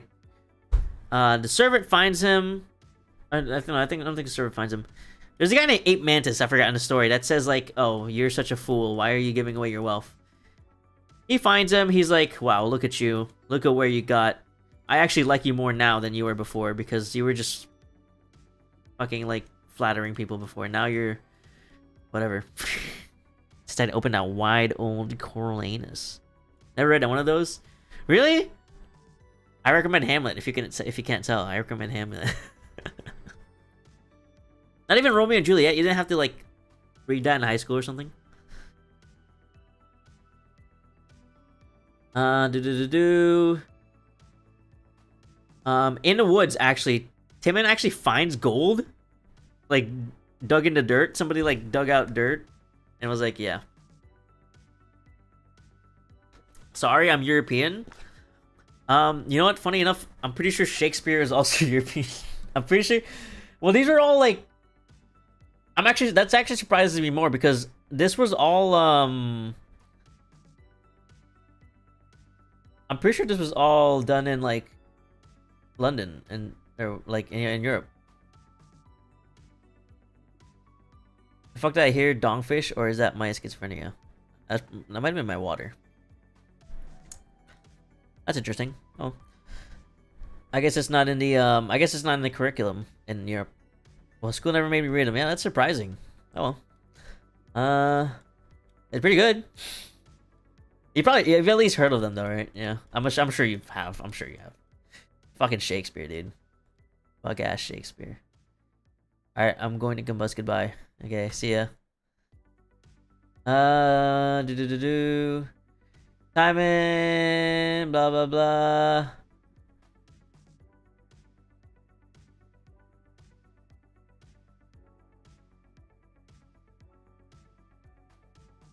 He's okay. I think Flavius arrives. One of the people that actually was like actually a good friend to Timon, whatever. Gives him some gold. But instead of accepting the gold, I think Timon actually gives him gold instead. It says, "Go away and do your thing." In the meantime, I think I skipped this, but there was a scene with I think the guy he bailed got banished because somebody got banished. His friend somebody that liked Timon got banished because I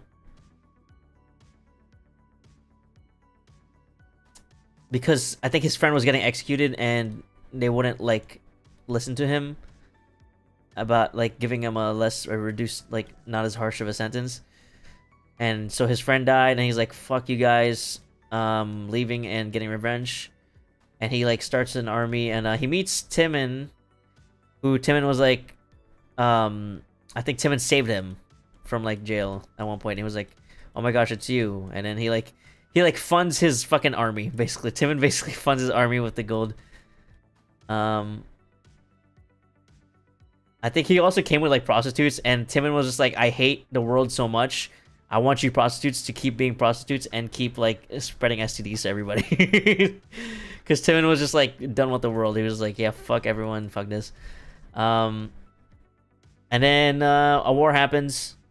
They were about to like basically destroy Athens, but people in Athens came to Timon was like, "Hey, can you like help us? Like, we'll make you rich again if you help us." Timon was like, "Fuck you. I'm done. I like lost all hope for the world. Fuck you and shit. Poo-poo butt." And he goes off screen and like I don't know. At some point he kills himself. I don't know. I don't care. Anyways, so the army goes to Athens.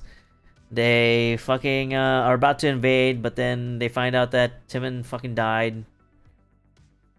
Kills himself. I don't. And he's like, wow, this is a tragic story. I don't think I'm gonna instead choose to make peace instead of having war. And whatever. That was Timon, and that's literally it. That's the story. I know it seemed like I didn't care at the end because I don't care about this play. This play was really boring. Hamlet and S tier based. Hell yeah. I was part of a play from Jean-Paul Sartre. Oh, wait, I've heard of that. What play?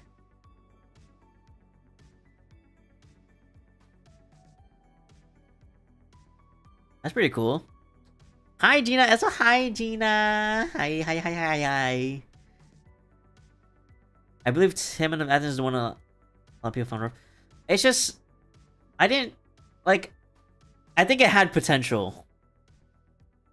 No exit or he was close. Oh, okay. I see. I think Timon, whatever fuck. I think it had potential, but it was kind of lame. I'm not gonna lie. Hey, by the way, I think there's an ad break. We'll probably hold off on the ads. We have 3 more. Enough of me changing the subject. Hey, no worries. No, you're good. This is my tier list so far. Snake. Hamlet. I love Hamlet. It's so good. I'm gonna have to fucking speedrun these because it is getting late. But yeah, no, it is within the topic though. Yeah, we're talking about plays. You're talking about play, you know. No worries. Yeah. I wonder if I want to put King Lear higher up. Coriolanus was a fine story, but the more I think about Coriolanus, I think I should put that in C also, because I mean the guy dies. The guy hates poor people and that. Yeah, I think it's better than Julius Caesar, but yeah, I think I'll put it in C. I don't know why I put it in B in the first place. Now that I think about it, I was thinking about hell.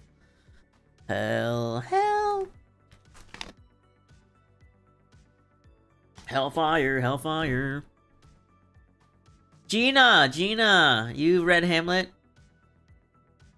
What else have you read? Have you read any other of these?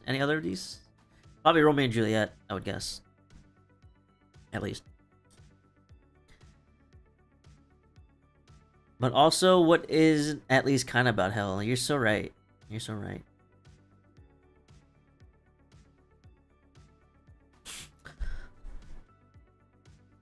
So hell is a very popular topic back then. Kind of now too. But yeah, I don't really get Timon, especially with him dying. I didn't really get that. It was also done off screen, so I imagine just like watching the play would have been very. I actually don't know. I think it was done off screen. Because I think a soldier comes and just finds his grave. That's how they find out. He just finds his grave. It's not like, I don't know. I imagine if I was watching this as a play, I would also get bored.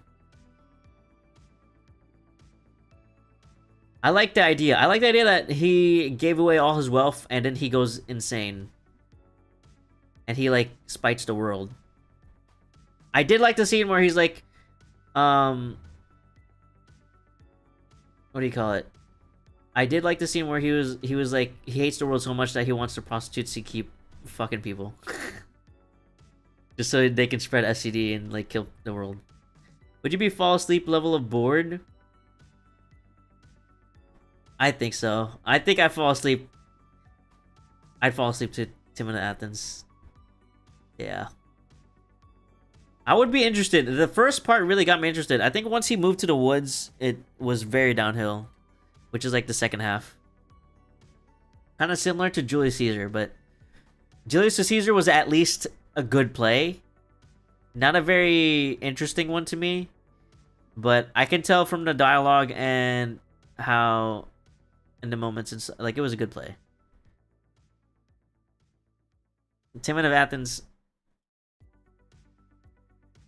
seems like I don't know. I'd be interested at first and then I'd fall asleep. Also, yeah, oh god, Titus, yeah, Yomi. This was the first play that made me feel uncomfortable. Like really, really uncomfortable. But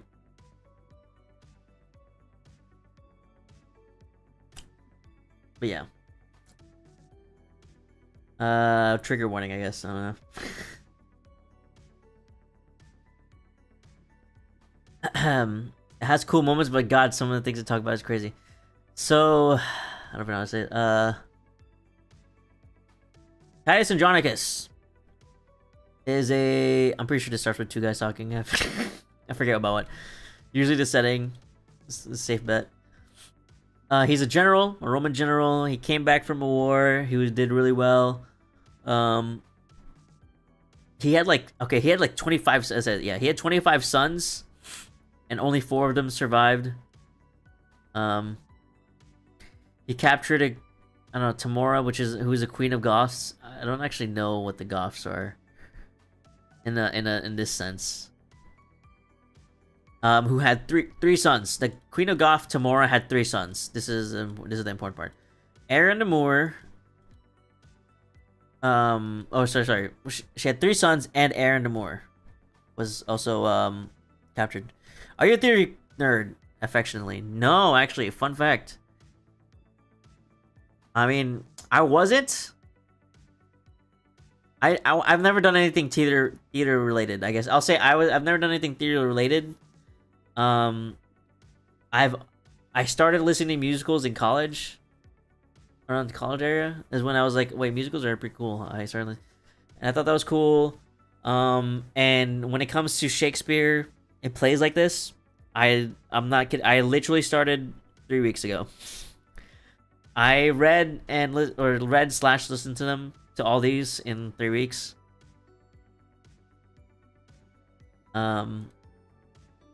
Because I kept getting interested. Thanks to Silent Hill 3. Yes! Oh, I forgot. That's the reason why I started. I was playing Silent Hill 3, and there was a puzzle where you actually had to kind of know the story of, like, I think 6 tragedy stories. You had to kind of know it. You didn't have to fully, like, know it, but you had to kind of know it in order to understand this puzzle. But there was also a part of the puzzle where you had to do math, but, like, it wasn't clear that you had to do math. So that puzzle was kind of fucked anyways, but... Anyways, yeah, that got me to start thinking, like, you know, I've never actually tried understanding Shakespeare. You know? I, like, forced myself to get through it in like, school. But I never actually tried to understand it on my own. Which usually is more enjoyable. But yeah. Anyways, try this Andronicus.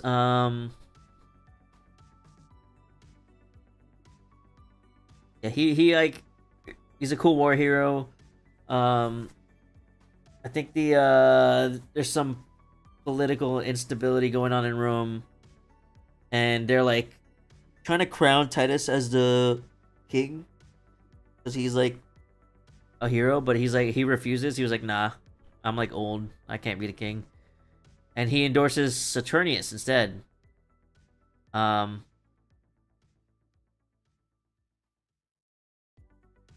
And Saturnia was like, hey, what was I saying? Saturnius was like, hey, by the way, I'm gonna show my gratitude by marrying your daughter, Titus, or whatever.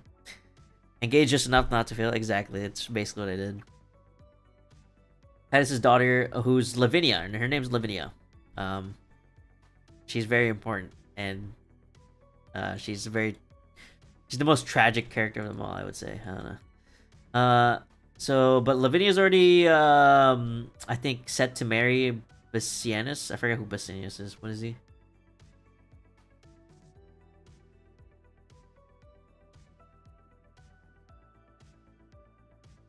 I think Titus kills one of his sons at some point. I don't think it's that important, though. But instead of Lavinia, because Lavinia's already getting married to Basanius, Saturnius instead marries Tamora, who's that was the Queen of Goths.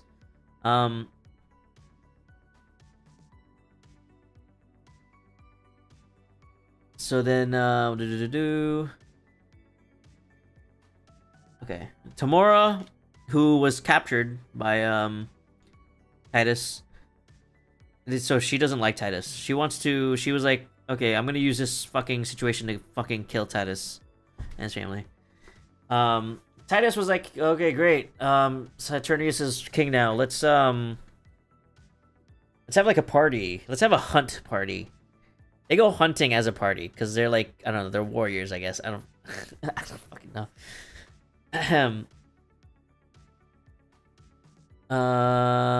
What else happens? I think Titus and his family. Oh yeah, Tamora. Wait, it was Tamora, right? Yeah, Tamora came with the Queen of Goths. So Tamora, she's married to Saturnius, but on the side she got a side hustle here. She fucking Aaron, her real lover. That's the person that she actually likes. Aaron Moore, the one that Aaron Moore, the one that I talked about earlier. She planned on having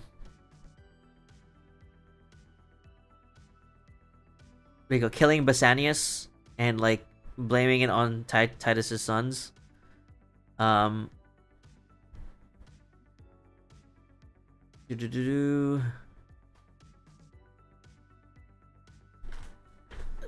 and Aaron. And then okay, so Tamora had sons that came over also. I think their name was Chiron and Demetrius. So there was a hunt supposed to happen. Like it's like a hunting party. They're like going out to like go hunt, like, I don't know, game. I don't know, if I can, animals, whatever they do. During that hunt, Aaron the Moor and Tamora the Queen of Goths, they urge Chiron and Demetrius to in the most PG way to say it, to assault Lavinia during the hunt. So when the hunt happens, they look for Lavinia and they do that, but instead of killing her after, so that like they don't get caught, because whatever, they cut off her hands and her tongue, so that way she can't tell anyone. And they left her there. And she probably would have died, but I forget who finds her.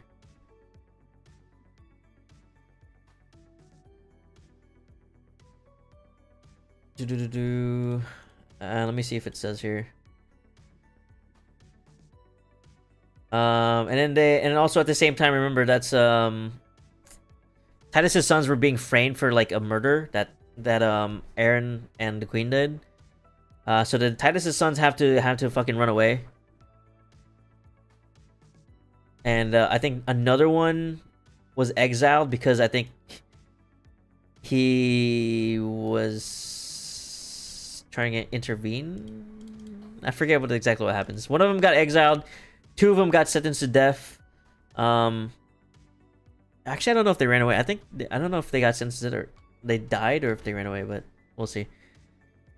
I'll keep reading this. I forgot. But most importantly, his daughter got fucking mutilated. She can't talk. She can't point. That's why they cut off her hands and tongue. Titus fucking, like, okay, first of all, he had 25 sons. A bunch of them died. He killed one. 2 got exiled, and then her daughter is mutilated. Like, so he starts basically he started going insane, if you could believe that. And everyone's like, ha ha ha, ha, he's insane, ha ha ha ha. 25 Sons bro was active, yeah. He's a freaking general, I guess. He's a fucking hero, I guess. He gets around. I don't know. I actually don't know if it's all with the same wife. I would assume maybe not.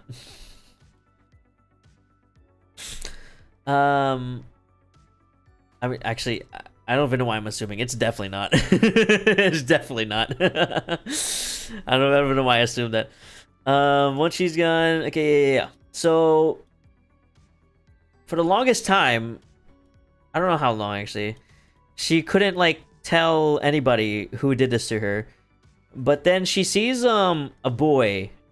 I forget what the relation is with the boy. There's a boy holding a book. I'm not sure if it's like cousins or something. You know, looking at the description of the stream, I had certain expectation mutilation as Shakespeare was not one on my bingo card.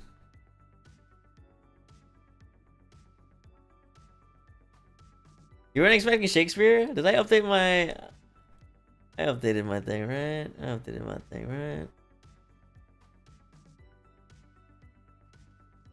Oh, yeah, okay. Yeah, Shakespeare mutilation, they go hand in hand. Oh, shit. They go hand in hand, what do you mean? By the way, hello Spoonlord14. Hello. I hope you're enjoying. Or getting bored and falling asleep. That works too. This is one of the most outgoing and dark Shakespeare. Yeah, this is one of the darkest ones. This is the first one that made me kind of uncomfortable. I was like, yikes. This poor Lavinia, she's you know. So he loses his mind. He finally yeah, there's a boy holding a book. And she starts chasing the boy, and the boy goes to Titus and someone else, I forget. And he's like, "Hey, your daughter's been like kind of chasing me around. It's kind of scaring me." And then he's like, "Well, what are you holding there? Is that a book?" And then she shows up, and she's like pointing at the book. She's trying to point at the book. I'm active at work. I require background noise, so I hope you all treasure having a day just as something as yourself. Aw, thank you. Well, I hope you enjoy this noise. Tyson Johnny's. So yeah, so the book apparently she's trying to use the book to tell Titus who did this to her. And you know, after like kind of doing some stuff, she finally like gets it out. They finally find out that the sons of the queen is the ones that did it to her, which I already forgot their name. Chiron and Demetrius are the ones that did it to her. So, are you scared by women? Loser, I'm joking. Very good noise, very words, much sound. Yes. There's gonna be a lot of words. I got 2 more plays after this one. Oh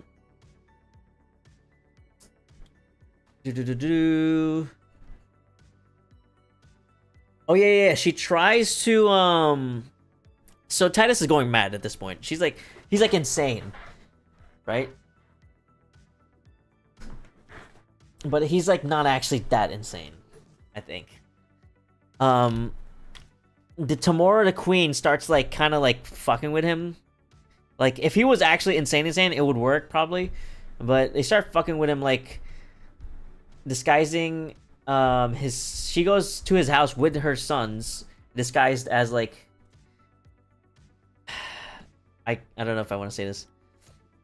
They're disguised as like metaphorical. I don't know. They're like being set like they're haunting him. They're disguised to haunt him, and he's like pretending he's like, "Oh, I'm being haunted," or whatever. And he's like, he uses that moment to be like to tell Tamora to leave and to leave the other 2 behind, the sons behind. I forget exactly what happens, but yeah, basically what's important is that the 2 sons get left behind. Tamora leaves. Titus was like, I'm not actually mad. Hey guys, and then he fucking ties them up. He ties up the 2 sons.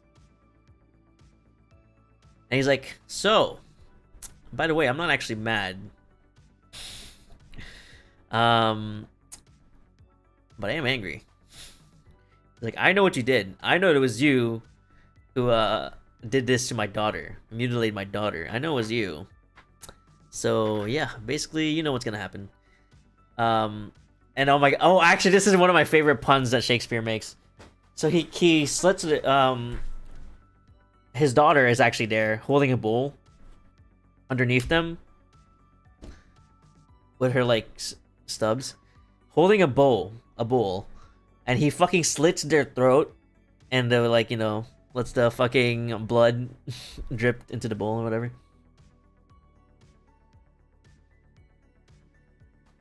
It's insane. And he's like, he says something about putting them into coffins.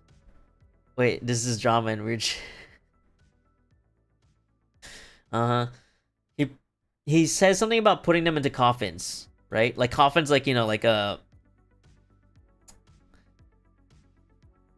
sarcophagus, you know, like a coffin's like the thing you put dead people in, right? But actually, coffin is actually also another term. Hey, get scammed. Coffin is actually apparently another term for like the end bits of a pie. So, that was actually a pun because he actually literally fucking like, I think he like grinds them up or something and then puts them inside a pie. Like a pie, like you don't want to eat. He bakes them into a pie. The two sons, the human pies. Yeah. Hey, but I don't know why tits isn't working. I keep resetting it and it's not working. I don't know. I'm sorry. I can't help. Huh? Yes. I don't know if you guys have seen South Park. I have a feeling this play might have been inspired. Or this South Park might have been inspired by this play. I'll grind your bones into dust with your blood, and I'll make a paste, and of the paste a coffin I will rear. Yes, exactly.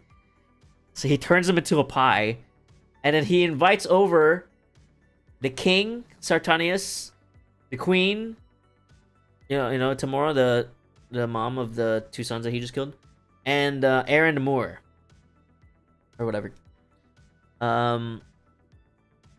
He asks, this is a really cool scene. I can just imagine the scene. He asks the king, he's like, hey, if your daughter was assaulted and like mutilated, like, do you think she deserves to live? And then the king says like, no, I don't think I would want her to live like that. I think she should die. To like, you know, as a mercy. It's not like a mean thing, like as a mercy, like, you know, like, yeah, she'd probably want to die, so I would probably kill her, kind of thing. So he's like, okay, thank you for your permission, and then fucking kills Titus Andronicus kills his daughter right in front of everybody. I forget. He might have slit her throat too. I forget exactly what he did. But yeah, in the fucking dinner, he kills her daughter right in front of everybody. Which, I don't know, it seems like kind of out of there at first, but I think my understanding of it is that she wanted to die. Like, I think she was in on it. I think she wanted to die, but she wanted to, like, at least make a spectacle out of it, is how I see it. I don't know if the play ever, like, says outright that that's what's happening, but yeah. Basically, yeah. So just like kind of like as a like to like shock everybody, he kills his daughter right in front of everyone. You know, it's a mercy killing. She was kind of like, I think now that like her that they got revenge on who did that to her, she's like satisfied. She can die now, is my understanding. Called his bluff. Yeah. So and then so everyone's like, what the fuck did you do? What the hell? And Titus is like, by the way, I haven't been mad this whole time. I mean, I'm like, he's kind of mad, you know. Shakespeare does this thing where he's like, they're feigning mad, they're like pretending to be mad, but I mean, let's face it, they're mad. All I know about Shakespeare stories is that there's a remake of Romeo and Juliet where they say that it's said in the book 1-1, but it's with California gangsters. Yeah, Leonardo DiCaprio's in it. I know that one.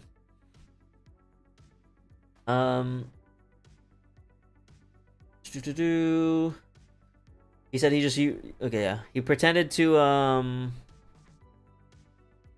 yeah, die Lavinia, and die shame with thee, and with thy shame thy father's sorrow die. Yeah, exactly.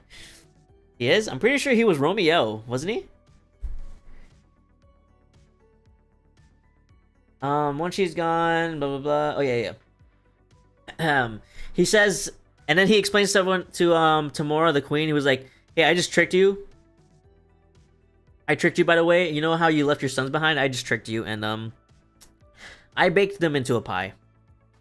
And at this point, she's already like eaten a bunch of the pie."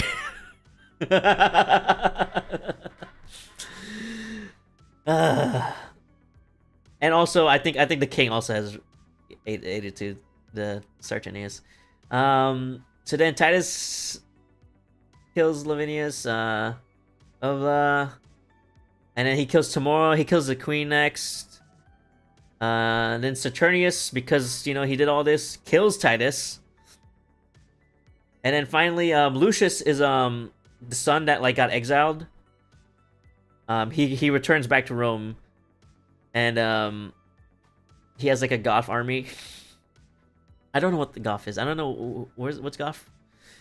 And he like kills Sartanius with his army, basically.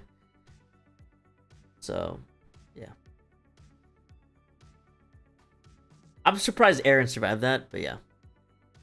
Fucking a bunch of people died. It was a fucking corpse party. You know?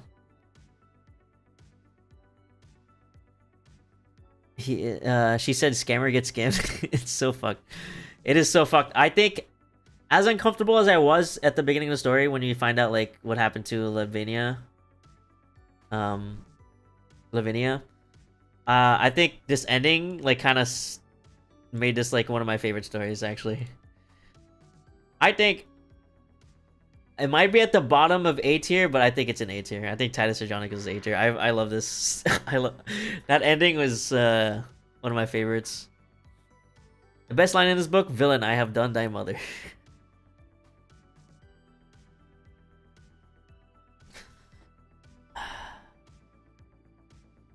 But yeah, that was Titus Andronicus. That one was a good one. I think that was the first tragedy he wrote. Shakespeare wrote, if I remember correctly, or at least it's theorized to be the first. I don't think they're actually 100% sure with time. I think they're pretty sure that one's like one of the first ones. Oh, whoops. If not the first one, but yeah.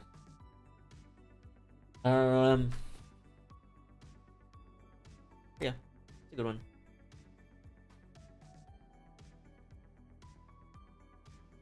All right, I got 2 more to go. Macbeth, I feel like should be a long one, but I'm not gonna lie, I don't actually remember much of Macbeth.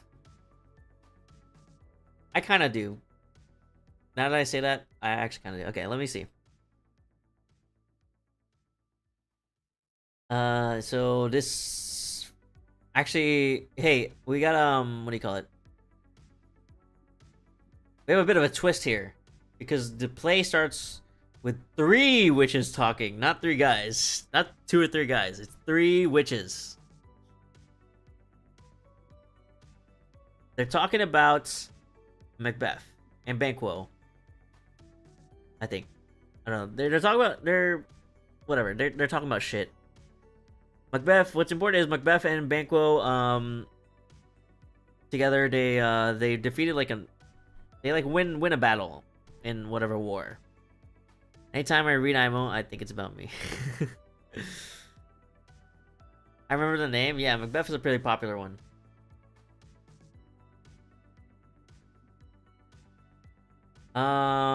And blah blah blah.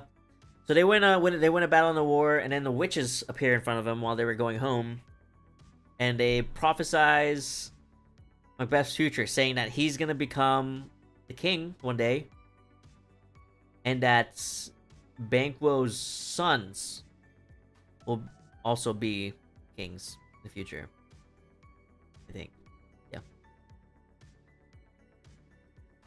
Banquo will never be king himself. Is what? Okay, that I remember. I forgot about that. Yeah, his sons will. Okay, so the witches, and then the witches fucking vanish. I think they have a beard. And then they go back. Oh yeah, by the way, they call Macbeth a Thane, and he wasn't a Thane yet when this happened. They're like, Thane Macbeth. They're like, what is he talking about? I'm not a Thane. And then when he gets home, they turn him into a Thane. Which I would normally not have known what that is, but I played Skyrim, so I actually kind of know what that is, you know.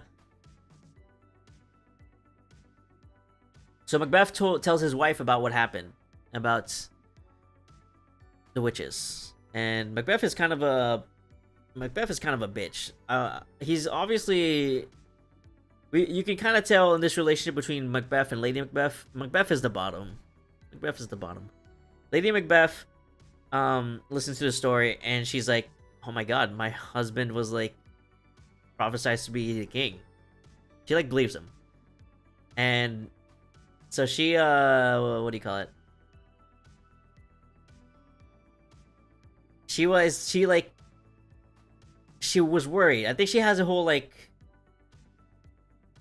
I forget if she talks to herself. I think she's talking to herself. She's like worried because Macbeth is like not. She knows he's a bottom. She knows like he wouldn't do what it takes to become a king. So she has to help him. And in order to do this, they invited the king over to stay the night. I think at a party, stay the night. And their plan was for they're gonna stay the night. Macbeth is supposed to kill him in her sleep and then blame it on the other guests, like plant evidence on the other guests. So they do that. There was some like I remember there was like issues. Macbeth like he was a total bitch about it, and by total bitch I mean he was like a normal human being about it. He was like, I can't do it, and then he does it. He's like, I can't believe I did this. He forgets, like, he even, like, forgets... I think this is... I don't know, Shakespeare, like, almost, like... I remember hearing somebody talk about this, about how Shakespeare can really, like, put himself in other shoes. He's really good at, like, putting himself in, like, his character's shoes. Yeah. But, yeah, he, like, kills them and then forgets to do the part of the plan where he has to plant the evidence. Because he's so in shock. He forgot to do that. And, like, he's in shock. Lady Macbeth's trying to, like, help him. He's like, you idiot. Come on. Okay, go in the fucking... Go wash the blood off of you. And then I'll plant evidence myself or whatever. I forget what she does exactly, but... Anyways, their plan, you know, next morning comes... There's some funny dialogue in there somewhere. The king's dead. Lady Macbeth's coming in and she's like, oh no, what happened? In my own house? No way. Macbeth goes off and he's like, what the fuck happened here? And then he goes to another room and then like that's where to the room where he planted the knife and he's like, oh my gosh, these guys killed him. These guys killed him and then I killed them because I was so mad. I don't fully understand it, but it was something like that. And so yeah.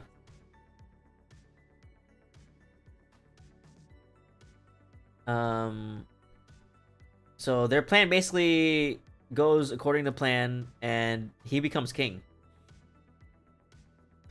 But he's like, he remembers the prophecy, so he thinks about the prophecy. He remembers that Banquo. Oh, that's a rare following. Hey, Janko, thank you for the freaking follow. Or Janko, Junon girl, thank you for the follow. I read that. I don't know how I read that. Thank you so much. Appreciate you. We're going over Shakespeare right now. Hopefully it's boring enough to fall asleep or not boring at all. Yeah, so he's scared because Banquo was prophesied to have children take the throne. So he's like, yeah, I'm gonna hire some thugs and have them killed. What? What the hell? What the hell, Professor Homura? Thank you for the freaking follow. That was Uni. How's it going? I hope you're enjoying my fucking stupid Shakespeare tier list here, but Or bored enough to fall asleep. Yay! Hey, your name's familiar. Do I know you? I feel like I've seen you somewhere. Or maybe like your Twitter account or something. Hi, Junon. Yeah. Oh my gosh, Spoonlord14, thank you for shitting yourself. Go! Not yet. Thank you for shitting yourself. Hello, Jelly. Hi, Jelly. How's it going? Welcome back. Hey guys, how's it going? I hope you guys are having a wonderful night. Not again. Homer, I feel like I've seen you on Twitter somewhere or something. I don't know. But hey, welcome in. Hey, I really appreciate that. We're just going over to Shakespeare plays. What else? We're on Macbeth right now. Maybe, lol. Yeah, I don't know. But I appreciate that. I'll check you out later. Faux show, faux show. Where was I? But yeah. Oh yeah, forgot to introduce myself. My name is Mark J. Vanderwals, but you can call me Professor. Or whatever the fuck you want. You read a lot. I actually don't. I don't read a lot. So it was but this was a fun like new thing that I'm doing. I don't know about doing. This is a fun new thing that I did. Whether or not I'll do more, we'll see. I read through all of I read through all of Shakespeare's tragedies for like 3 weeks. Does it matter 3 weeks? You gotta be the first VTuber I met who reads. That can't be right. No, I think people were also saying like, oh my gosh, first literate VTuber in the beginning. I thought that was funny. But yeah. How much of Shakespeare tragedies have you guys or I guess Shakespeare, how much of Shakespeare have you guys, consumed?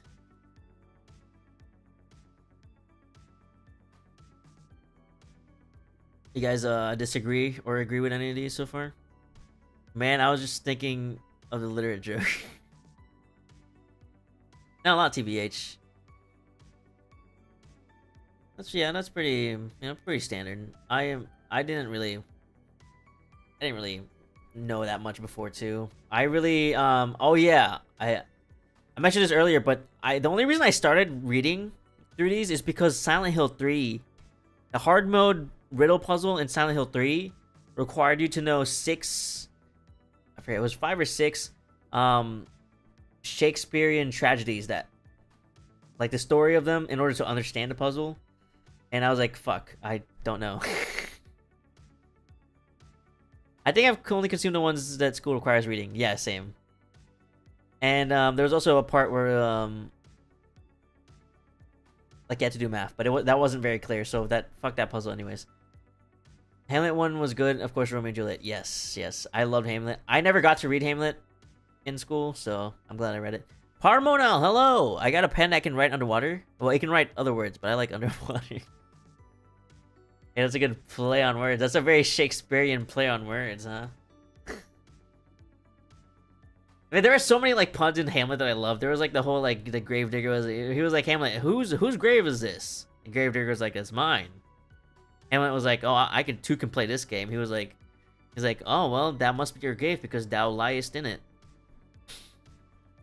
And he was like, what? No, I'm not lying in his grave. What are you talking about? He's like, well, you're in the grave and you're lying, so... I fucking love Hamlet. Hamlet, Macbeth, Romeo, and Juliet are W's, IMO. I agree. Yeah, there's a whole ton. Cool. Oh my gosh, somebody said this isn't... Someone on YouTube said this isn't a stream. What is he talking about? Oh, you know what? He's probably on the fucking vertical view. The vertical view doesn't show shit. Get fucked, idiot. TikTok brain. That guy's TikTok brain. Oh yeah, let me keep going with Macbeth. Macbeth is a little bitch. He's a king now. Yeah, so he was scared because he thinks Banquo's sons are probably gonna like, take over because of the prophecy. So he hires some thugs to kill Banquo and his sons. And well, wow. lo and behold, fucking Banquo gets killed, but his sons do not. Anyways, at the feast, they have a feast at night. After he killed Banquo, he has a feast later that night with a bunch of like important people, important guests, big guests. Macbeth being the king, he's like supposed to show his like him being a king that night, I guess. And then he starts seeing Banquo's ghosts, like sitting. Oh fuck! Sorry, I punched you guys. He's like the Banquo's ghost is like sitting in the chair where he's supposed to sit, and it's like really fucking with him. It's really fucking with him. He sounds like he's going mad.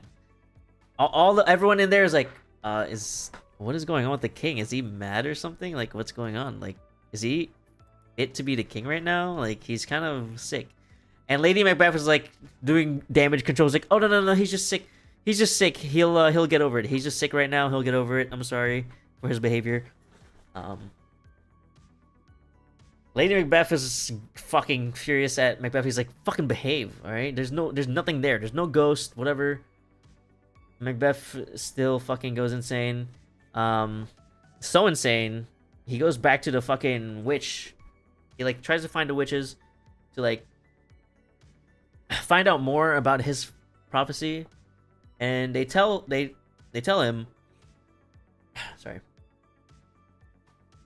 Okay. He says, "Beware." The witches say, "Beware, Macduff." That's a Scottish nobleman that was against Macbeth being a king. Also, that Macbeth is not capable of being harmed by any man born of woman. And also that he will be safe until Burnham Wood comes to Dunsany Castle, which doesn't make sense because when he says Burnham Wood, it's like a forest. They're like, what is he talking? A forest come to my castle? What are they talking about? So he's like, okay, so just beware, Macduff, and no man born of any woman can kill me, so I'm fine. I'm basically immortal. And I don't have to worry. I'll be safe until the fucking forest grows legs and starts heading towards the castle. Okay, sounds good to me. He is still curious though, so I think he asked more questions, but they're like, "Fuck you," and then fucking disappear. Clueless him after hearing that info. Yeah, yeah, you know. So Macduff finds out that his family was being executed, so he's like, "Oh my god, I'm gonna fucking kill this guy." So they're raising an army, Macduff and his son, or Macduff and I think someone's son, Malcolm, makes an army to like go against Macbeth. Lady Macbeth herself is kind of getting delirious, or kind of she's I think they say she's having like fits of sleepwalking. I think like she's also getting mad. She's also going mad from the Actually, I don't know. I don't know why she went mad. I'm assuming it's because of the murders. She's probably also like having a guilty conscience or something. I don't know. Macbeth is like, okay, well, Macduff is angry, but I'm actually fine. Like, I don't care. I cannot be slain by any man born of woman, and the forest will have to grow legs to come to my castle in order for me to not be safe.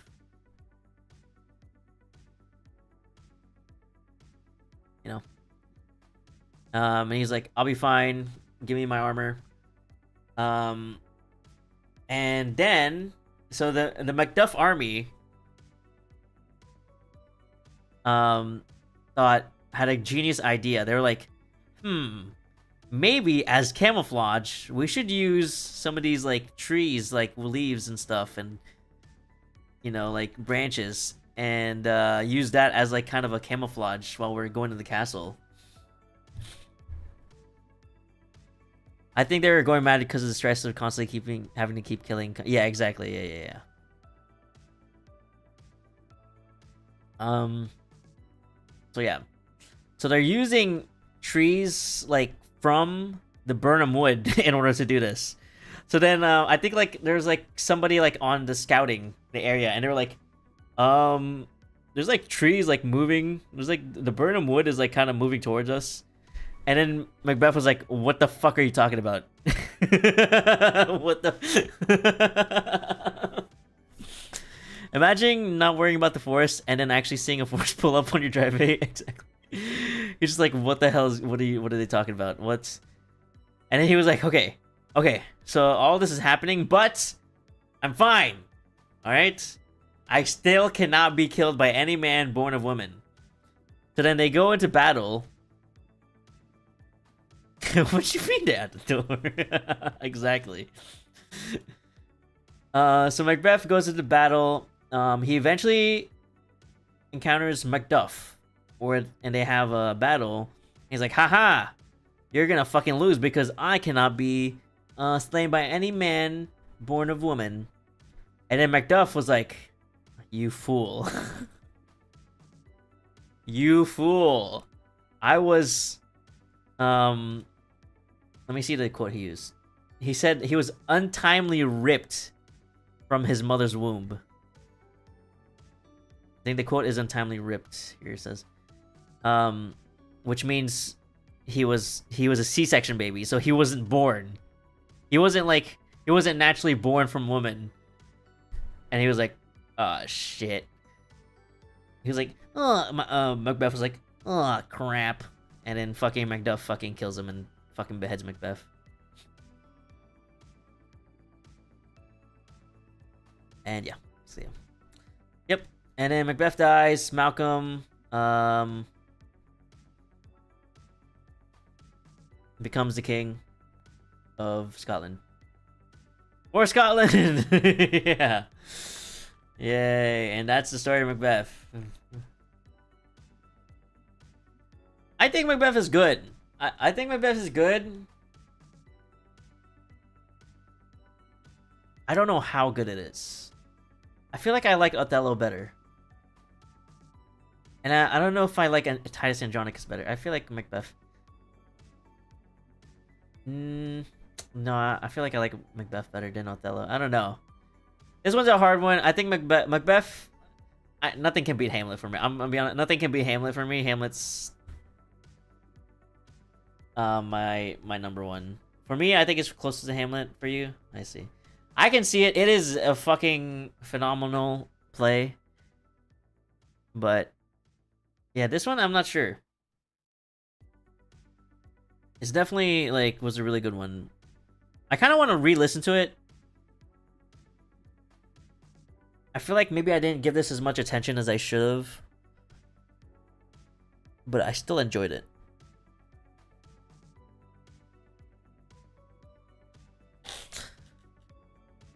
Can't believe I missed Hamlet to know of its legendary status.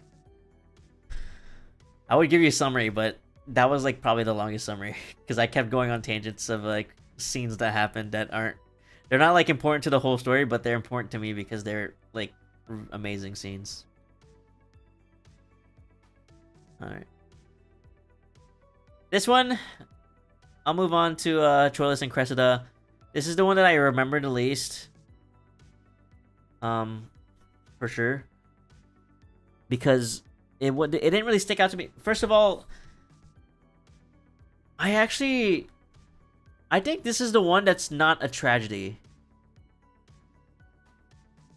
Yeah, this is the one that's technically not a tragedy. It was called a tragedy. No. Yeah, it wasn't a tragedy at first. I think this was supposed to be a comedy.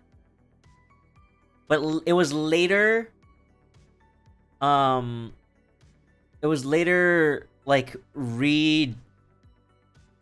like changed. The genre was later changed as a tragedy by like whatever literary historians or whatever the fuck. I don't know. Shakespeare comedy, yeah. I think it was considered a comedy like officially. And then like people were like, I mean, genre-wise it's not really. I don't know. Oh, I didn't mean to. Oh, whatever. It's not D yet. It might be D. I forget. For chaters who don't normally read, I would try to have an audiobook of Hamlet if possible when you need noise. Use it like a podcast. Yeah. Good idea. It's a really good one. There's a lot of good if you have Spotify, you actually get like, here's a fucked up thing about Spotify. You only get 15 hours, which is probably more than enough for most people. But I pretty much like listen to shit at work every single day, so I use it all up within the first week. Every month you get 15 hours of like audiobooks. So you can actually listen to like a fully acted out play of any of these on Spotify. Yeah, let's start with Troilus and Cressida. Troilus takes place in the Trojan War. I'm sure it probably started with two guys talking, if I had to guess. There's a prince named Troilus, who falls in love with Cressida, who's a daughter of a Trojan. Right, it's a Trojan priest, but the priest defected to the Greek side. So they're like kind of two different sides, kind of, you know, Romeo Juliet and Montague Capulet kind of thing, but this one's more political. I didn't know that, but pretty cool. Yeah. I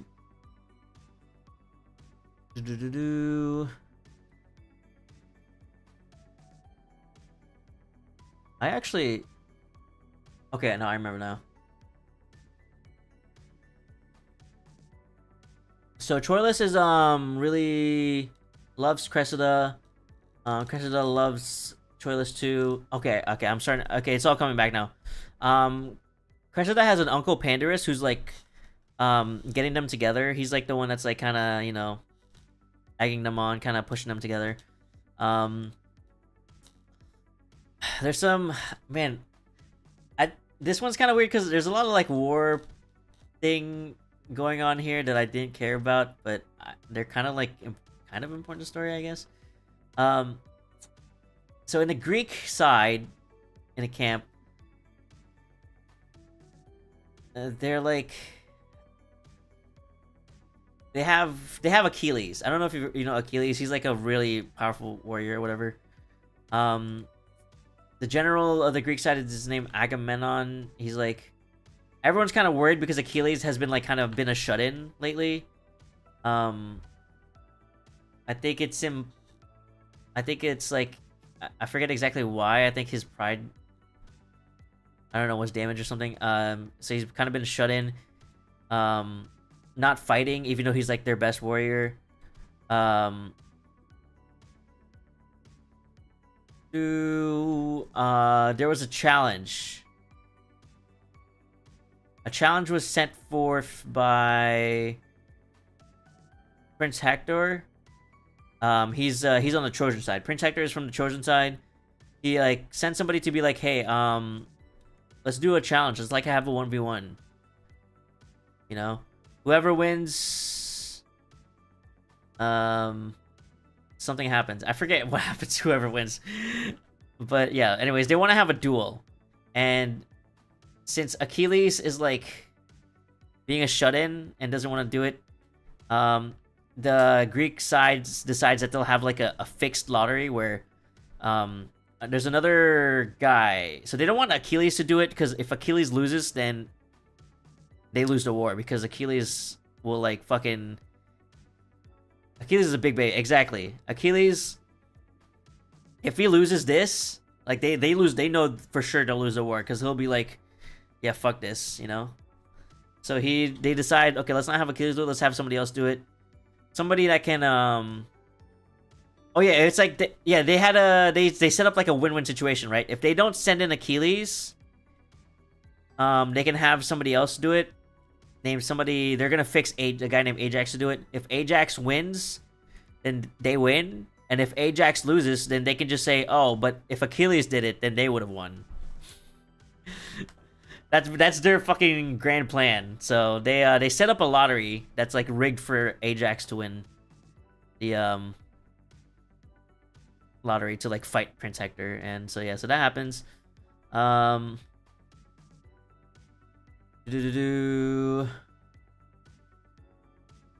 like in the Trojan side, they're like talking about war.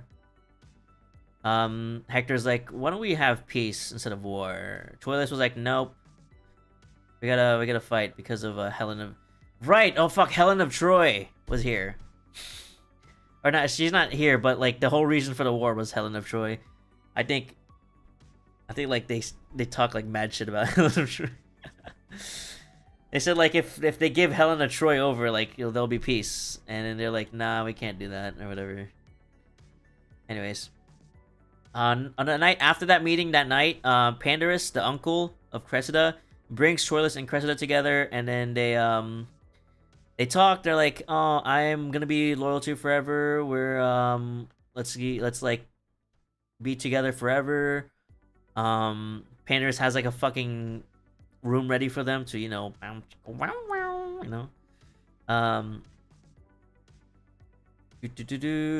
they fucking shit, and next morning, so in the meantime, while this is happening, they make a kind of like a truce. Cressida's father, that's the chosen priest that like defected to the Greeks, they're making a trade, not a truce. They're making a trade. They'll exchange a Trojan prisoner over to them, back to the Trojans, if they give they're exchanging a Trojan prisoner for his daughter, for Cressida. They'll give Cressida, they get Trojan prisoner, you know, so that they're like united and stuff, whatever. And then the commander, they all agree to do this. When the next day, Troilus and Cressida wake up, and then they find out, and they're like, oh fuck, dude, what the hell? Diomedes, there's a Greek named Diomedes, leads Cressida away from Troilus. And then after that, the battle finally happens. Ajax and Hector fight, and they I think they're actually related or something in some way. Before the fight, I think Hector and Achilles like fucking like are at each other's throats, or like fucking talking shit to each other. But yeah, anyways, during the actual fight, they like it's a really good fight because it ends up in a fucking tie. No one dies, no one wins, no one loses. They're like, okay, this is a tie, blah blah blah. So yeah. So Diomedes brings Cressida back to the Greek camp. Troilus is like, oh no, they're fucking leading my fucking future wife away. I gotta like follow her around, see what she's up, see what's going on, right? So she watches, Troilus watches from the, like, I don't know, hiding, watches what's going on, and Diomedes starts talking to Cressida. She was like, hey, remember our like, promise, right? Like, we'll do it, right? Like, yeah. Cressida was kind of, like, pushing him away for a little bit, but then, like, eventually they kiss. And Troilus was like, what the fuck? What am I seeing right now? I thought we were gonna be together I thought she was gonna be loyal. And he was just, that angered him. Troilus is normally like a nice guy, right? He's like a blasphemy, exactly. He's like, he's not like a warmonger. He's you know, he's a soldier. He's not a warmonger, or you know, he's not like. He's not like the warrior, that like just bloodthirsty warrior, you know. But this fucking like enraged, like brought something inside him, made him fucking mad, made him I can't say mad. He it angered him, and basically turns him to a warlord. He fucking goes into war. He was like, I'm gonna kill every single Greek I fucking see on the battlefield. And I'm gonna kill Diomedes. I think he wanted to kill Diomedes specifically. In the meantime, outside of that, Patroclus, a person named Patroclus is killed. I forget where he starts in the story, but they're like he's like really good friends with Achilles. I looked it up and somebody said that it's kind of insinuated that they're gay lovers. I don't I don't actually know how true that is, but you know, he's Greeks. You know, that could be true. Anyway, when Patroclus died, Achilles got fucking mad. Like, you know, he's a fucking shut-in like little baby. He doesn't want to fight. When Patroclus died, he heard Patroclus got killed, he fucking immediately got into the fucking battle. He's like, I'm gonna fucking avenge him. And he looks for Hector, because Hector is the one that killed him. He tried to fight him. He couldn't beat Hector. It was like, fuck you. No one dies, right? But he couldn't beat him. And but he's not satisfied. So then later, like kind of when the battle, I think the battle's like winding down, Hector's kind of just sitting around. He doesn't have any, he's not armed, he doesn't have any weapons. He's kind of chilling, and he's like, he gathers these soldiers, he's like, fucking kill him. Fucking kill him, stab him behind his back right now while he's unarmed. Everyone fucking kill him. So they fucking kill Hector because Hector's like fucking unarmed. He's just kind of chilling, and Achilles out of nowhere fucking kills him. In a very what do you call it? Dishonorable way.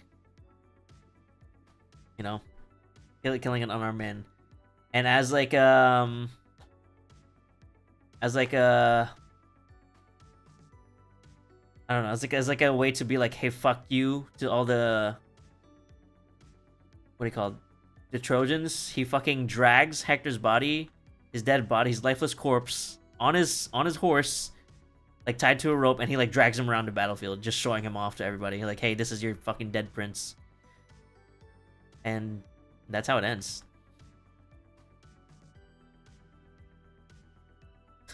Which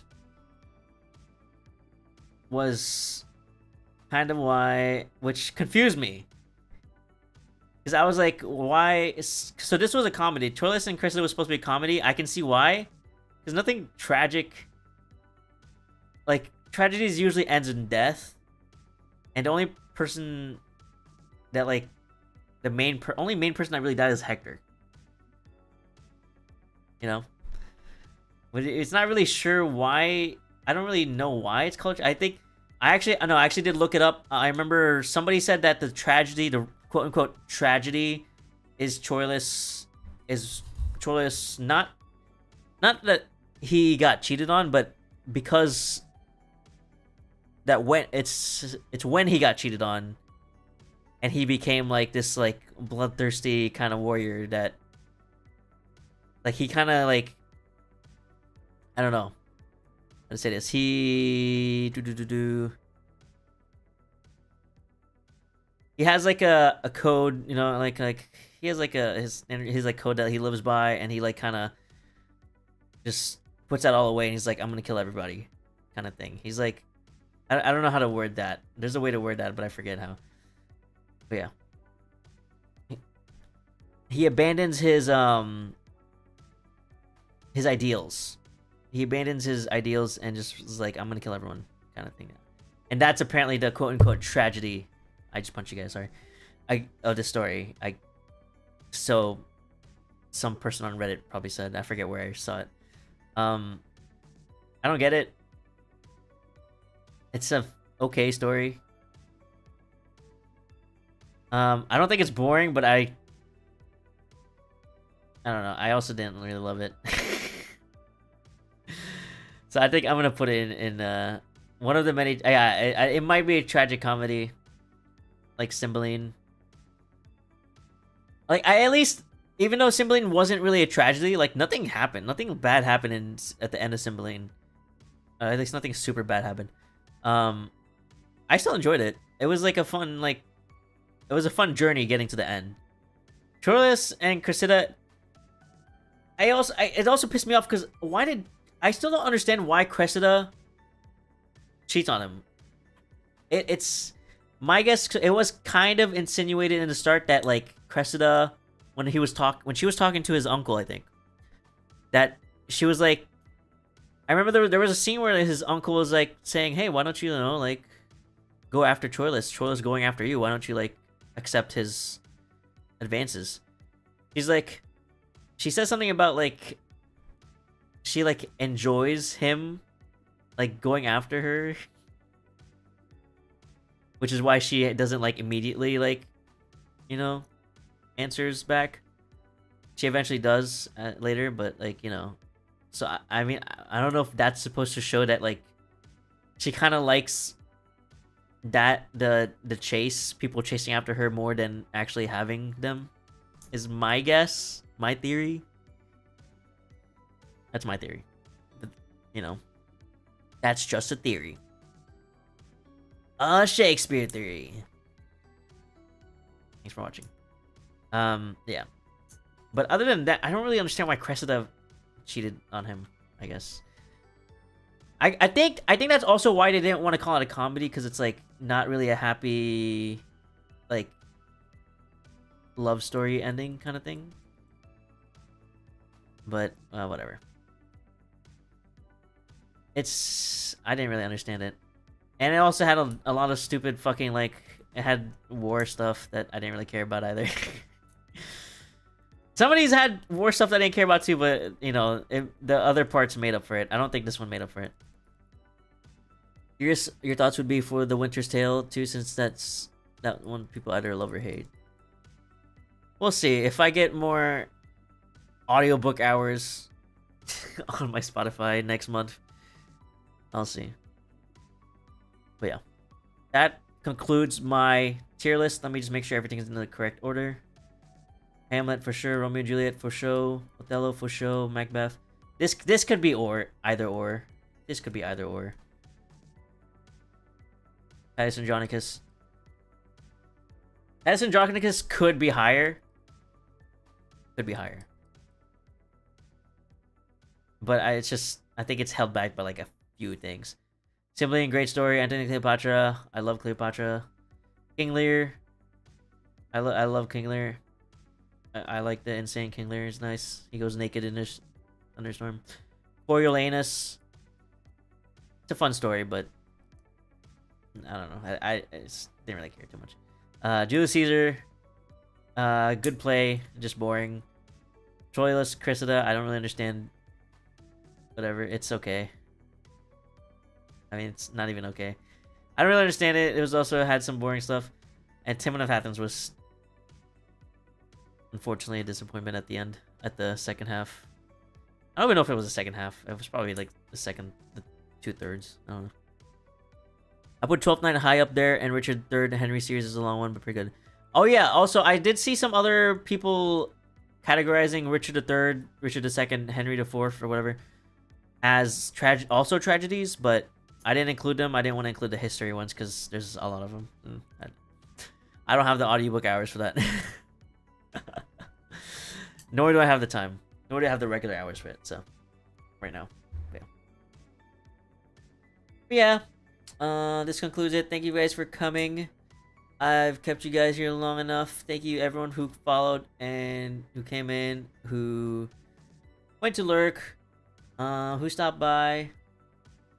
And I'm back. My stuff decided to fry itself out. God, sorry about that. Oh, get scammed, scammer, get scammed, scammer, get scammed. Hey, Peach. Yeah, you missed the entire stream. Hi, Peach. Good to see you. We did a tier list of Shakespeare tragedies. What do you think? You're a theater. Peach, you're a theater kid, right? How much of these have you went through? Shakespeare stuff. My sleep schedule, it's so fucked. Oh God, it's 4 in the morning for me. It's 4 in the morning for you too. What are you doing? Unfortunately, yes. Thoughts on the tier lists? Any thoughts? I gotta download this.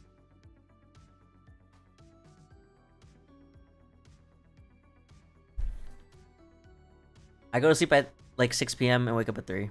Wait, I can't see. Look with your eyes. Open your eyes, Peach. Open. I'm blind.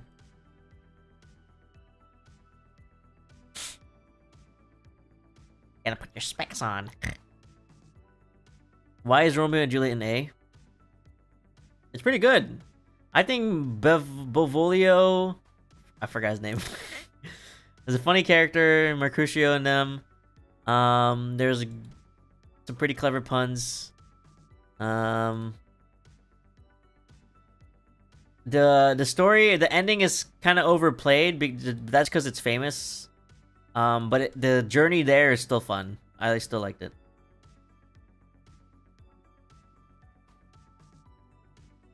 So I agree with that. I like Macbeth, so I agree with that.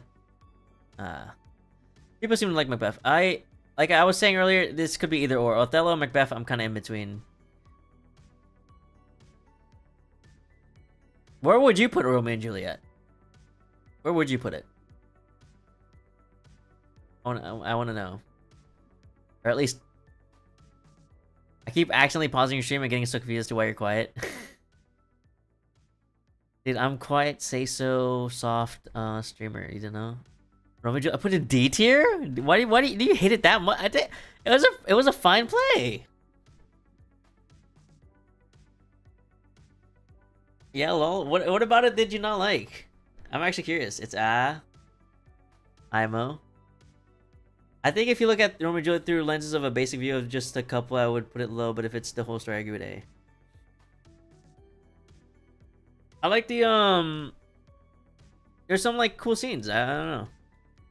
There was a scene where like Juliet was talking to her mother, and she was talking about Romeo. Like her mother's talking about getting Romeo killed, and she was talking about loving Romeo, but they're saying the same thing and agreeing with each other. I thought that was clever. I don't like any of it really. I'm gonna reload your stream. Hold your thought. Well, too late. Eat ass.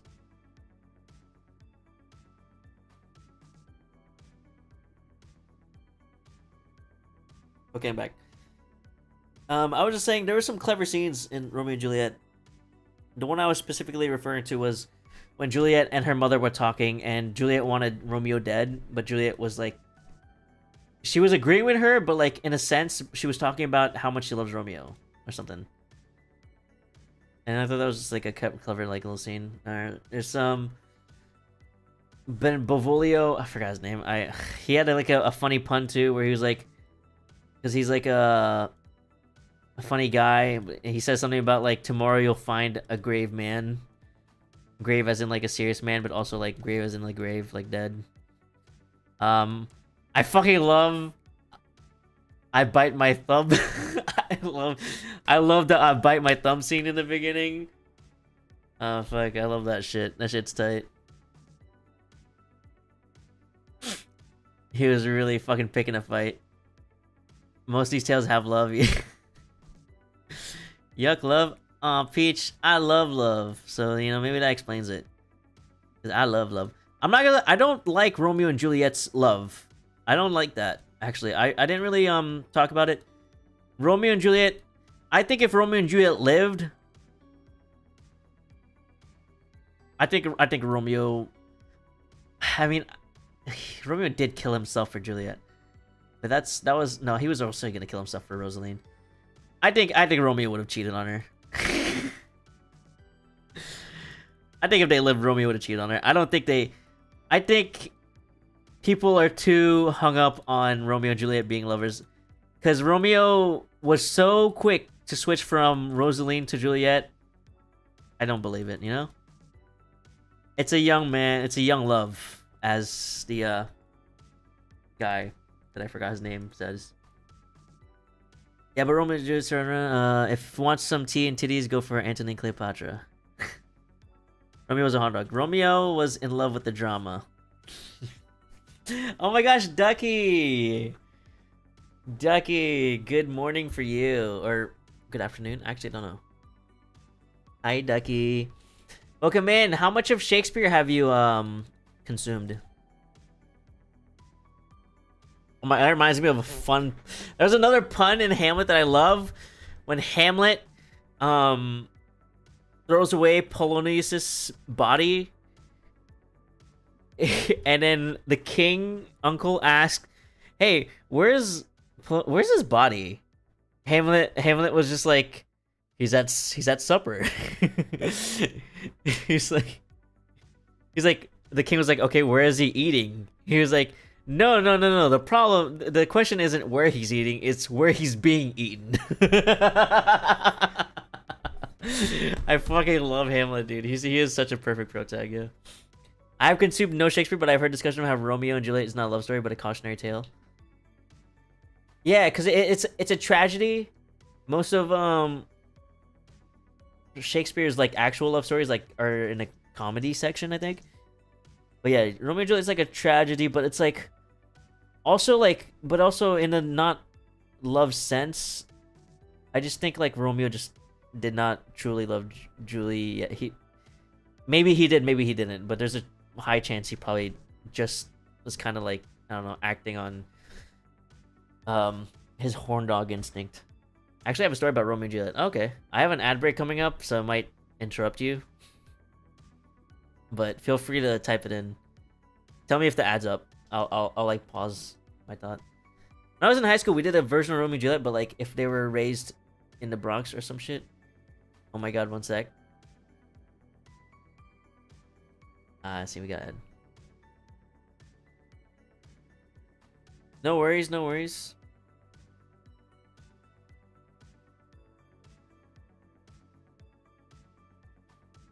I don't want to get in trouble. Yeah, no problem, no. I mean, you can... Oh. Okay, I didn't mean it like that. You didn't have to sub for that. Oh my gosh, you're crazy. Thank you, though. Thank you. Bitch, you crazy. Thank you. Thanks for being so sweet. Imagine Jennifer Lopez as Juliet. Wait, so Romeo and Juliet in the Bronx? How was it? How was that? That was stupid. Wait, who did you play? Did you play someone?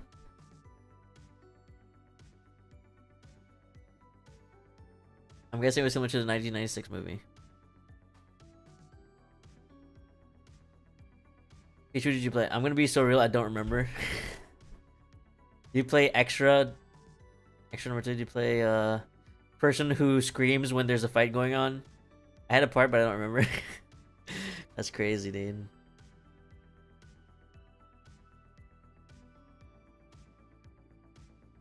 Yeah. Hamlet's so cool. I would love to be a Hamlet, but I have no acting experience. And I don't want to memorize lines. The 1996 turned the families into like gang factions. Yeah. That was a fun one. Immediately after we did Footloose for our musical. Oh, Footloose. I don't think I've seen that one. Oh, I watched West Side Story though. There's a lot of big musicals I have not seen. Unfortunately. Yeah. I think the most surprising one here is Titus Andronicus. I was surprised for being... I thought his first tragedy... Because I was looking at it, I was like, oh, it's the first tragedy. It might not be that good. You know? Everyone's talking about Romeo and Juliet. Maybe Romeo and Juliet was like... what came, you know... came after Titus Andronicus. Maybe Titus Andronicus was like not that great. And then like he got better and made Romeo and Juliet. But no, I was surprised. Titus Andronicus was fucking a great story. I don't know. I'm surprised rank Hamlet as high as it did. Nothing beats Hamlet for me. I don't know. That is for sure you something you have to be in the right mind for, yeah. Titus Andronicus, I will say, I love that play. It's a little dated. There's a little bit of racism in there, but it's the fucking 17th century. Also, it's like, okay. It wasn't like a part of the play. It was just like a random like racist remark.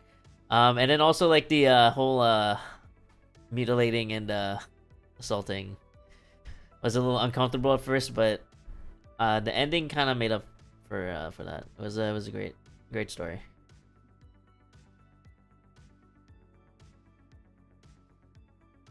Now rank Edgar Allan Poe stories / works next. Hell no. I ain't reading a damn thing ever again. Hell no. Hey, we'll see. We'll actually see. I don't know. Maybe we could. I could be, as everyone was saying in chat earlier, I could be the first literate VTuber, apparently. Or the Twilight series. Can I just watch the movie? I have actually seen the movies. I don't know if I watched all of them, but I definitely watched a lot of them when I was a wee child. I was always Team Edward, even before the whole imprinting thing. I was always Team Edward. Smarty smooth. Yeah. I just think vampires are way cooler, man. As much of an alpha wolf I am, like IRL, like, and I mean like everywhere, like I'm just like an alpha wolf. Vampires I think are cooler.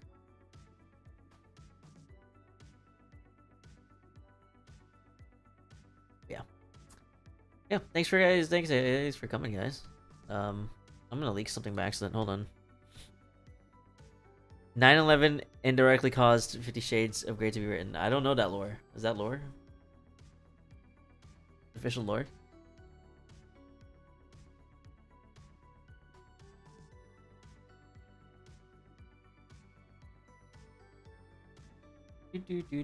Do. What? I don't know either, but let's find somebody to raid.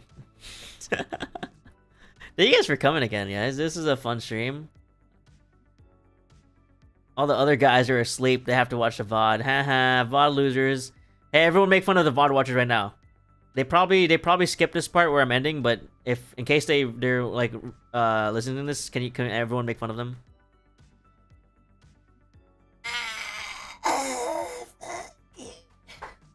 Haha, VOD watchers, haha, fuck you VOD watchers, haha.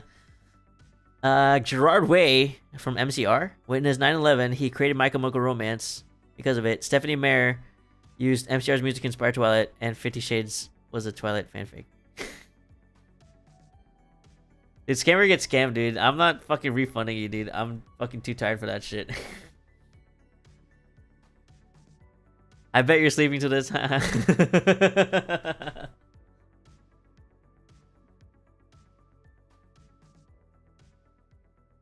Oh god.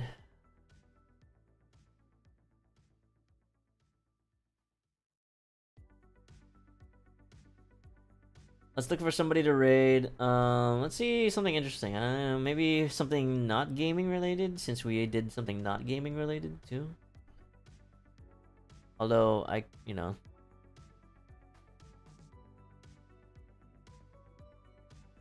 don't know how likely that'll be.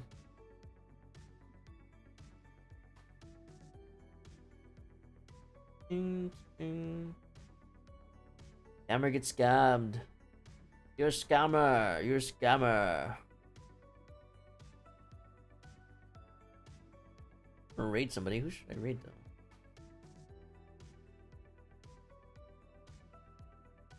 Blah blah blah. I'm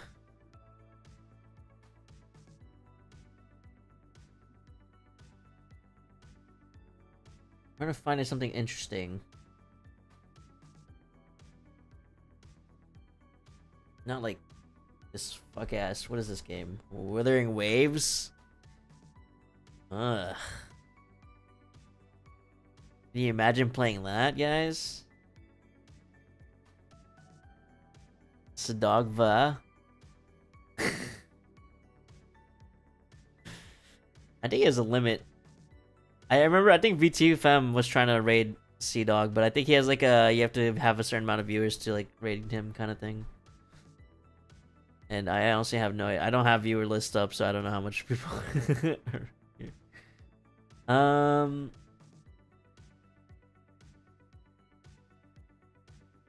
Alright.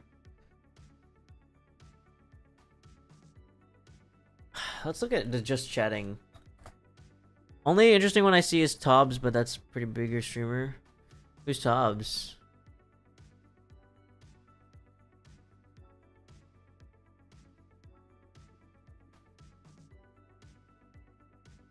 How do I... Oh my god, my Twitch is frozen. Okay, there we go.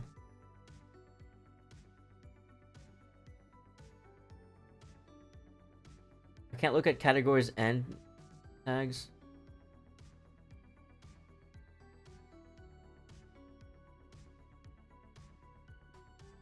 That's fucked.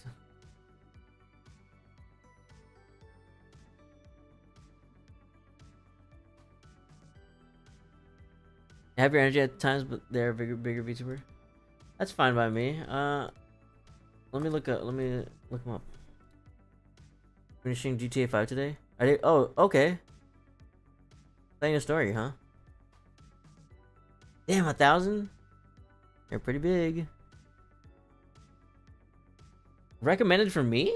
There's a recommended for me button. Let me check this out first. Where winds meet? Oh, hell no. Not my son.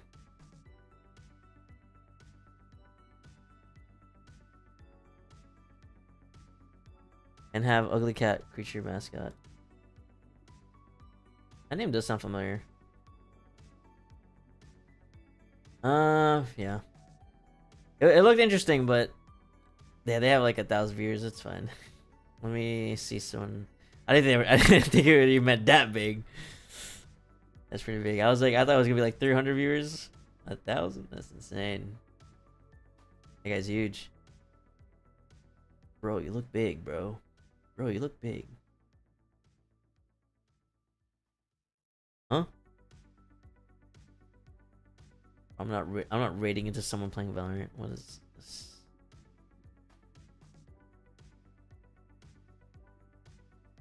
They're small like last year? Oh, really? They blew up. And then act like they don't know nobody.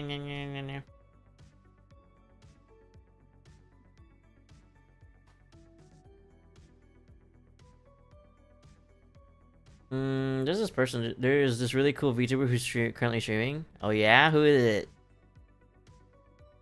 I'll check him out. They're called Professor VDW. What? Nah, they sound lame as hell. We ain't raiding into no lame ass.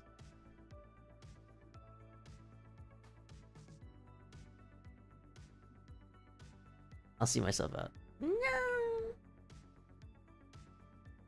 No.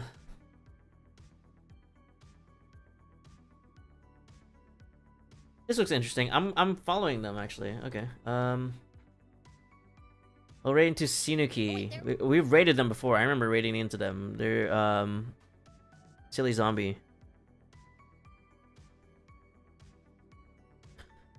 What's our oh fuck! Oh fuck, we have the perfect raid message. I don't know what emote to use though. Guys, our raid message is to be or not to be. What emote should I use?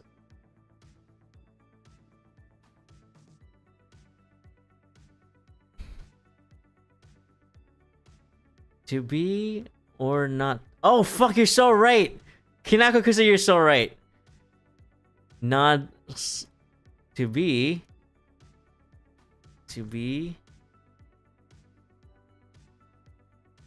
or not to be.